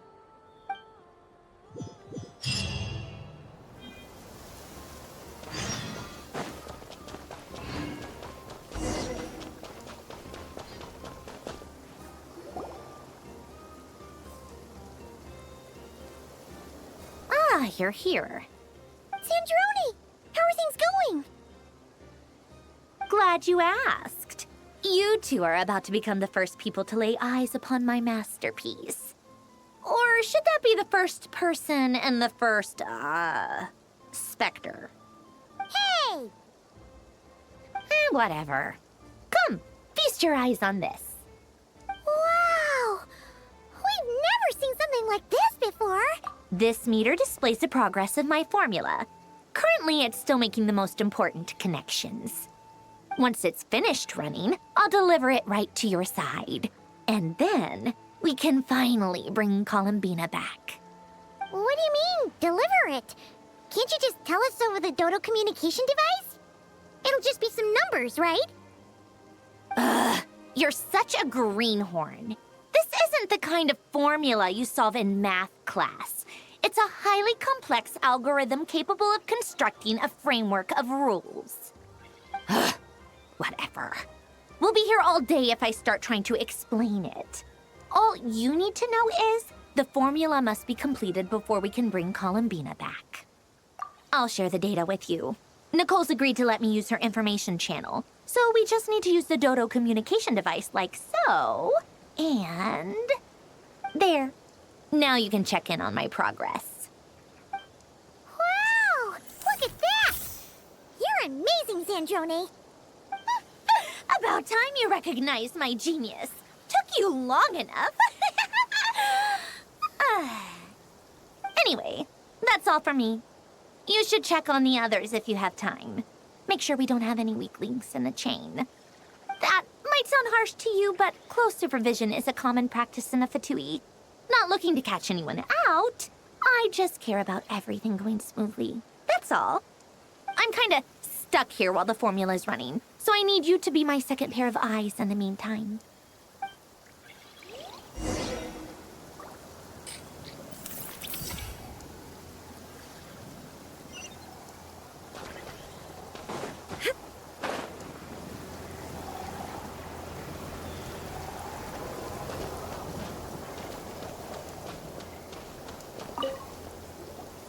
Traveler, Paimon, a pleasure to see you both. Flans! How's everything coming along?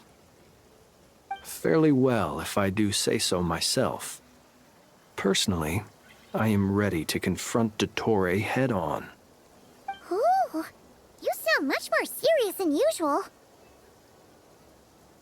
To be honest, I am not usually fond of exercising my full strength.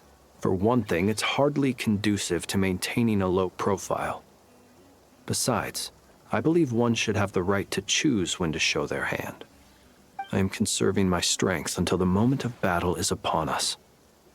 Anything to boost our chances of victory. Seeing you get into the zone like this really puts Paimon at ease. Huh, Traveler? I consider it an honor to have your trust. Rest well. I look forward to seeing you both in your element during the battle.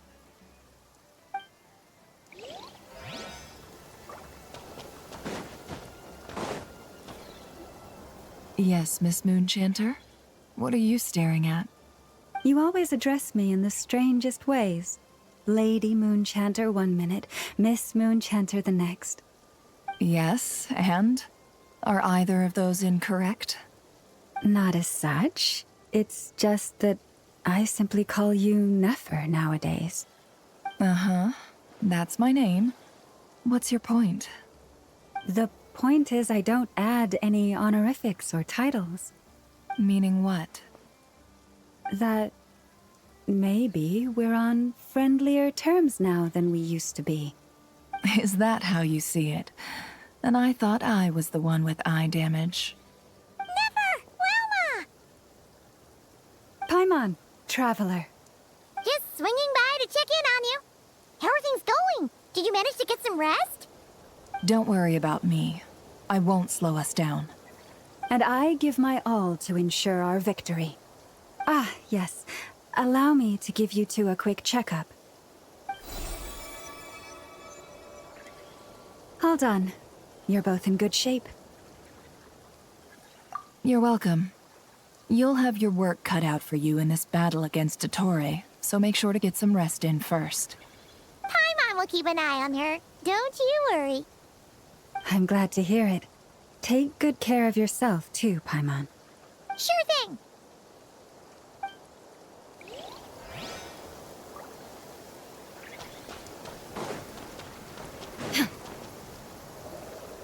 Thankfully, Miss Nicole has come to our aid. Nasha Town is now looking very well defended. Golden Flame. Yes, that's Nicole's power, all right. Based on the latest message from Grandmaster Varka, it sounds like they've reached an agreement. The situation should be more stable with her assistance. Everyone will have at least some degree of protection. Albedo! Durin! Hello there, you two. Are you well rested? That's good to hear. As per the plan, Albedo and I will be in charge of Nasha Town. As Dottore's energy field expands, it's creeping ever closer in that direction. But we will do our best to hold our position. We fought side by side many times before, and always with great success. I believe this time will be no different. So don't worry about us. Focus on fighting Dottore.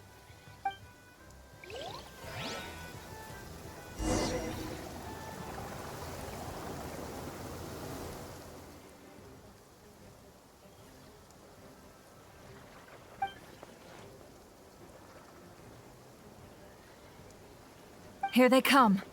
That's quite a horde. As we expected. Get ready, everyone. Take your positions and prepare to engage. Let's begin. I'm at the ready.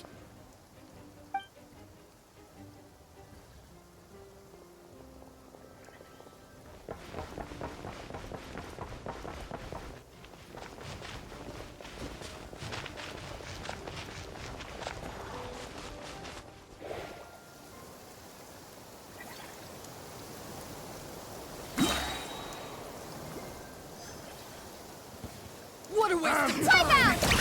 Go! Water jet! Be silent. Time! Big one! Beware the creatures of the night. Couldn't! Don't fix it! Another one? Close your eyes.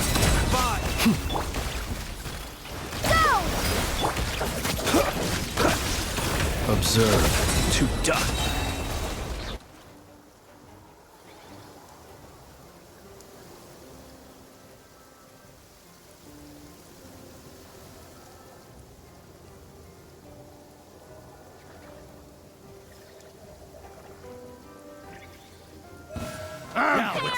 Your last land for the everlasting. Couldn't! These creatures cannot stand against us. Oh, fighting talk. Just don't let your guard down. That goes without saying.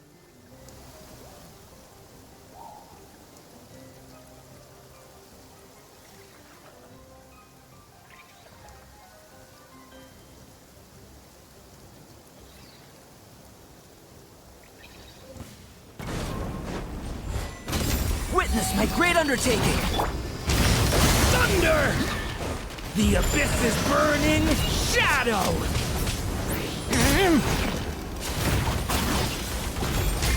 That was easier than I thought. Naturally. What do you mean? Is it because as created beings go, we're of a higher level than them?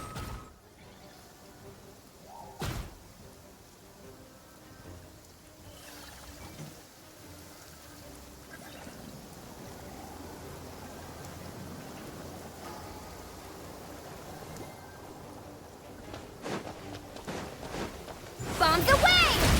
Water Can't hide the truth. Forest, protect us with one hot. The long sleep beckons. Be silent. People have always used fire to drive away wild beasts. Wouldn't a lantern work just as well? You read my mind, my dear friend. I was just about to say that. All right then, dear friend. Bring the light. Close your eyes.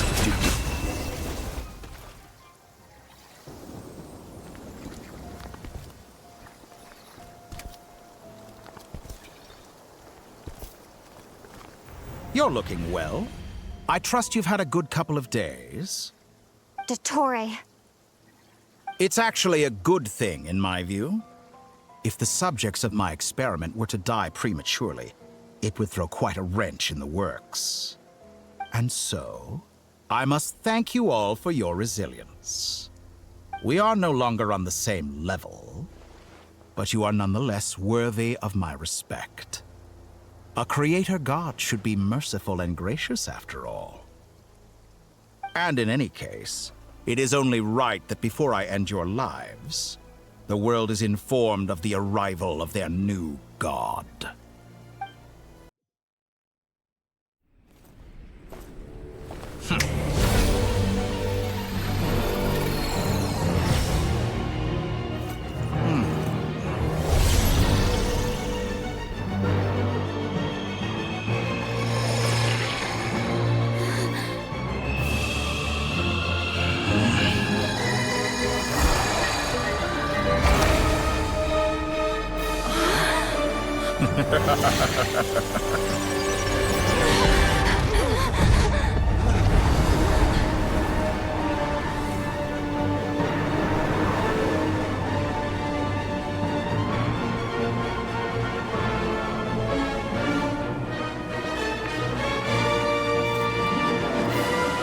The experiment begins.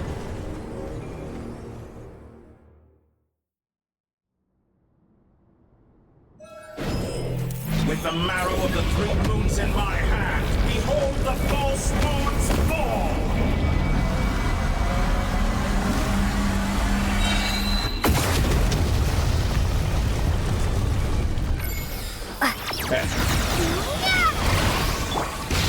Stay your hand. Leave this place. For the everlasting. The mystery unravels.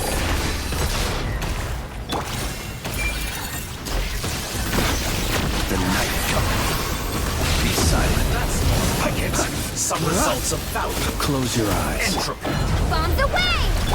By the frost moon of old. Good. Keep it up.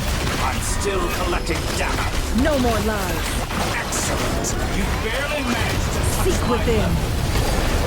How dull. Be silent.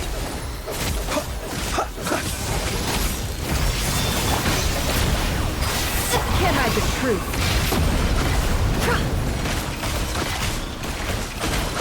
No more lies. Like an ant in my palm. Oh. I've been moved inside another space. And it's sealed off. Looking at the structure of it, it seems like Dottore intends to trap us here. There's no exit. Our endurance is about to be put to the test. Entropy. Can't hide the truth. It all falls into place. Good. Keep it up. It all adds Did you up. honestly think that would hit me?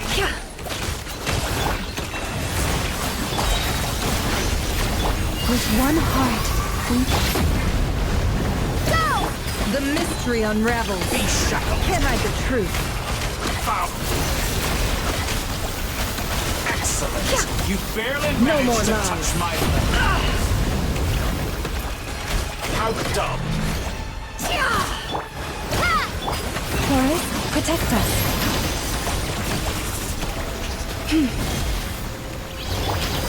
It all adds up.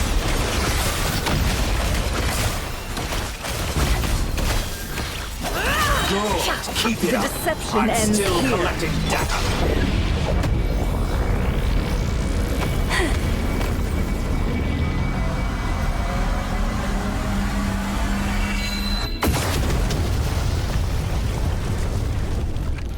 Tell me, where will you try scurrying Poor off lost to lamb. next? Looks like Dottore has opted for a divide and conquer strategy.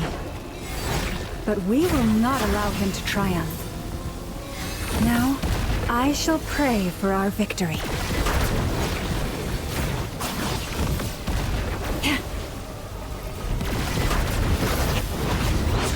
Entropy bends to me. Can't hide the truth. That's more like it. Some results No more of lies. value. Keep it up. I'm still collecting. It all falls into place. The mystery unravels. Reverse. Water jet! It all adds up. Let's see what you're made of. No more Leaving lies. openings on purpose. Go! Wipe out! Seek within.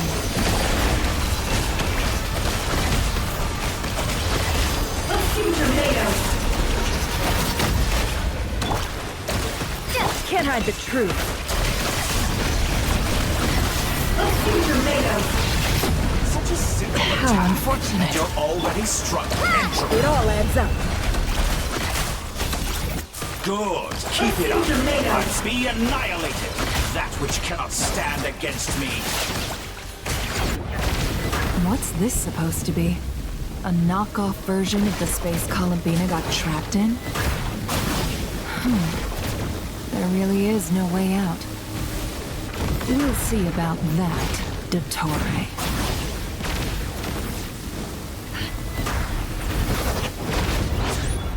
My apologies. I had not intended to take your teammates, but you have a choice in the matter. Obey, and I can release them. An excellent deal, if you ask me. Won't you consider it? Leaving openings on purpose. Confident. How dull.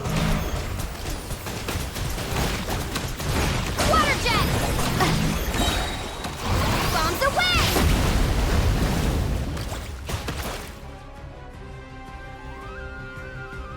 I'm aware you've been working on some little tricks to surprise me with, but it appears that none of them have come to fruition. My guess would be that you're trying to bring Columbina back. But then, where is Sandrone? Or are you trying to buy time for her? I always found their friendship to be a curious phenomenon. Two highly incongruent personalities, and yet they share a deep connection.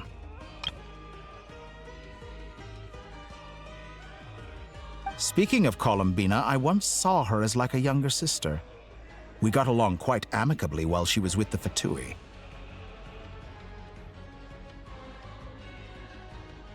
But then one day she suddenly decided she would refuse to take part in any further experiments. To this day, I truly don't understand what I could have done to upset her so much. It's such a pity. I could have had a sister, a family. But alas, she grew to dislike me. You're not fit to be family to her. That I can't deny. So many people, all obsessed with playing out the same tired old dramas. This world is rotten to the core. And then there's you. You had every opportunity to reach the right conclusion. The thought of killing you off like this? But I maintain that I approached you in good faith, so I will offer you another chance. Will you work with me? You have until I count to 10 to make your choice. 1, 2, 3. Not in a million years.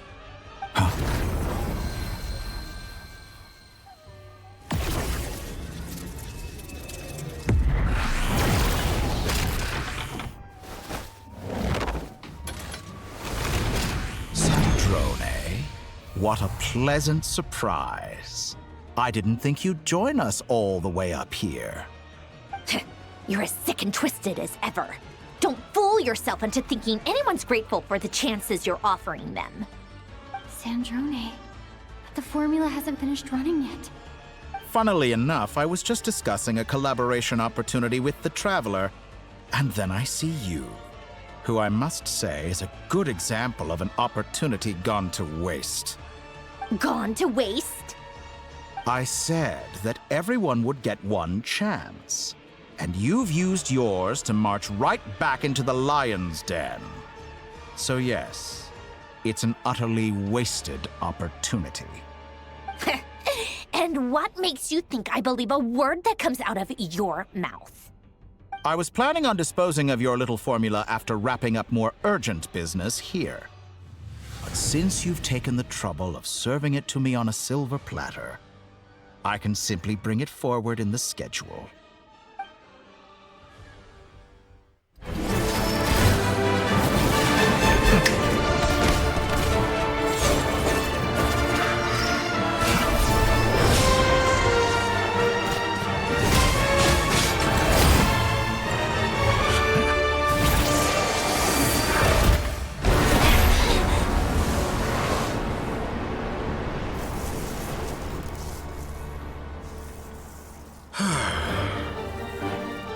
Is this your life's work? This piece of trash?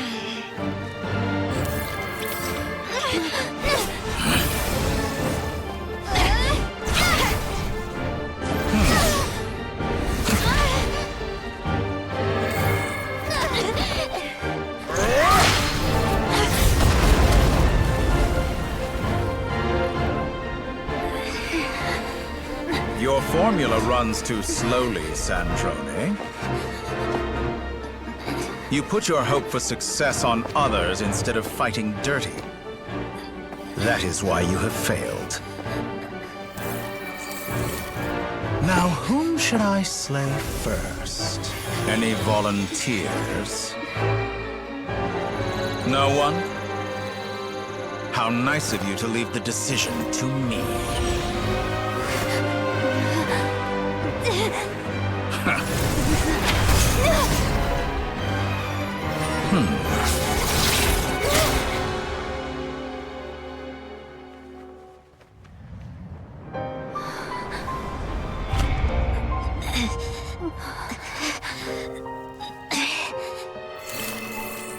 Oh, how unexpected. Sandrone, any last words for me, comrade?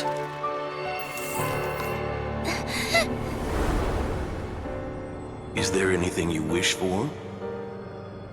Not really. But I've always known what I don't want. Go to hell, Dottore.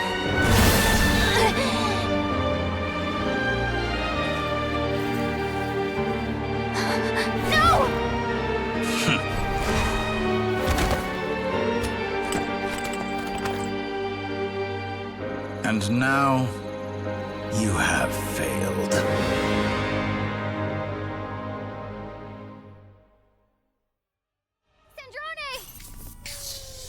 Now you see how fragile mechanical contraptions are.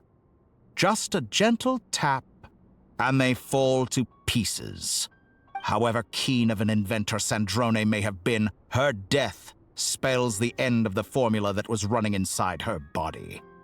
Of course, I have to commend her for making it this far. As her colleague, I have to admire her stubborn tenacity. Now, it is time for you to take your place by my side. My count was interrupted, but the second chance I extended to you still stands. Once again, you are welcome to join me. By now, I'm sure you have gained a greater appreciation for the power and authority I wield. What is stopping you from embracing a new world of endless possibilities? Not in the mood to talk? As you wish. You seem less talkative than usual today. I'll change the topic to something more apropos. Sandrone was always like this, never trusting anyone, always so reluctant to share her research with them. Objectively speaking, she had her strengths. It is remarkable how she extracted and even optimized the world formula from so much data. But her inability to trust was her undoing. Had she allowed someone else to monitor or run the formula for her, you might still have a chance at victory even now. But regrettably, she was a stubborn fool. As much as it pains me, she had to go. Dottore. Maybe this is news to you, but people can change. Columbina surprised you when she escaped, and I think Sandrone would surprise you too. Change? You can twist the truth however you want, but I see it clear as day. You're the one who can't trust other people. Is that how you see me? By this point, what can you hope to do about it?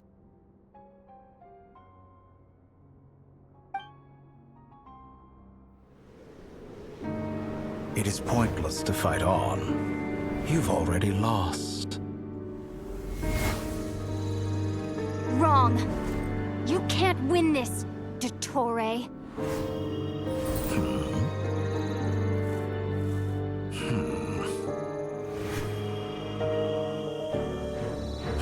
What?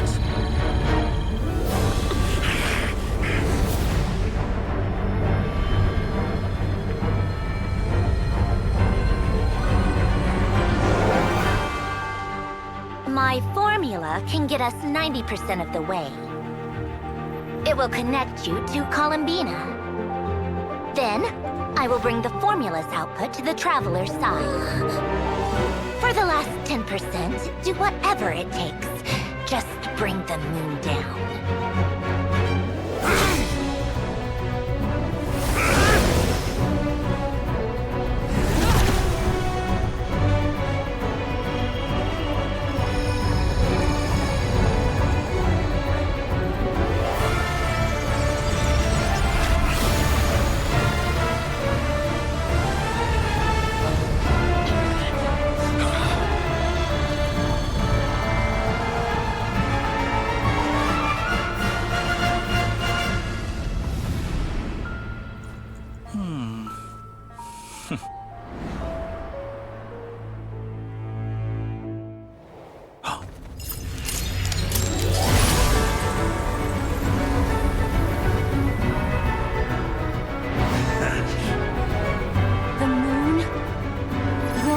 be yours.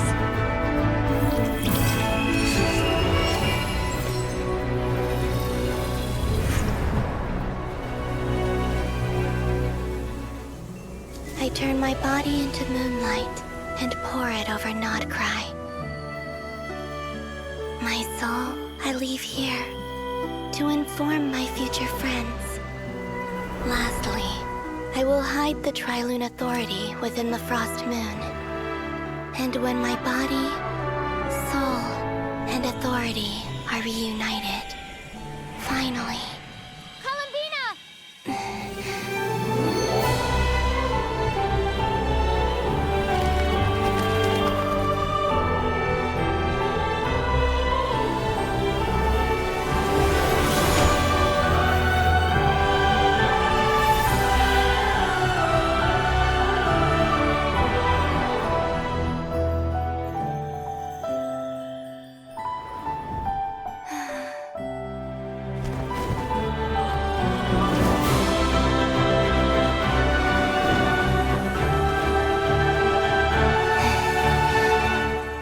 It's been too long. I'm back.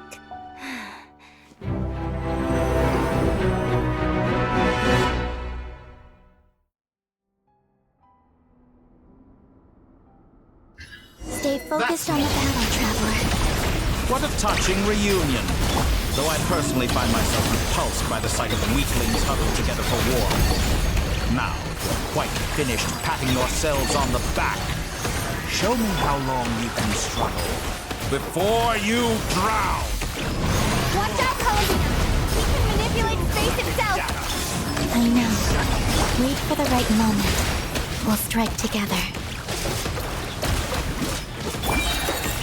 Moon's remnants fall!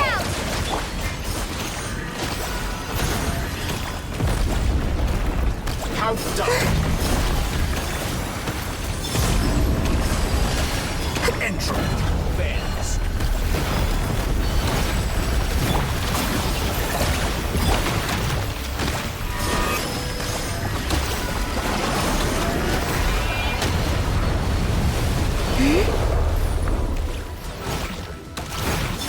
Pathetic. Enough! First, like an ant in my palm.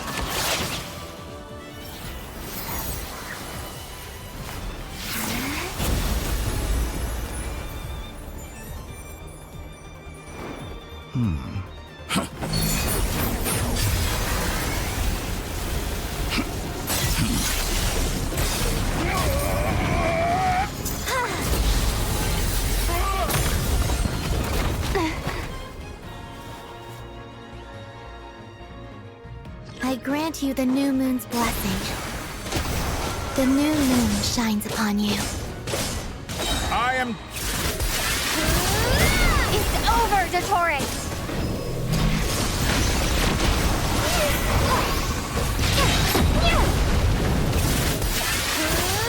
Time to pay for your heinous crimes! No longer must the world cower in the cold night. Close to the new world! Our future is not yours to command! Let the moonlight dispel the darkness. Rotten, decaying world!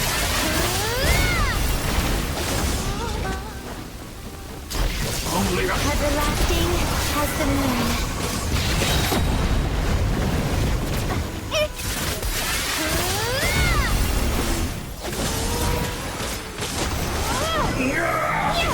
So close.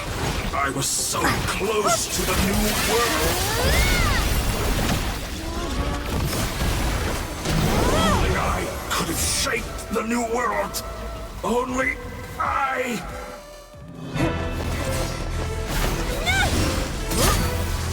Willfully blind. How can you be so satisfied with your fate?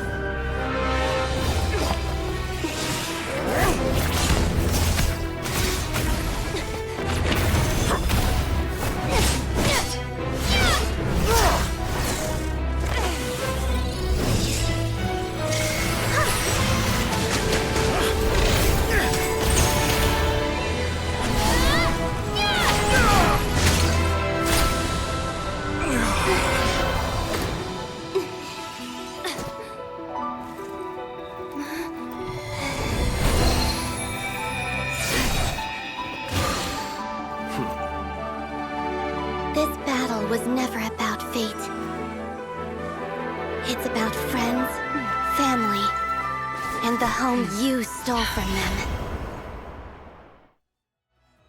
So dull. Only the weak rely on each other for comfort. You shall see. Once I transcend fate, you will be nothing but fodder for my grand experiment! That will never happen.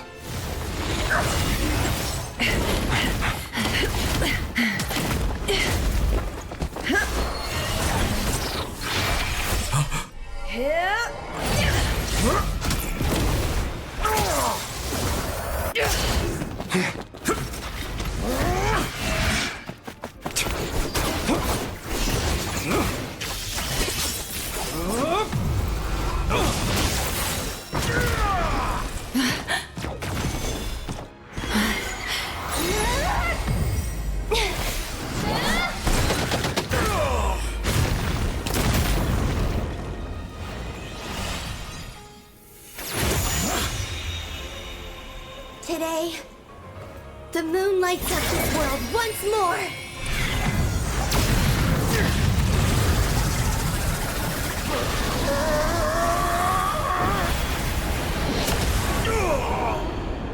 This loathsome world.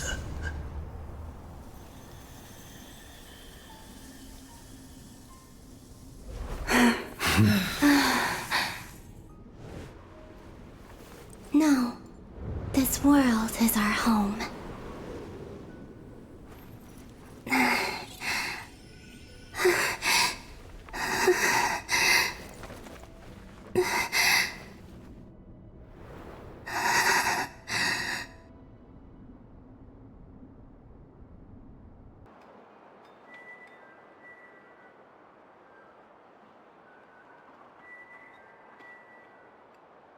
No, you're doing it wrong.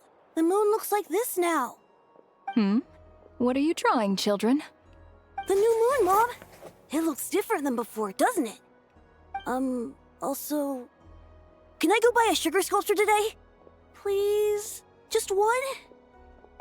All right. I suppose today is a special day after all. Almost like a festival. Extra, extra! Get the latest Nasha Express here! Post-disaster report! Nasha Town reborn beneath a new moon! The voyage begins today! The future looks bright thanks to the League. Want a copy? I knew things would be different, but I didn't think that would include the moon. They say a new moon goddess has been born.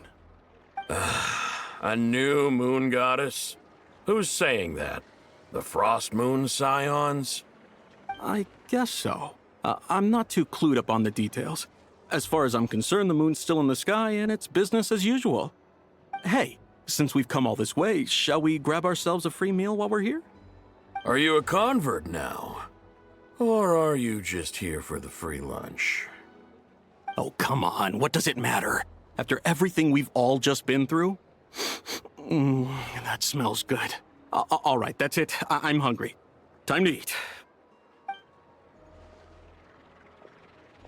Come on! We gotta get there early, or there won't be any good spots left! Shh, keep it down. This is a residential area. What if people are still sleeping?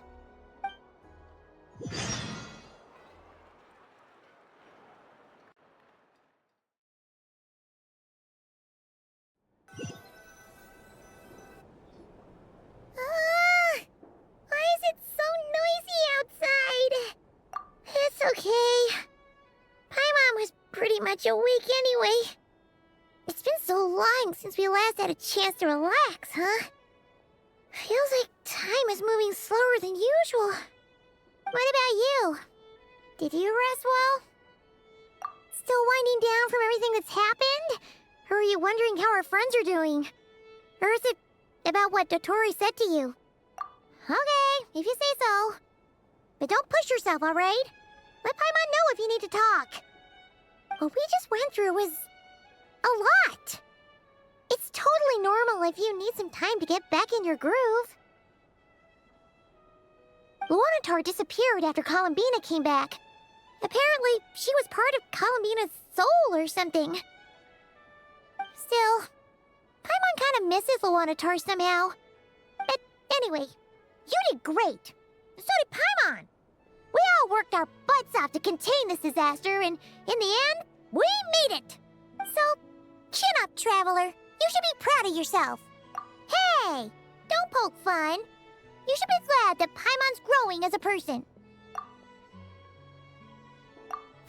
Paimon didn't think you'd mention it. You have no idea how anxious Paimon was. She was worried sick about you. Well, if you really want to show Paimon you're sorry, you're gonna need to make it up to her. You better be ready to splash out on a lavish meal. Phew. Okay. Paimon's full now. Huh? Oh, well... Hey there, Traveler and Paimon. Good morning. Morning, Yehuda. Here for some breakfast? Oh, I've already eaten. Just need some water. I was mostly worried you might forget what day it was today. So, I came over to remind you. Careful there, Paimon. Too much food will make you drowsy. Don't let anyone catch you hiding at the back and nodding off during the League meeting. You should probably be saying that to Aino. She's the baby of the group, if anyone. True. You know, I'm surprised that all these competing groups are actually coming together to try to solve things together. Definitely a first for Nod-Krai. Well, nothing like a region-wide calamity to bring people together. After that, surely even the most self-interested people have to realize that going it alone isn't worth the risk, right? Try telling Boss Neff that. She's not exactly convinced that people are gonna get with the program. Really? But if she's so pessimistic about it, why'd she agree to be the Curatorium's representative in the League? Probably 'cause even though Unity sounds like a pretty far-fetched idea, the benefits it would bring make it worth a shot. I think things will work out, though. I swear, Nod-Krai feels like one big family now with everything that's happened. More than it used to, anyway. Paimon's with you on that one. And it seems like plenty of other people agree, too. Just listen to the bustling streets. All right. Everyone's been rebuilding these last 2 weeks, and the evacuees have been coming back in droves. Life's slowly returning back to normal. Which means my workload's probably gonna shoot back up. Were you about to head out? There's still some time before the ceremony begins, you know. Yeah, we were gonna take a stroll around the square and say hi to some friends first. Sounds good. See you later then.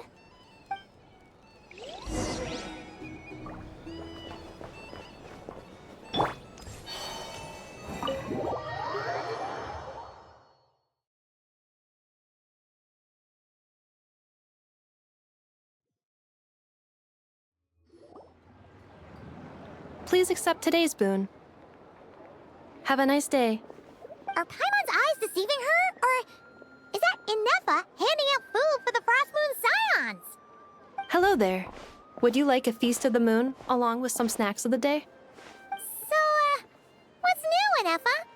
It was only a few days ago when we last saw you, but it looks like you've joined the Frost Moon Scions in that time. And Aino too? What are you talking about, Paimon? We're just here to help. Duh. In the wake of the disaster, it's all hands on deck. We responded to Lama's request for support. At times like these, the smallest good deed can inspire others and help them through the hard days ahead.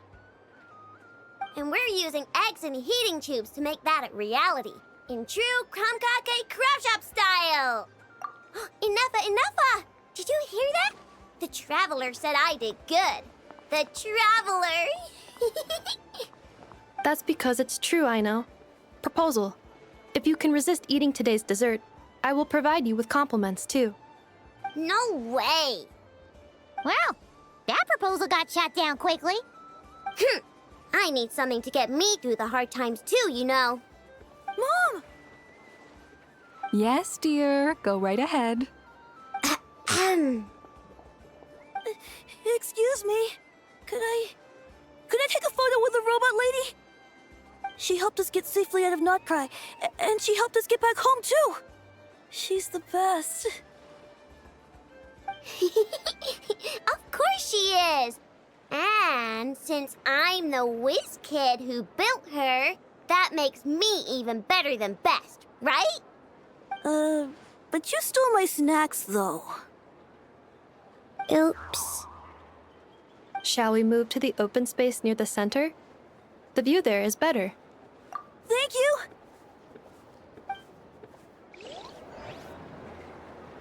Aren't you the better pick for this job, Flint's?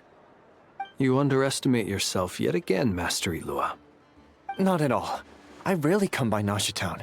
I don't know any of the big shots here. All in good time. Socializing is a step-by-step journey. But you're much further ahead on that road, aren't you? You're not seeing the full picture. You know the truth now.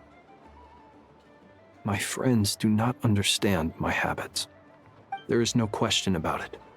The Lightkeepers need a representative in the League. Someone who is upright, cares about other people, and can realize their self-worth through group action. You say it like you wouldn't make the cut.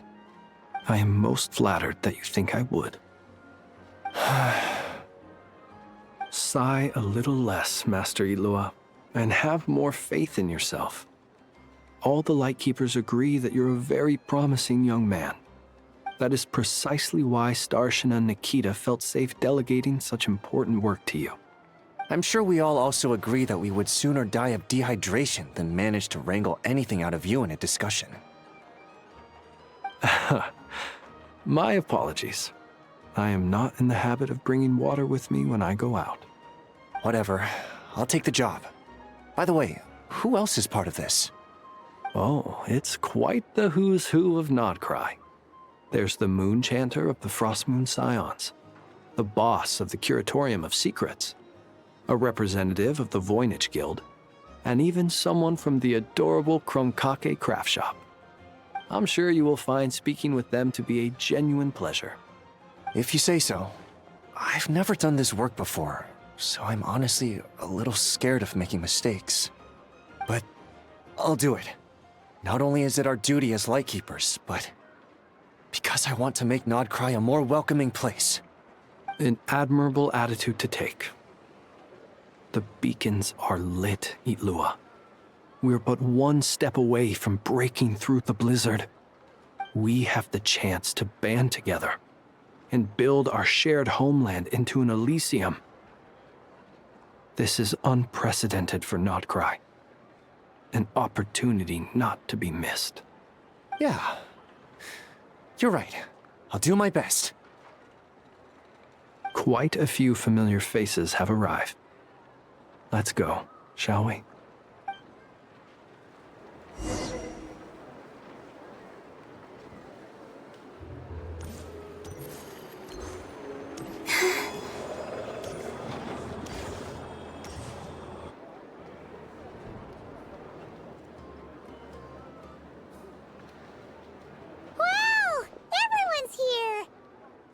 You seem well rested. I know no one's asked, but I'm sure you all want to know, so let me just say, we're doing great. Thanks. Well, great, but not perfect. I'm starting to lose my mind from boredom. Can't drink a drop of alcohol while I'm waiting for my wounds to heal. I'm sure you had a sneaky swig or two. Wait, how'd you find out? I'm sure you must be missing Mondstadt after all these years away, Grandmaster. Yeah, you could say that again. Every time I get news from Mondstadt, it makes me want to go back and see the place for myself. Honestly, once things are wrapped up here, I think it'll be time to head back home. Hey, looks like someone's taking the stage. Can everyone see okay? Anyone need a boost? I'll just listen from the back. It's fine. You're taking this pretty seriously, huh, Durin? Well, it's not every day that I get the chance to see how people speak in official settings. Soak it up like a sponge. I'll make sure you get a chance to practice for yourself later down the line. Actually, I know just the thing. You can debrief the Knights of Favonius for me. Mr. Varka, are you forgetting that I'm not a Knight of Favonius? I can knight you. Any particular title you'd like? Is he joking? I really can't tell. You'll have to figure this one out for yourself. It'll be a good learning experience. It is my honor to host the opening ceremony for the League, and to have this opportunity to speak to you all in my capacity as Voynich Guild representative. Could this person also have been pushed onto the big stage by the real big shots? Guess I'm not the only one then. We come here today, having weathered the trials and hardships of yesterday, and having learned from them the importance of unity and cooperation. All right, here we go. Uh-oh, looks like Aino's off in Dreamland already. Wait, Boss is looking kinda drowsy too. What's up with her? Come on, get the speech over with already. Nod-Krai is our home, the land we rely on for survival. And as we chart a course for the future, may we persevere through the storms ahead as we sail towards a new era of prosperity, freedom, and hope.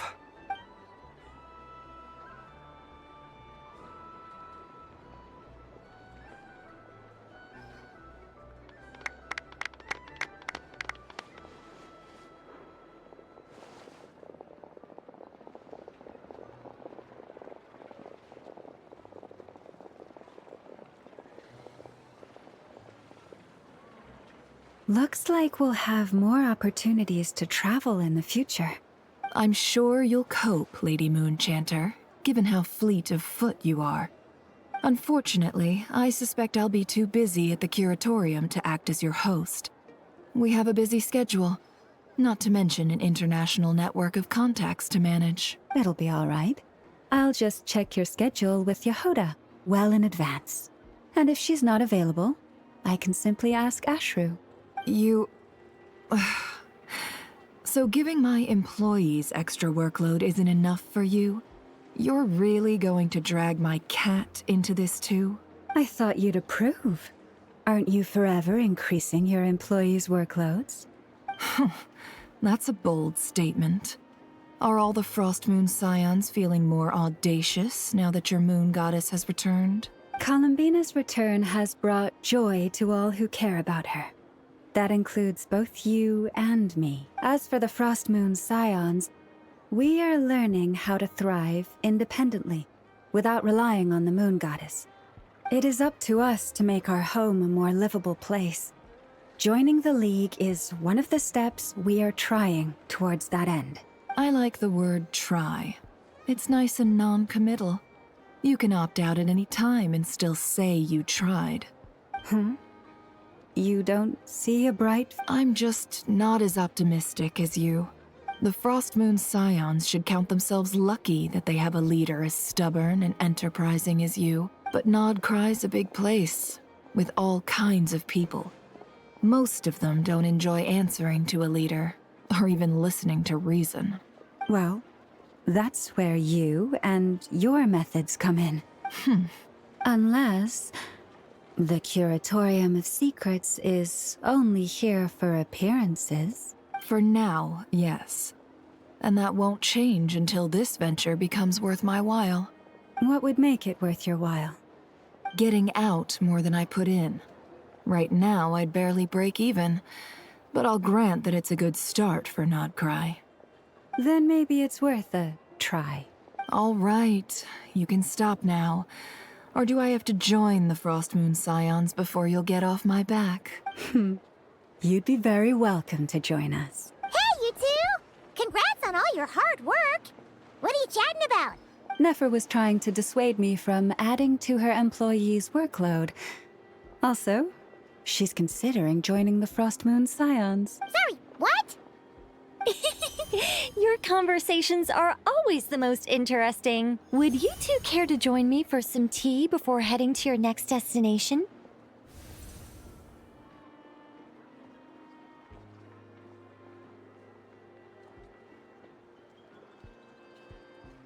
Nicole? Wait, where are you? Aren't you gonna show up today? Sadly not. I'm otherwise occupied right now. I'm sorry, Paimon. I can hear how disappointed you are. If it's any consolation, let me say that how things appear on the surface is a far cry from what they are at their core. Perhaps you'll feel better if you focus on the fact you have a special line of communication with the great mage herself. Okay? Has something happened? No, or not yet, anyway. Well, that's not ominous at all. Not for the time being. Just think of this as a general check-in to make sure this communication system is still running smoothly.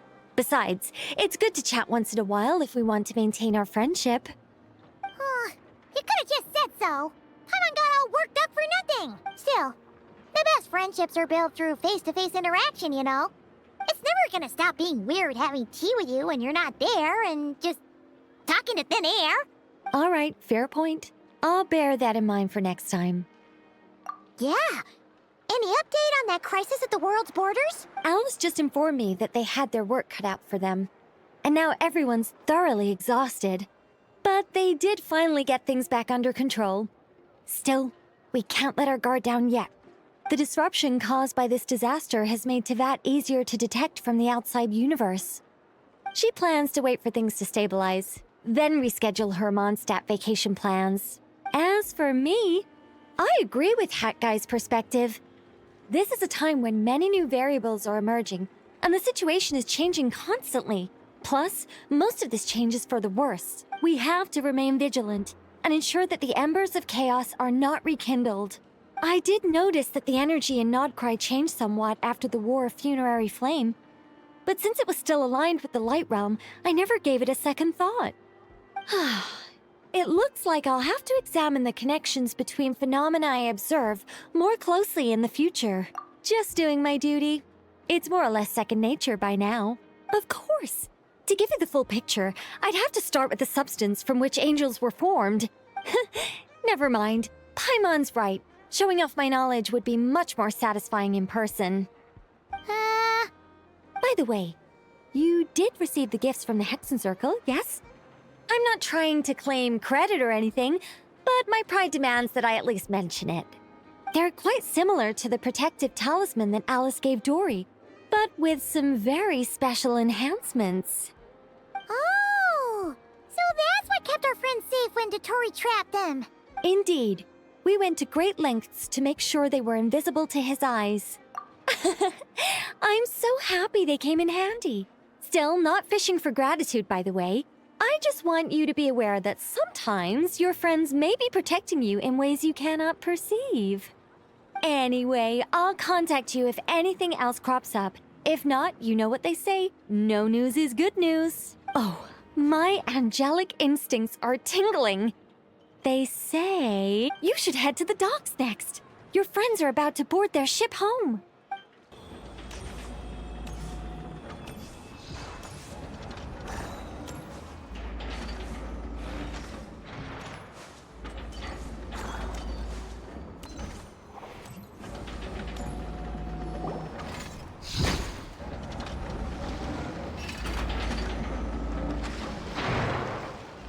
You're here. You're here too, Hat Guy! Are you heading back together? No. I'm bound for Sumeru, and she for Fontaine. Everything seems fine.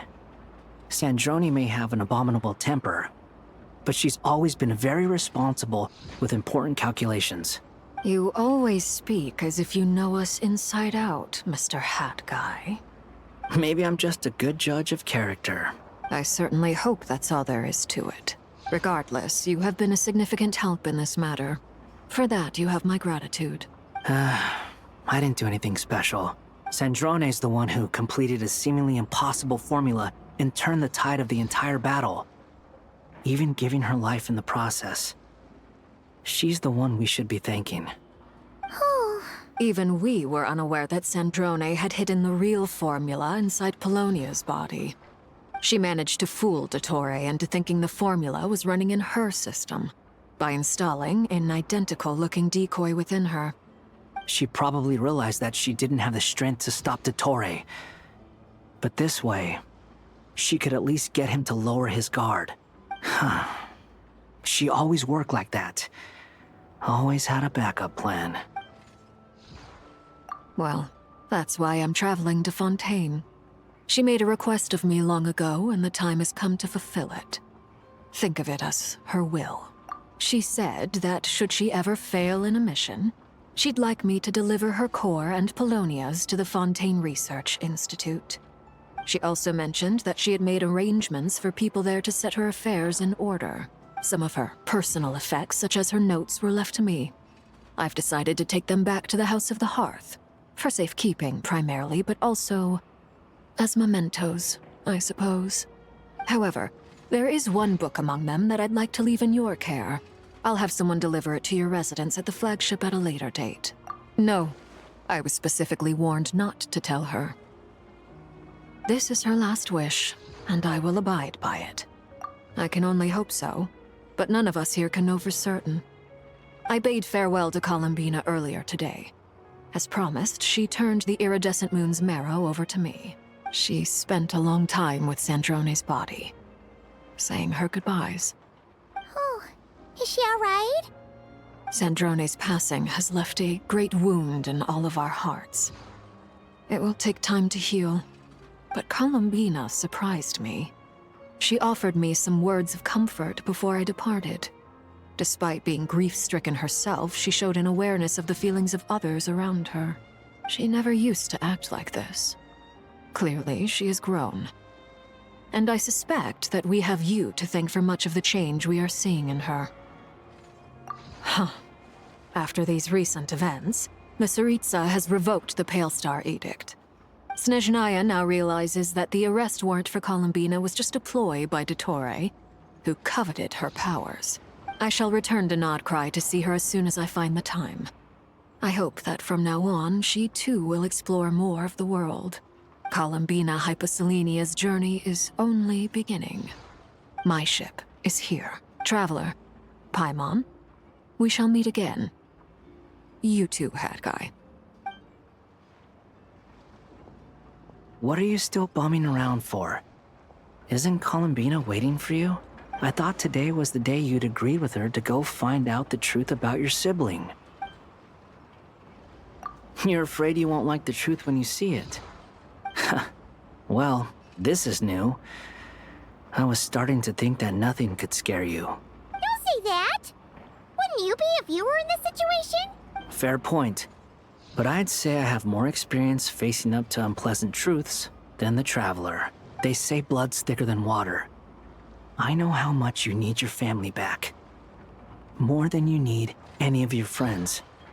And I'm sure that all your real friends understand that too. No matter what the truth turns out to be, they will stick by you and support you, whatever decision you make. Finding the truth is important. But more important still is what you choose to do once you've found it. At least, that's the life lesson I've learned from my experience. Grappling with the truth. What? Now that Dottore's dead and gone? A little, I guess. But it hasn't solved everything. Maybe I regret not getting to end his life with my own hands. Or maybe it's something else. But for whatever reason, I still feel like I have a chip on my shoulder. Either way, I'm going back to Sumeru. Lesser Lord Kusanali is gonna need help dealing with all the chaos Dottore left in his wake. Not just from this incident, but everything he did in the past, too. You should continue with your journey, as you've always done. Who knows? Maybe we'll meet again someplace else.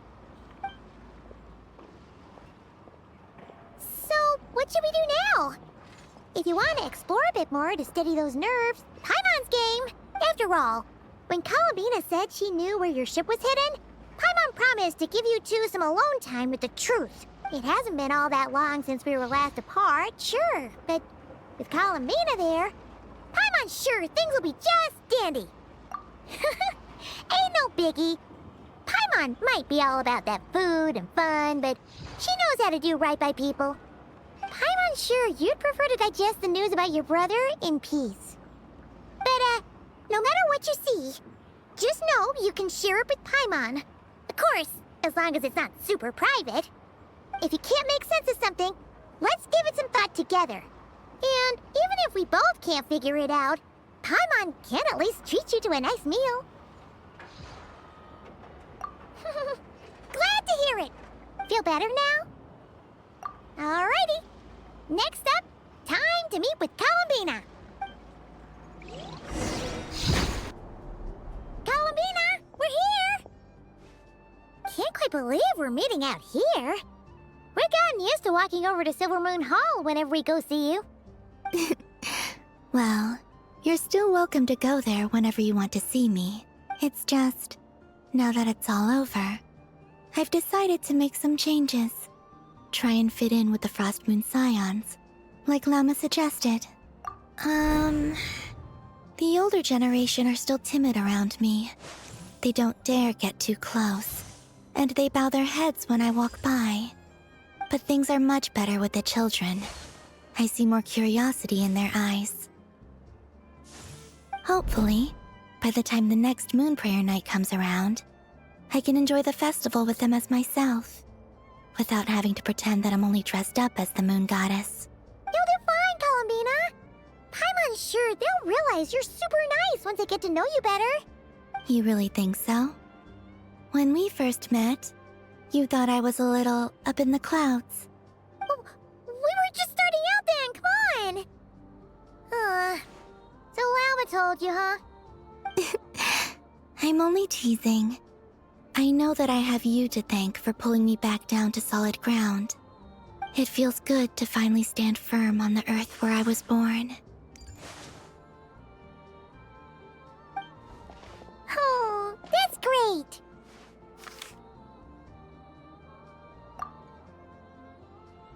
Thank you. I'll make sure not to lose it this time. Well then, are you ready? Ether, what happened to our spaceship back then? Why did you leave? It's time to learn the truth at last. I'm ready as I'll ever be. Good. Then let me open the way for you.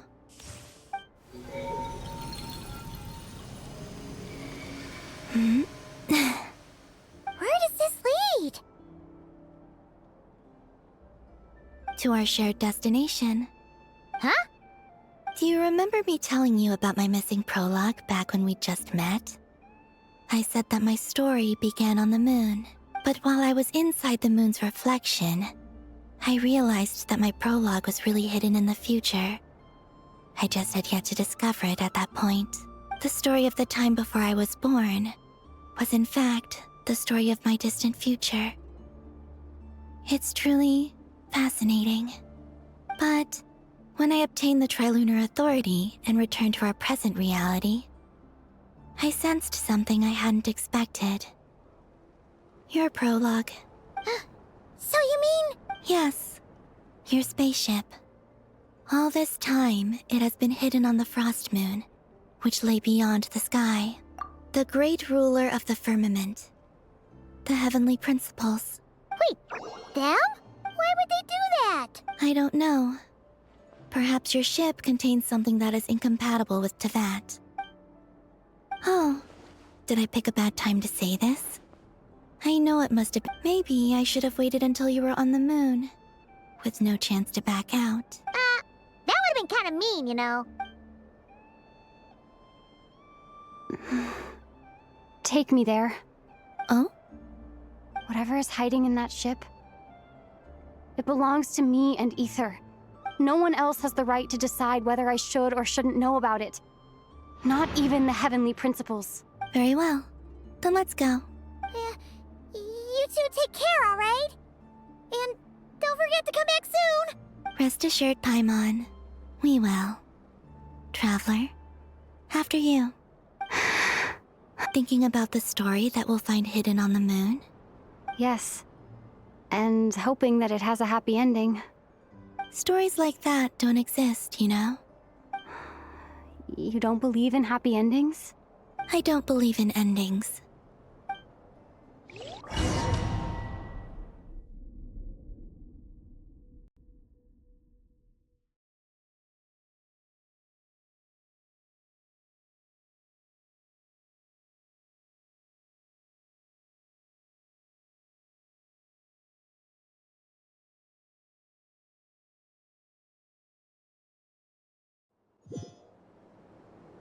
Where am I?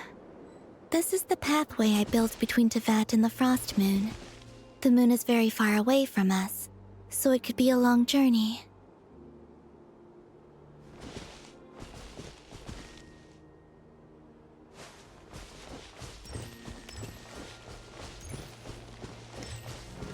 After I obtained the Trilunar Authority, I unwittingly saw past events from many of my friends' lives. One was Lauma. She was so young when they chose her to be the Moon Chanter. From then on, the Frost Moon Scions looked to her to bring messages from their goddess. But, for better or worse, I had left Hisi Island before she was ever born. It was not until much, much later that she met me. I think it's for the best. Because of the way things turned out, you had the opportunity to become friends. You're right. In that sense, I think we were both very lucky.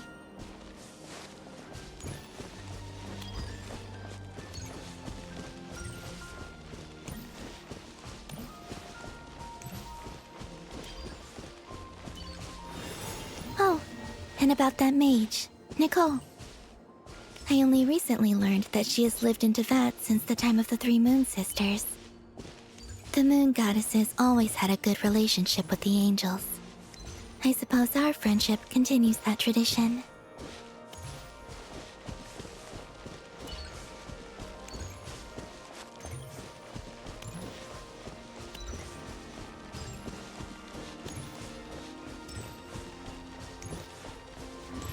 And then, there's Sandrone. I never knew that much about her, beyond the fact that she was created by someone called the Lord Artificer. She, too, suffered for a long time before joining the Fatui.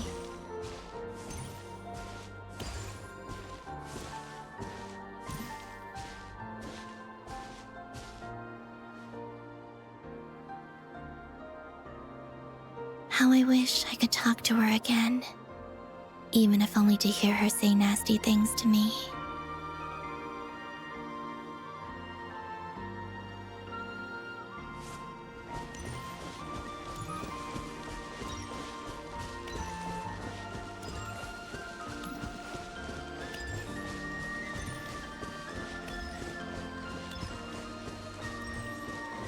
Also, I saw your sibling's story. I'm afraid I didn't see much. It seems that he rarely came to the surface, where the moonlight shines. But I did notice that back when you first set out on your journey, he would often appear nearby, gazing at you from afar with a guilty look in his eyes. Ether... Let us speak no more of the past. I probably shouldn't reveal so much about my friends. It's not my place. Let the moonlight carry us forth. We are very close now.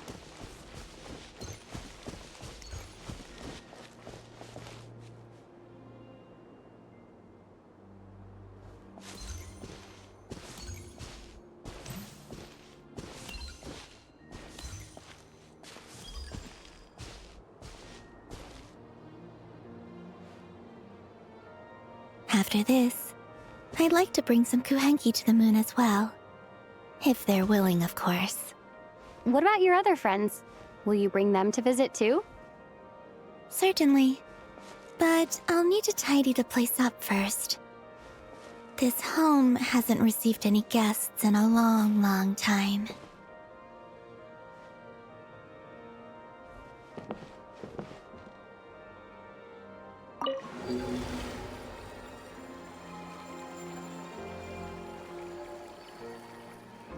I remember writing something similar with you on Moon Prayer Night. I believe it was called... Dodoko's Whirligig. Yes, that was it. You asked me if I was afraid to return to the moon, and I said that I was.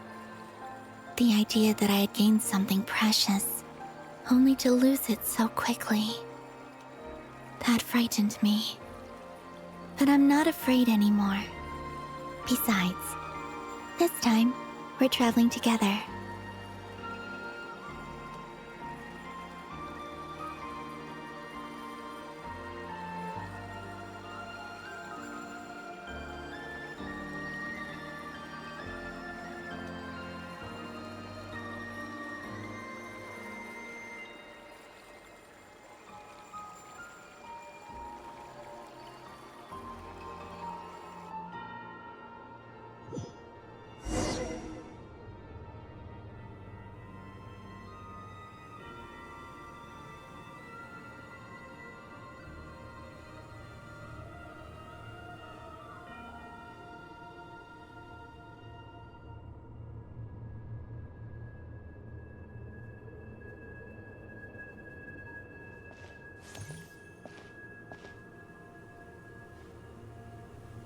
We're here.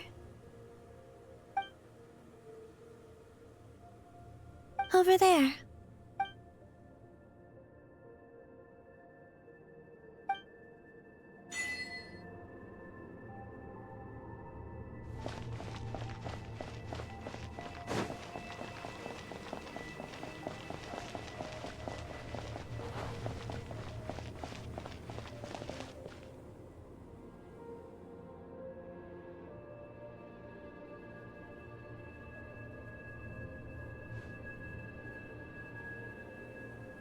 Our spaceship.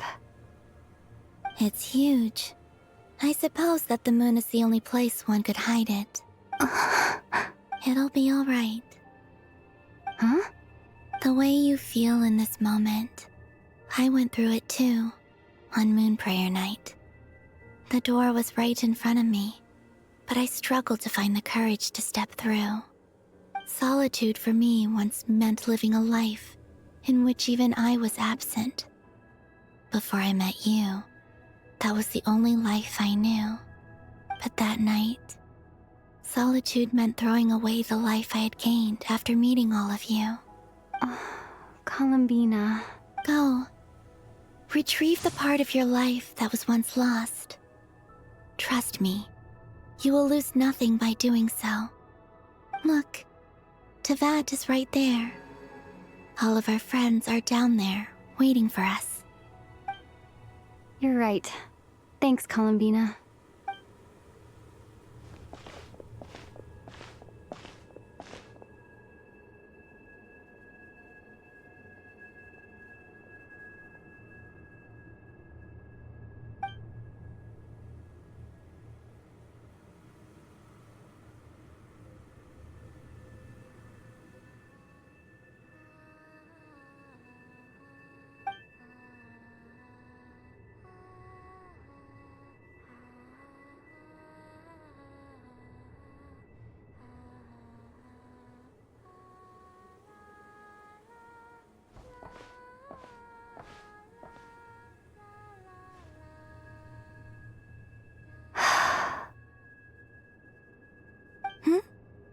Finished? Yeah. Why did you take your eye mask off? Well, since my return, I've decided to take more opportunities to see the world with my own eyes. Besides, I've always wondered how Tevat looks from the moon. And what do you think? It's beautiful. I could spend a whole day here just gazing at it. What about you? What do you think of the truth you found? I haven't looked at another person's expression in a long time, but... I think yours is saying... it was neither good nor bad? Keep this up, and it won't be long before you give Nefer a run for her money. Oh, I don't think that's going to happen. I'm much more used to sensing what's going on around me with Kuvaki. I think I'll save my eyes for seeing special moments I really want to remember. I read the spaceship's flight logs. I always assumed that this was my first time in Teyvat. I thought that Ether and I must have been hibernating in space for centuries on end. But the logs show that our spaceship flew over the skies of Teyvat once before. A long, long time ago. Flew over? So you didn't land? No. The ship barely came to a stop before flying on again. After that, it continued traveling through space for a long time. Some of the data is corrupted, but I suspect that it kept flying for thousands of years. It was only after that that the ship made a forced landing in Nod-Krai. When Ether found me, he came from outside the ship. Could this mean that he left the ship long before I did? Maybe even during our first pass over Teyvat? Are you alright? Yes. I can feel that the truth is coming together, one small piece at a time. I remember Ether telling me that when he first arrived in Conria, he could not recall the past. So this might be something that even he doesn't know. Here, I made some space for you. Your mind must be racing, and this seems like the perfect place to relax and clear your head. Oh, wait, there's one more thing. What is it? Wait here a moment.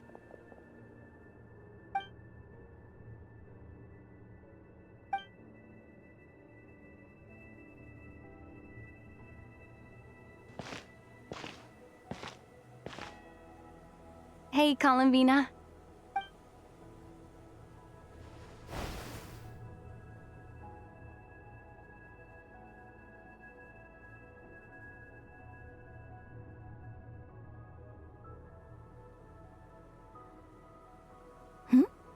Is that a new outfit? An old one, technically. It's been in a cabinet inside the ship this whole time. It's a matching pair with Ether's. He always liked this set more. Huh. I don't think there's a huge difference. Really? Yes. It's still the same you. You're the same person, no matter what clothes you wear. Only Columbina would make an observation like that. Traveler, do you consider Teyvat your home? Home is wherever Ether is. But then, after all the time I've spent here and everything I've been through, yes, I'd say it's my home. Would you change your answer if Teyvat changed appearance? I mean, if the truth about Teyvat turned out to be different than what you thought. I don't know. But I don't think so. The truth is not what matters most to me about Teyvat. When I was first born, I longed for a home. And when you get something before you're mature enough to understand the world, you just take it at face value. I thought that a home was a transaction. You give me what I want, and I'll do the same for you. But you and your friends taught me what a true home should look like. You never asked for anything, yet you gave so generously to me. That's because your friendship matters to us. It was worth it. In the past, I thought that my birth in Nod-Krai must have been a mistake. But after journeying to the distant past where the story began, I realized that it was I who chose Nod-Krai to be my future home. Now, I am glad that I made that choice. I'm sure your friends are just as glad. In fact, I intend to make the same choice today as I did back then. What do you mean? Well, I've given the Eternal Moon's Marrow to Lauma, and the Iridescent Moon's Marrow to Arlecchino. And now, I shall return my Kuvaki to Nod-Krai again, that it may continue to protect my chosen home. Wait, but what about your body? Oh, are you worried that I'll disappear again? I won't. Not this time. The frost moon has now entered the fall sky, and I am the Trilune goddess. I am only returning to Nod-Krai the part of me that it needs. I am giving what I can, because my home is worth it. Oh, and I have something for you, too. For me? Yes. Come closer.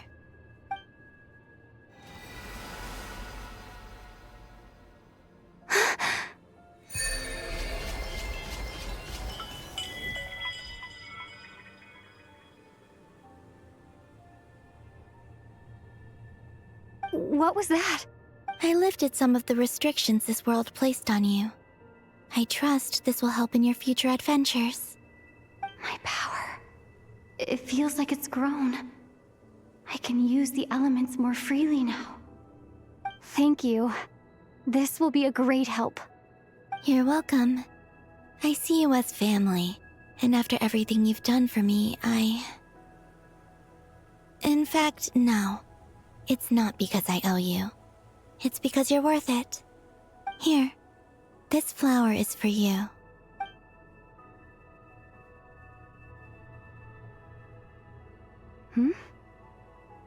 Isn't this a moon prayer blossom?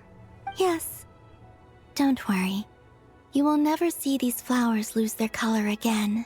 I'm finally discovering the joy of giving. How I wish I'd learned this sooner. Hey, better late than never. What are you thinking about now? Why don't you take a guess? You get 1 shot. I don't think I'll get it in one guess. But I'm sure it's a happy thought. That's kind of a sneaky answer. I can't say you got it wrong. Down into that, the moon seems so far away. I felt it might always lie beyond my reach. But on the moon, everything feels so close by. The haze that once enshrouded the skies has finally been dispersed. I feel like a traveler on a winter's night, starting a new chapter in my tale by the warmth of a bonfire. I don't have a lot of luggage, but I do have a lot of hope for the future. Well, what's next? Next? To start with, I want to stay here just a little longer. After that, let's return home and continue our journey.